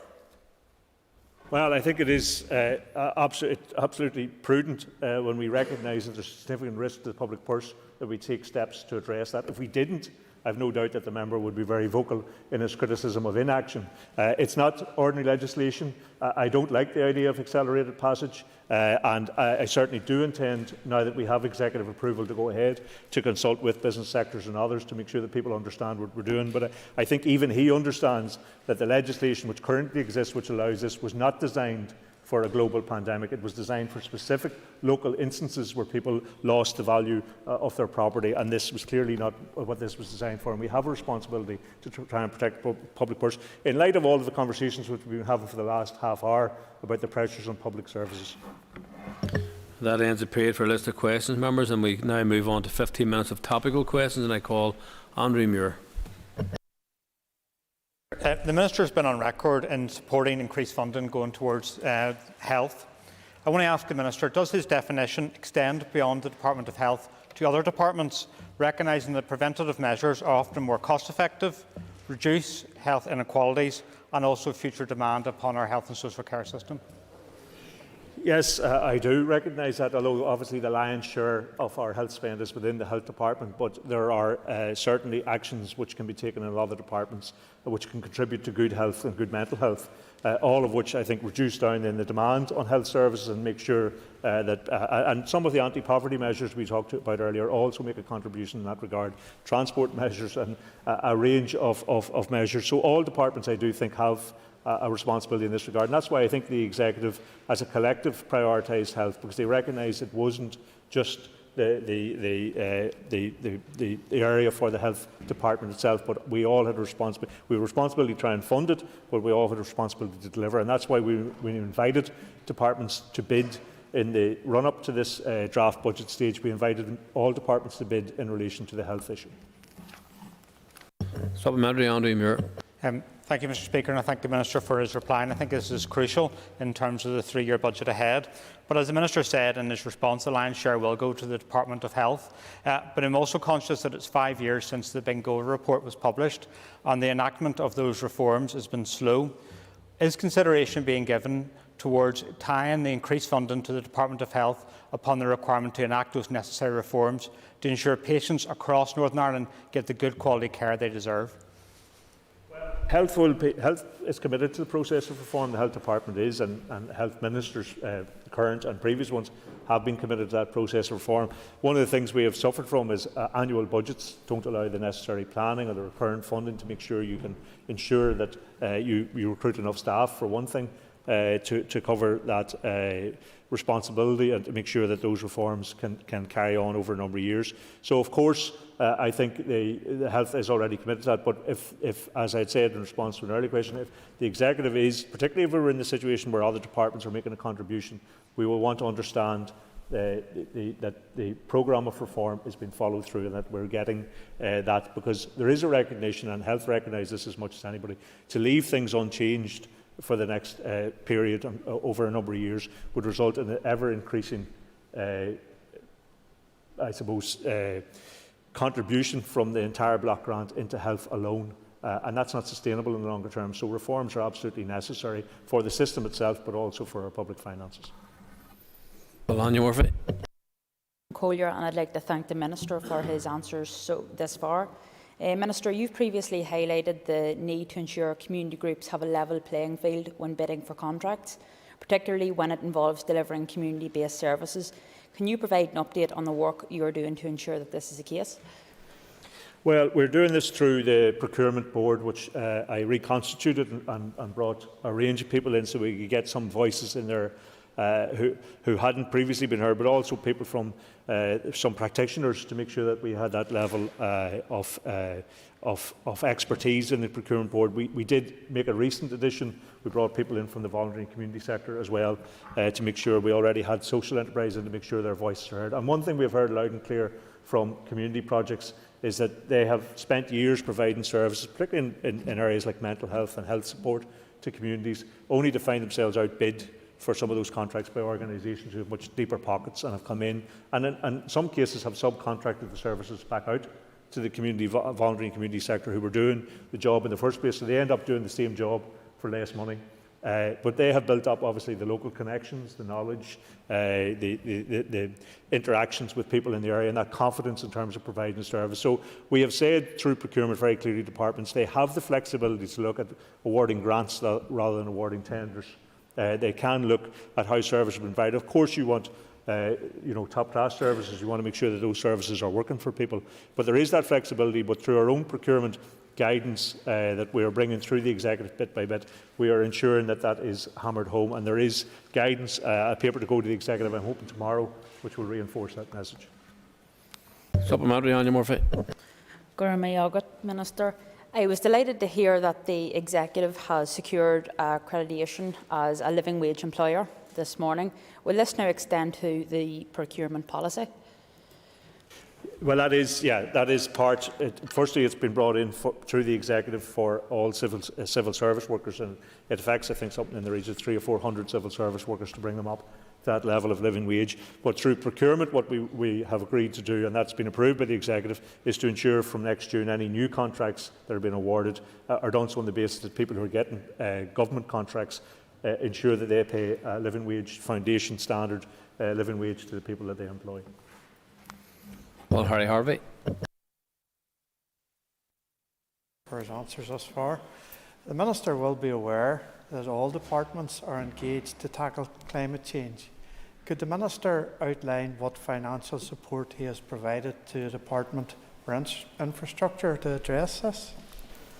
Well, the Department of Infrastructure will be one of a range of departments, and what we have done is, as part of the pre-planning exercises before we knew the outcome of the spending review, we presented to the various Executive colleagues that we believe there was a range of priorities that the Executive should engage with, health being one obviously, but green growth and recovery, sustainable economic growth as well, issues around, as I say, tackling inequalities. And we invited departments to make bids against those. So the Department of Infrastructure would have been invited to make bids against those priorities. And in doing that, we will get a sense of the contribution that departments want to make over the next 3 years, but also then we have to match that against the resources we have for those departments over the next 3 years. Supplementary, Harry Harvey. Thank you, Mr Speaker, and thank the Minister for his answer so far. Minister, you'll be aware that there is a growing demand for electric vehicles, charging points especially. I'm just wondering, do you have plans to commit additional budget for this going forward this incoming year? Thank you. Yeah, well, I do know it's something that the Department of Infrastructure have been looking at in terms of how they do it. We have also offered to the Department of Infrastructure, and I heard the Minister for Infrastructure the other day when she was answering yesterday. She was answering questions about the transport meeting that she was on, saying that we have also offered to look at the building regulations to see, do we include charging points within new buildings. So some of it would be financial contributions, but there are other things we can do to make sure that the electric charging infrastructure is enough to support people, to encourage people to make the move from fossil fuel powered vehicles into electric charged vehicles. So we need to make sure that those incentives are there, and that some of the issues which would have people concerned, like access to charging, are dealt with. So through things like building regulations, we can make a contribution to the Department of Finance, as well as looking at some financial contribution. Kelly Armstrong. Thank you, Mr Speaker. Minister, could I ask if you could clarify for the House what your role is with regards to Fresh Start money and what management your department may have over that money? Well, the Fresh Start money has generally been earmarked as part of an agreement, so in a large extent it's ring-fenced. We would obviously liaise with the NIO, through whom the Fresh Start money came, to make sure that we access that we can include it in our budgets. But it is earmarked for a range of matters. Some of it was actually health transformation money.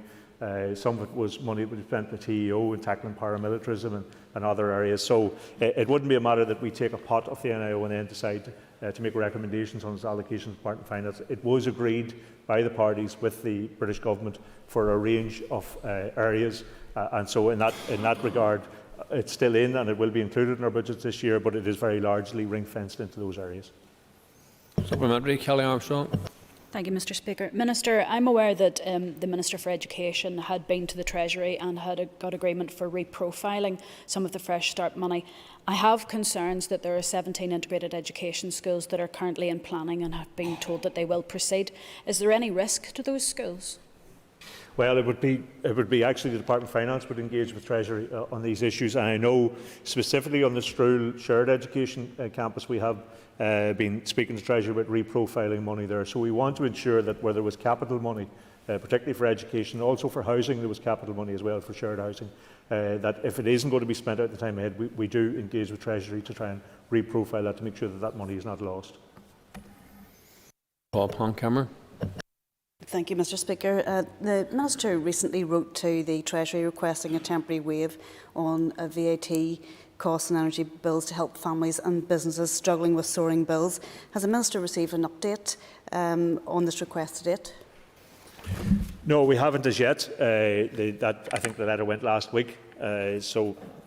Judging by the time sometimes Treasury takes to respond to us, but I would be hoping for an early response to that, because I'm very firmly of the view that we are in the midst of a cost of living crisis now, and that any steps which can be taken, including things like waiving VAT on energy bills, should be explored by the government. I think it would make a contribution. There are contributions that the executive can make as well, and I think it's incumbent on us to find ways to do that. But certainly, I think Treasury could make a major contribution in terms of VAT on energy bills. Tom Cameron, supplementary. Thank you, Mr Speaker, and thank the Minister for his answer so far. The 10 towns network area, which includes Antrim, my hometown and my constituency, will increase prices by 38% in December. Other major companies like SSE Electricity and Power and I have also announced large increases in gas and electricity bills. Has the Minister had any discussions with the Communities Minister around the potential need for further welfare support for those being pushed into debt and financial poverty, with this added pressure on energy bills? Yes, I have. I know that she's very exercised about this, because this, last year there was support was required for people with energy bills over the winter, and we had more money in the pot to do it then, perhaps because of some of the COVID money we had as well. And this year the price hike has come in very suddenly in terms of gas and then electricity as well. So that has put it in a very, very significant, and you identify the costs associated with that. So she is very concerned. I have had discussions with her. We are of the view that we would want to see perhaps ahead of the next redistribution point we have for any funding available is January. At that stage people might already be in crisis in this regard. So we are considering discussing with other departments that perhaps know now what they may be surrendering in January to see can we get some agreement at the Executive to put that towards this cost of living crisis that we're currently in now. That will depend on what returns are coming back from departments, but we are trying to identify some steps that we can take in advance of getting deep into the winter to try and see is there a way to address some of these. The Minister already has a number of schemes which he can allocate funding out to support people in terms of their home heating costs. But I think last year we had an additional 50 million. I think this year it looks like we've got an additional 12 or 13 million. That clearly is not going to be adequate in the time ahead when you add in the increase in energy costs. Paula Bradley. Minister, recently we received correspondence from the Minister of Communities around the Shared Prosperity Fund, and I know that you've taken the lead on this, and I know you're proactively taking the lead on this also. Can you let us know, are we making any headway at all on this? Well, we're trying to analyse the outcome of the I think it was the Community Renewal Fund and the funding that recently came here. As you know, I know you've been following this, we've been repeated representations. Treasury, Scotland and Wales have made exactly the same representation that this is funding projects and schemes in our area that doesn't take any account of the Executive's priorities. We have no function or role into. We got this offer of some very high-level contributions to say, did this meet our priorities or did it not meet our priorities, which we had no sense of whether that actually secured the funding, or if we said it didn't meet our priorities, we might have knocked a project out of getting funding and that money wasn't coming back to us to allocate to other priorities. So we've been trying to analyse the first run of funding in relation to this, and to be quite honest, we don't have any rhyme or reason to how the funding was allocated. As a matter of fact, the three projects that got actually the most in terms of the share going to other projects didn't come past the Executive for any view at all. And one of them was a call centre based in Oxford. I'm not sure how it got funds attributed to us, whatever services it provides here. So it is very, very unsatisfactory. And we will continue to make representation. I have asked for some analysis to be done of the outcome of that funding allocation. I try and get some sense, because they don't come through us, so we don't have a sense of who applied and didn't get. But to try and get some analysis, I've spoken to the Scottish Finance Minister in recent times, and she's doing something similar. I have no doubt Wales will do that. We will go back again and present to Treasury and say this is not working for us. What we require in terms of particularly lost EU funding is that that money comes to us. This institution decides the priorities and we allocate accordingly, not in this kind of random way that has been done to date. A really brief supplementary. Paula Bradley. Thank the Minister for his answers. To be very brief then, we know that many of our funding streams require match funding with EU funding.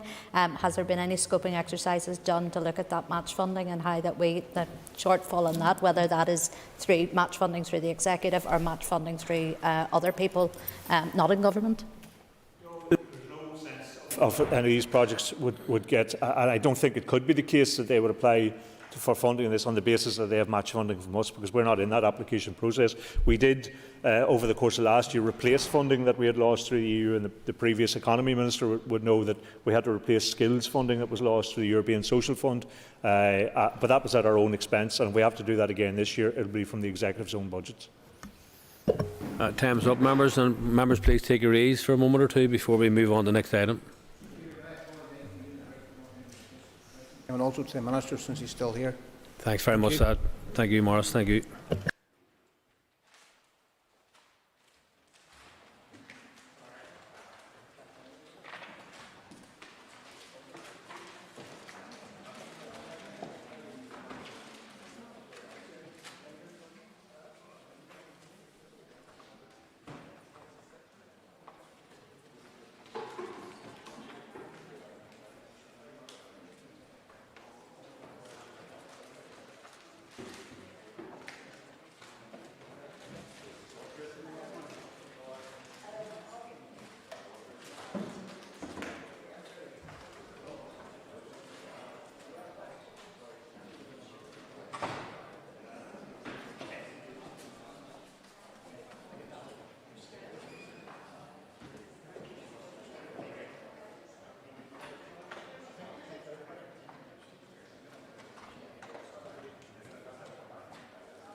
Order members, the next item of business is the consideration stage of the Horse Racing Amendment Bill. And I call the Minister of Agriculture, Environment and Rural Affairs, Edmund Poots, to formally move the bill. I move that the consideration stage of the Horse Racing Amendment Bill be now taken. Members will have a copy of the marshalled list of amendments detailing the order for consideration. The amendments have been grouped for debate in the provisional groupings of amendments selected list. There is a single group of amendments which contains 2 amendments detailing with provisions and definition. I would remind members intending to speak during debate on the single group of amendments that they should address the amendments on which they wish to comment. Once the debate in the group is completed, any further amendments in the group will be moved formally as we go through the bill, and the question will be put on each without further debate. The question on stand part will be taken at appropriate points in the bill, and if that is clear, we shall proceed. No amendments have been tabled to clauses 1 or 2. I propose, by leave of the Assembly, to group these clauses for the question on stand part. The question is that clauses 1 and 2 stand part of the bill. All those in favour say aye. Contrary, no. The ayes have it. The ayes have it. We now come to the single group of amendments for debate. With Amendment 1, it will be convenient to debate Amendment 2. And I call on the Minister of Agriculture, Environment and Rural Affairs to move Amendment 1 and to address the other amendments in the group. Minister. Thank you, Mr Deputy Speaker. I beg to move Amendment number 1 and 2. Before I speak on these amendments, I'd like to take the opportunity to thank the chairperson of the members and members of the Agriculture, Environment and Rural Affairs Committee for their detailed and constructive scrutiny of the bill and its aims thus far. At this point, I also want to thank the Office of Legislative Counsel, legal advisers and officials in my department for their work in getting the bill to this key stage. I welcome the publication of the ERA Committee's report on the bill, which, as well as confirming the committee's support, includes recommendations with respect to the need for strategic review of the operation of the Horse Racing Fund. The committee recommends that my department sets out a timetable for such a strategic review, which will consider who is eligible for support under the fund, whether the amount of the levy is appropriate, and where responsibility for the fund best sits. The need for the strategic review of the operation of the fund was raised during the bill's second reading. At that point, I acknowledged that a fundamental review was necessary, but due to the complexity of the issues involved, it would need to be completed over a longer time frame. I am therefore happy to accept the committee's recommendation and indeed can confirm that the initial scoping work is underway. The committee also recommended that the Department for Communities set out any long-term plans to review legislation on gambling activities included in relation to online gambling. As members will be aware, DFC's gambling licensing rules do not currently regulate online gambling. It is bookmakers licensed by DFC that pay into the Horse Racing Fund, and I understand that DFC is considering the licensing of remote bookmakers, albeit any review will not take place until the next mandate. It would therefore not be appropriate to make major changes to the legislation governing the fund until DFC has completed its review of licensing. My officials have shared the committee's recommendation with their counterparts in DFC, and I have asked that my officials work with DFC on the issues of common interest in reviewing the fund. I note that the Communities Minister has asked the same of her officials in undertaking a wider review of gambling legislation. I will move on to discuss the amendments in detail in a moment, but first I wish to remind the Assembly why this short bill is before us. The Horse Racing Northern Ireland Order 1990 is the legal basis for the Horse Racing Fund in Northern Ireland. The fund is made up from a levy collected from licensed bookmakers in Northern Ireland and was set up to provide financial support for horse racing at the 2 Northern Ireland racecourses at Downpatrick and Downroyal. However, since 2019, the new operator of Downroyal has been unable to access the fund as it is not specifically named in the 1990 order. Furthermore, as a consequence of my department's assessment of subsidy control rules, payments to Downpatrick have also been suspended. This is because providing support to one racecourse when it's not possible to support the other would potentially create unfair competition in the market. Therefore, in amending the 1990 order to name the new operators at Down Royal as beneficiaries of the fund, the bill will allow for full reinstatement of payments from the fund to both racecourses. This is the main aim of the bill. By keeping this as the narrow focus, I am seeking to ensure the bill is enacted within the current mandate and therefore allow for the reinstatement of payments to the two racecourses as early as possible. I turn now to the amendments to the bill that I have tabled. Amendment number 1 is a minor and technical amendment to clause 3 of the bill and is simply a tidy-up of the bill and its impact on existing legislation. The amendment removes the definition of the word modify, which is only used in Article 11 of the 1990 order. The article is omitted by clause 3 of the bill, so the definition is redundant. Amendment number 2 is more substantial, as it introduces a new clause to the bill, clause 4A, transitional and supplementary provisions. However, it remains in keeping with the bill's overall aims to reinstate payments from the fund as quickly as possible. There are two parts to this new clause. Firstly, it will allow for payments to be made from the Horse Racing Fund for eligible expenditure incurred by racecourses in 2021. It does this by enabling Down Royal to submit a statement of expenditure for 2021 and to do so after royal assent. Members will recall that Down Royal has not been eligible to do so before enactment, as the current operators are not named in the legislation. And while Downpatrick has already submitted the necessary paperwork relating to 2021, it has not been eligible for support either due to the subsidy control rules. As a result of the new clause 4A, once Down Royal has submitted its statement relating to 2021, both racecourses will then be able to claim for 2021 expenditure. And where the ERA Committee raised the issue of the payments for spend incurred by the racecourses in the period before the bill is enacted, so I know this will be welcomed by members.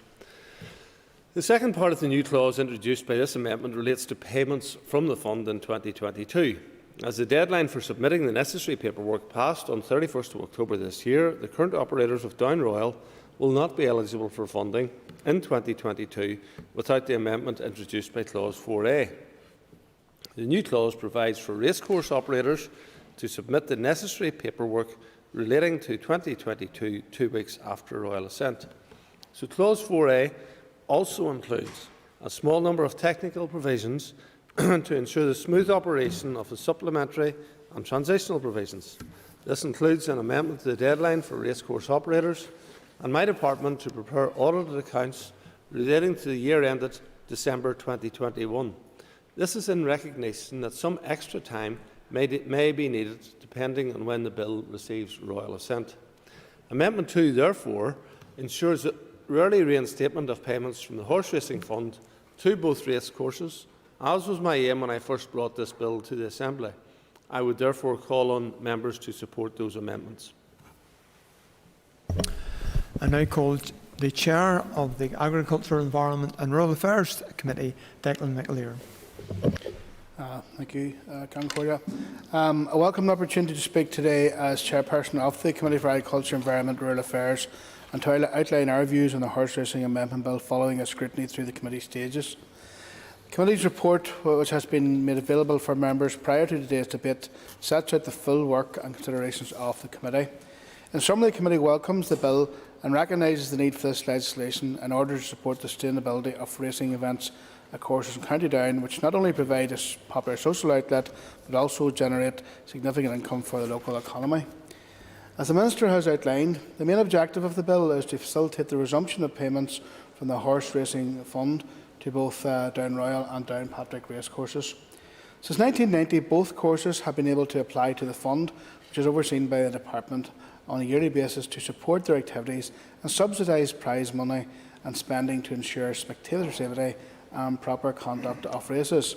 The Horse Racing 1990 order provides for the management of the fund and specifically names beneficiaries at Down Royal and Downpatrick racecourses. The fund is resourced through annual charges to local bookmakers, and its income is approximately £350,000 per year. Following a change of ownership in 2019, the incumbent operators at Down Royal have been able to apply for the fund payments due to the wording of the 1990 order. There's also been a knock-on impact for Downpatrick because their fund applications were not considered by the Department due to concerns about breaching state aid regulations through continued allocation to one course over the other. The bill aims to overcome these issues by making changes to the 1990 order by inserting a generic definition of a horse race course operator at each site, and this will enable resumption of fund payments to both race courses going forward. It also makes several other technical amendments to future-proof the provision of fund allocations should a similar scenario arise in the years ahead. The bill was referred to the committee on the 26th of April 2021. Following this, we commissioned a briefing from Research and Information Services and undertook a call for evidence between June and August. The committee received 8 responses to its call for evidence, and the majority of responses were supportive of the bill's objectives and its primary aim of facilitating the resumption of fund payments. We heard how important the activities at Down Royal and Downpatrick are both in relation to the local equine sector, but also the wider economy, with an estimated 4.5 million generated annually in off-course spending with spectators, boosting retail, hospitality and restaurant venues. Stakeholders were concerned that a prolonged delay to the courses receiving the funding, the fund payments, could potentially jeopardise their activities, meaning that they might have to hold fewer events per year. This would have a negative knock-on effect for the economy and employment. In general, respondents supported the bill's aims, and there was a consensus to modernise provisions of the 1990 order that courses are not prevented from applying in future. We also heard through our call for evidence that a review of the scope of the fund might be useful, and to assess the levies currently charged to bookmakers to resource the fund to make sure these are proportionate to their overall revenue. We also heard concern from some stakeholders that the current operator of Down Royal is a privately funded company, and therefore it is questionable whether they should be entitled to fund payments. We sought assurances from DAERA about this, and the Department advised that so long as the operator uses fund payments for the specific purpose of supporting horse racing activities, it is not of relevance. The committee was content with this rationale. Officials from DAERA briefed the committee on the 16th of September on the clauses and provisions of the bill and confirmed its primary purpose to reinstate the allocation of fund payments to both racecourses in County Down through amendments to the 1990 order. The committee questioned the officials about the prospect of widening the scope of the fund so that greyhound tracks may be able to make applications and the use of licence fees currently charged to bookmakers. The DAERA officials advised that the limitations of the fund are acknowledged and the Department is committed to undertaking a fundamental strategic review of the fund in the long term, but this will take time and will require input and engagement from other departments. On the 23rd of September, the committee received evidence from both Down Royal and Downpatrick racecourses. The committee heard that the inability to access fund payments has had a major impact on their revenue, and as a result they have had to resort to other means to subsidise income and maintain their activities. In the context of the COVID-19 pandemic, the inability to access fund payments has come at a particularly challenging time for the courses and has prevented them from making improvements to their facilities. We heard how crucial funding payments are in subsidising the prize pot payment available at each racecourse, which are important in attracting high-quality races and maintaining spectator levels. The committee therefore supports Clause 1 of the bill, which removes specific references to named beneficiaries in the 1990 order and replaces these with a generic definition. This will allow fund payments to resume to both Downpatrick and Down Royal. The committee agreed that an amendment should be brought forward that would enable operators to apply for backdated payments so that they could access lost income in 2019 and 2020. The committee therefore welcomes and supports the amendment brought forward by the Minister that will enable retrospective fund application to the end of the transition period. The committee is also supportive of the amendment under Clause 1 that will enable DAERA to make future changes to named operators through secondary legislation to avoid any future delay or suspension of fund allocations. The committee is also supportive of Clause 2 that will give greater flexibility to racecourse operators to make financial submissions independently or jointly. Members are also content with Clause 3 of the bill that omits obsolete references to the 1990 order pertaining to rules and bylaws of the Down Royal Corporation and did not identify any issues with Clauses 4 to 6 which are technical and or inconsequential. The committee is also content with the amendment brought forth by DAERA that will put transitional arrangements in place for calendar year 2022 only and avoid any further delay for operators in receiving an allocation. The Committee acknowledges that the issues raised by stakeholders that there should be a comprehensive review of the fund to look at what entities should be eligible to apply and how it is operated. We also recognise that there is some discontent about the level of fees currently charged to bookmakers in respect of the fund, and that it is important to ensure that these are fair and proportionate to their overall revenue. However, the Committee acknowledges that these measures will take time and cross-departmental collaboration. In this context, did not consider it was appropriate to provide for this in the bill, and has instead made recommendations to DAERA and the Department of Communities to take these work streams forward. In summary, the ERA Committee supports the bill and the need to speedily restore the ability of Down Royal and Down Pádraig to access fund payments to support the activities which provide an important social outlet for the public and greatly benefits the local economy. Thank you. I call William Irwin. Deputy Speaker, as has been stated, this is a technical issue addressing a specific set of circumstances relating to 2 racecourses in Northern Ireland. The reason is for racecourses to make applications to the Horse Racing Fund, and this is to support their operating costs. This has not been possible for some time due to a number of technicalities which a bill before the House is designed to address. The amendments focus on the supply of financial statements, on expenditure and accounts for the race courses concerned in these matters, including the broad thrust of the bill. Had broad agreement within the committee. With that being the case, and the fact that the call for evidence and feedback has been opened and closed back in the summer, the bill before the House represents the adjustment and correction of the technicalities that prevented payments from being made for some time. The bill enables this impasse to end and payments again to be applied for. For that reason, I do not intend to say much more on the matter other than support the bill. Thank you. I call Pat Cackney. Thank you, Mr. Deputy Speaker. Thank you, Minister, for bringing forward the legislation, and we are supportive of it. This is an important piece of legislation needed to maintain the economic security of 2 of our key businesses.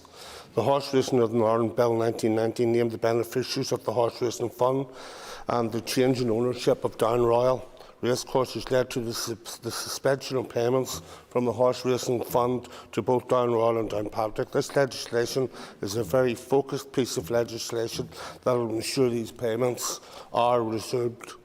The 2 racecourses play a key role in the Northern Ireland economy, with Deloitte analysts totalling the economy by Down Royal and Down Pádraig racecourse at roughly 9 million. Of course, both racecourses also contribute to the agricultural sector through rural employment and the breeding and training of horses. It is important to consider these key jobs that will be supported. Those that maintain the courses, that work to organise the races, the trainers and the breeders. Without the support of the Horse Racing Fund, we cannot guarantee the future of our 2 racecourses. The Horse Racing Fund was established to help with prize money and to maintain the racecourses in a safe way, including the safety and the welfare of the horses, the staff and the racecourse. Both Down Royal and Down Pádraig racecourses have successfully maintained their standards during the absence of the Horse Racing Fund, but this won't be sustainable forever, and it's important, Minister, to assess that this fund is resumed. Horse racing is a social event, one which, like many other sectors, has suffered due to the impact of the COVID-19 pandemic. As a Lagan Valley MLA, like the Minister himself, I was delighted to see that Down Royal's recent Festival of Racing sold out. And I think that's a really positive image for the future of horse racing, proving that people in Northern Ireland were excited to get back to the races. After a tough 18 months for the industry, it was great to see so many people enjoying the social occasion. Now, this Assembly can support the industry by resuming the payments from the Horse Racing Fund to both Down Royal and Down Pádraig. Though I may also have to ask the question about our greyhounds. I know it's been touched on slightly, but track sits in the region of this legislation. They too have struggled with the impact of the pandemic, but lack the same support. Hopefully, this is something that the Minister will, as he said in his opening remarks, consider. However, I support this legislation and hope to see it enacted in a timely manner so that important funds can be accessed as quickly as possible. In addition to the reinstatement of the fund, I encourage the Minister to investigate retrospective payments as stated to the racecourses for their horse racing fund. Members of the committee heard during the evidence session that Down Royal has been ineligible for payments from the horse racing fund since the current owners commenced operation in 2019, so have been without funding since then. Currently, the Horse Racing Fund has a large sum of money sitting that hasn't been able to be paid to the two racecourses, so I encourage the Minister to look into making appropriate retrospective payments to both racecourses in line with the objectives of the Horse Racing Fund. We've had horse racing in Down Royal for over 300 years, and there's many a great sporting day has been had there, and I believe that this legislation will make that and bring it forward from it first got its first charter to run races. Thank you, Mr Deputy Speaker. I call Rosemary Barton. Thank you. Thank you, Mr Deputy Speaker, for the opportunity to speak to this horse racing amendment bill this afternoon. This is a technical issue related to the two racecourses at the Maze, sometimes referred to as Down Royal, and Downpatrick, both of which received financial assistance. This financial assistance helped towards the prize money, general expenses on race days, and assistance towards the cost of improving the racetracks and facilities for the spectators. The 1990 order extended the Horse Racing Fund to include the Downpatrick racing course, but the financial assistance reduced to the prize money, general cost on race days and spectator safety only. This legislation ensured that licensed bookmakers paid an annual fee, which the Department of Agriculture distributed to the two beneficiaries of each of the horse racing courses, which in Downpatrick Race Club was the company, known as the company, while at the Maze operators were referred to as a corporation. The change of ownership at Down Royal in 2019 brought about the suspension of payments. Consequently, the payments from the Horse Racing Fund to the racecourse ceased, and Downpatrick Racecourse also received no funding. A resolution therefore had to be sought to restore the funding from the Horse Racing Fund to both racecourses. So there were options: do nothing, amend the 1990 order, or carry out a strategic review of the 1990 order. Do nothing was not an option. Carrying out a strategic review would involve a number of cross-departmental issues, and the length of time was not within our gift. So we looked at the second amendment, which was to change, as soon as possible, change the named operator at Down Royal.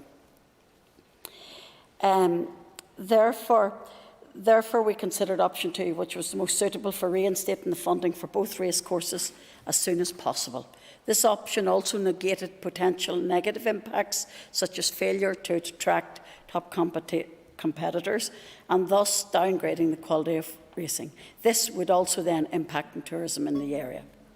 Mr Speaker, in supporting the amendment to this bill, it ensures that both racecourses will have continued funding to continue to attract top competitors to the meetings and have a positive impact.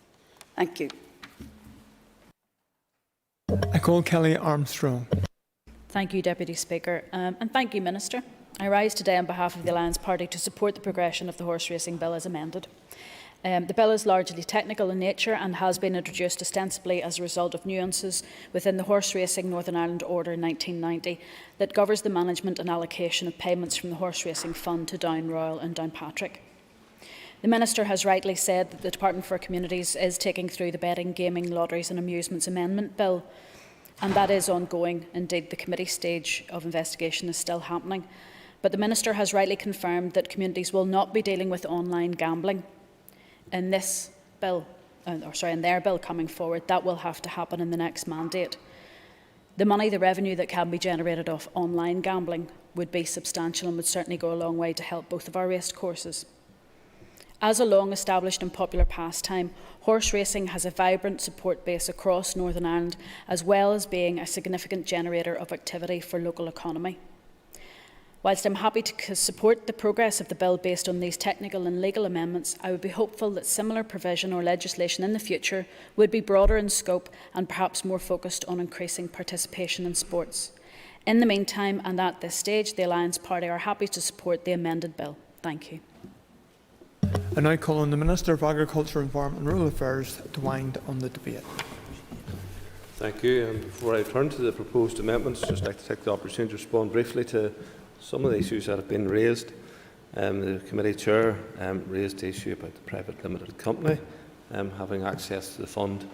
And the 1990 order does not set any restriction as to the type of operation that may receive support from the fund. However, it does set out how the fund must be used in support of horse racing at the two named locations, Downpatrick and the Maze. Operators of the racecourses are required to provide a business plan to the department in addition to their annual accounts. As a result, the use of the requirements of the 1990 is clearly audited. It is therefore the department's view that there isn't an issue with the current operators of Down Royal being named as the beneficiary to the fund. A number of members also raised the issue about the constraints maybe that we have applied when bringing this legislation forward, and I think it's became evident to everyone else that has been involved in the process that time wouldn't have allowed us to open up the doors to look at other areas, and whilst there may be justification for other areas to seek to be included, that's a matter for a new Assembly, a new Minister to take forward in the future. But for this particular issue, it was important to be addressed currently, but if we had added other issues onto it, it would have created certainly potential for none of it to happen. So many of the issues that have been raised today relate to things outside the direct scope of the short bill as introduced. The Chair and others have referred to the call for a strategic review of the fund operation. Others have specifically mentioned extension of the fund to other beneficiaries. And as I noted in my introduction to my amendments, the licensing of bookmakers in Northern Ireland is the responsibility of the AFC. And currently, online bookmakers are not licensed. As a result, it is only bookmakers on the high street and those based on the racecourses and race days that pay into the horse racing fund. So extending the beneficiaries of the fund at this stage to include greyhound racing, for example, or to support point-to-point racing without an extension of the levy, would mean that the level of support available to the two racecourses would be reduced, as payments from the fund would continue to rely only on the levy gathered from physical bookmakers. This reduction in the level of support would be unplanned and have unintended consequences, and one that the Department didn't consult on. Hence the narrow focus of this bill, and necessary for it to meet its aim to fully reinstate funding as quickly as possible. However, as I have already said, I agree with the need for a strategic review to look at these things, and were necessary to do this in cooperation with the AFC, given that the Department's responsibility for licensing of gambling in Northern Ireland. With respect to the amendments, these are in keeping with the bill's key aim of enabling reinstatement of funding as quickly as possible. As I've said in my introduction, Amendment 1 is simply housekeeping. Amendment 2 does two important things. It firstly enables payments to be made from the fund for eligible spend incurred by racecourses in 2021, and it ensures payments can be made in 2022, and that can be done without delay. With respect to 2021, Downpatrick has submitted the necessary paperwork and is noted, but is not eligible for the payment due to subsidy control rules. Providing Down Royal with the scope to comply with the legislation for that period by submitting a statement of 2021 expenditure after Royal Assent will mean that both racecourses will be able to claim for expenditure incurred in 2021. Clause 4A also allows for the submission of statements of expenditure and plans for 2022, which in turn ensures payments can be resumed as soon as possible after the bill is enacted. I thank the committee for raising the issues of the payments for spend incurred by the racecourses in the period before the bill is enacted, which Amendment No. 2 seeks to deal with. I should point out that while the new Clause 4A allows for the payments from the fund for eligible spend incurred prior to the bill's enactment, it deals only with the calendar year 2021, the period after the end of the EU exit transition period. That is when UK subsidy control rules will have applied, and any payment before this would be a breach of EU state aid rules that continue to apply to that period. However, despite this, I believe the amendment will be warmly welcomed by both racecourses. In closing, I want to again take this opportunity to thank the Chairman and members of ERA Committee and also other MLAs for their contributions to the debate at second stage and also today. As the objective of the bill is to seek the full reinstatement of support under the Horse Racing Fund as soon as possible, and as Amendment 2 in particular ensures delivery of this, I call on members to support both the amendments in this group. I beg to move. The amendment has been proposed to clause 3, page 2, line 24. Insert words as printed on the marshalled list. The question is that Amendment 1 be made. All those in favour say aye. Contrary, no. The ayes have it. The ayes have it. The question is that clause 3 as amended stand part of the bill. All those in favour say aye. Contrary, no. The ayes have it. The ayes have it. No amendments have been tabled to clause 4. The question is that clause 4 stand part of the bill. All those in favour say aye. Contrary, no. The ayes have it. The ayes have it. Amendment 2 has already been debated, and I call the Minister of Agriculture, Environment and Rural Affairs to move formally Amendment 2. Moved. Amendment proposed after clause 4, insert new clause, transitional and supplementary provision, as printed in the marshalled list. The question is that Amendment 2 be made and the new clause added to the bill. All those in favour say aye. Contrary, no. The ayes have it. The ayes have it. No amendments have been tabled to clauses 5 and 6. I propose by leave of the Assembly to group these clauses for the question and stand part. The question is that clauses 5 and 6 stand part of the bill. All those in favour say aye. Contrary, no. The ayes have it. The ayes have it. The question is that the long title be agreed. All those in favour say aye. Contrary, no. The ayes have it. The ayes have it. And that concludes the consideration stage of the Horse Racing Amendment Bill, and the bill stands referred to the Speaker. I'd ask members to take their ease for a few moments.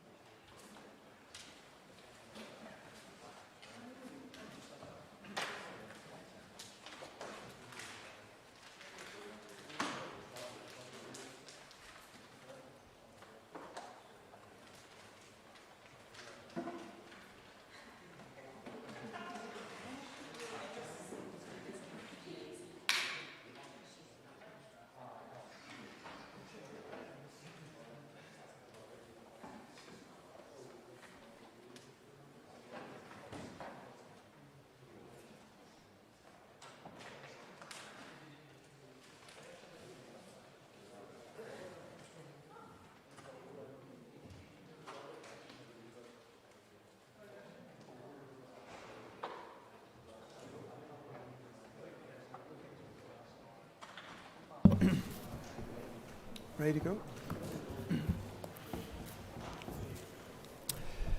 I would ask members to take their seats once more. The next item of business is a motion from the Committee for Health to extend the committee stage of a bill. Clerk, please read the motion. That, in accordance with Standing Order 33.4, the period referred to in Standing Order 33.2 be extended to 20th of January 2022 in relation to the committee stage of the Abortion Services Safe Access Zones Bill. And I call the Chairperson of the Committee for Health to move the motion. So moved. Last can call you. Thank you. The Business Committee has agreed that there should be no time limit to this debate, and I therefore call you, the Chairperson of the Health Committee, to open the debate on the motion. The Abortion Services Safe Access Zones Bill passed second stage on the 12th of October 2021 and was referred on for committee stage the following working day. The bill requires the Department of Health to establish safe access zones around buildings that offer sexual and reproductive health services and make it a criminal offence to harass people in any safe access zone. The issue of protests outside health care clinics came up during the committee's evidence on the severe fetal impairment bill, and there has been a significant response to the committee's call for evidence. It is planned that oral evidence on the bill will commence in December. The committee is seeking this extension due to the extremely heavy workload in front of us and the large number of bills the committee has to scrutinise before the end of this mandate. This heavy workload has meant the committee has to meet twice a week to be able to consider all the evidence for these bills and to be able to get these bills through committee stage before the end of January. The committee is therefore requesting an extension to 20th of January 2022. This proposed extension will allow as much time as possible for detailed consideration while balancing consideration of other bills. I commend the motion to the House.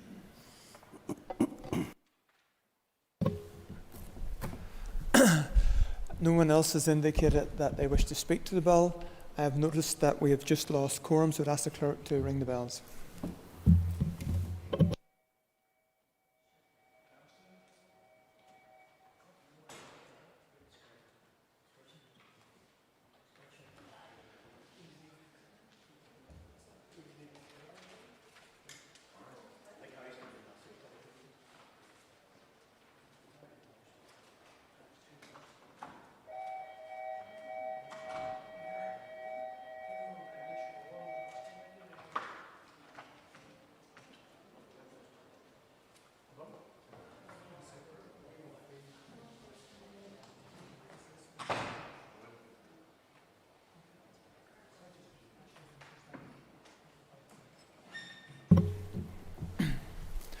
Order members, the question is the motion standing on the order paper be agreed. All those in favour say aye. Aye. Contrary no. The ayes have it. The ayes have it.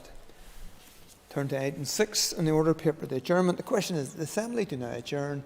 The Assembly is adjourned.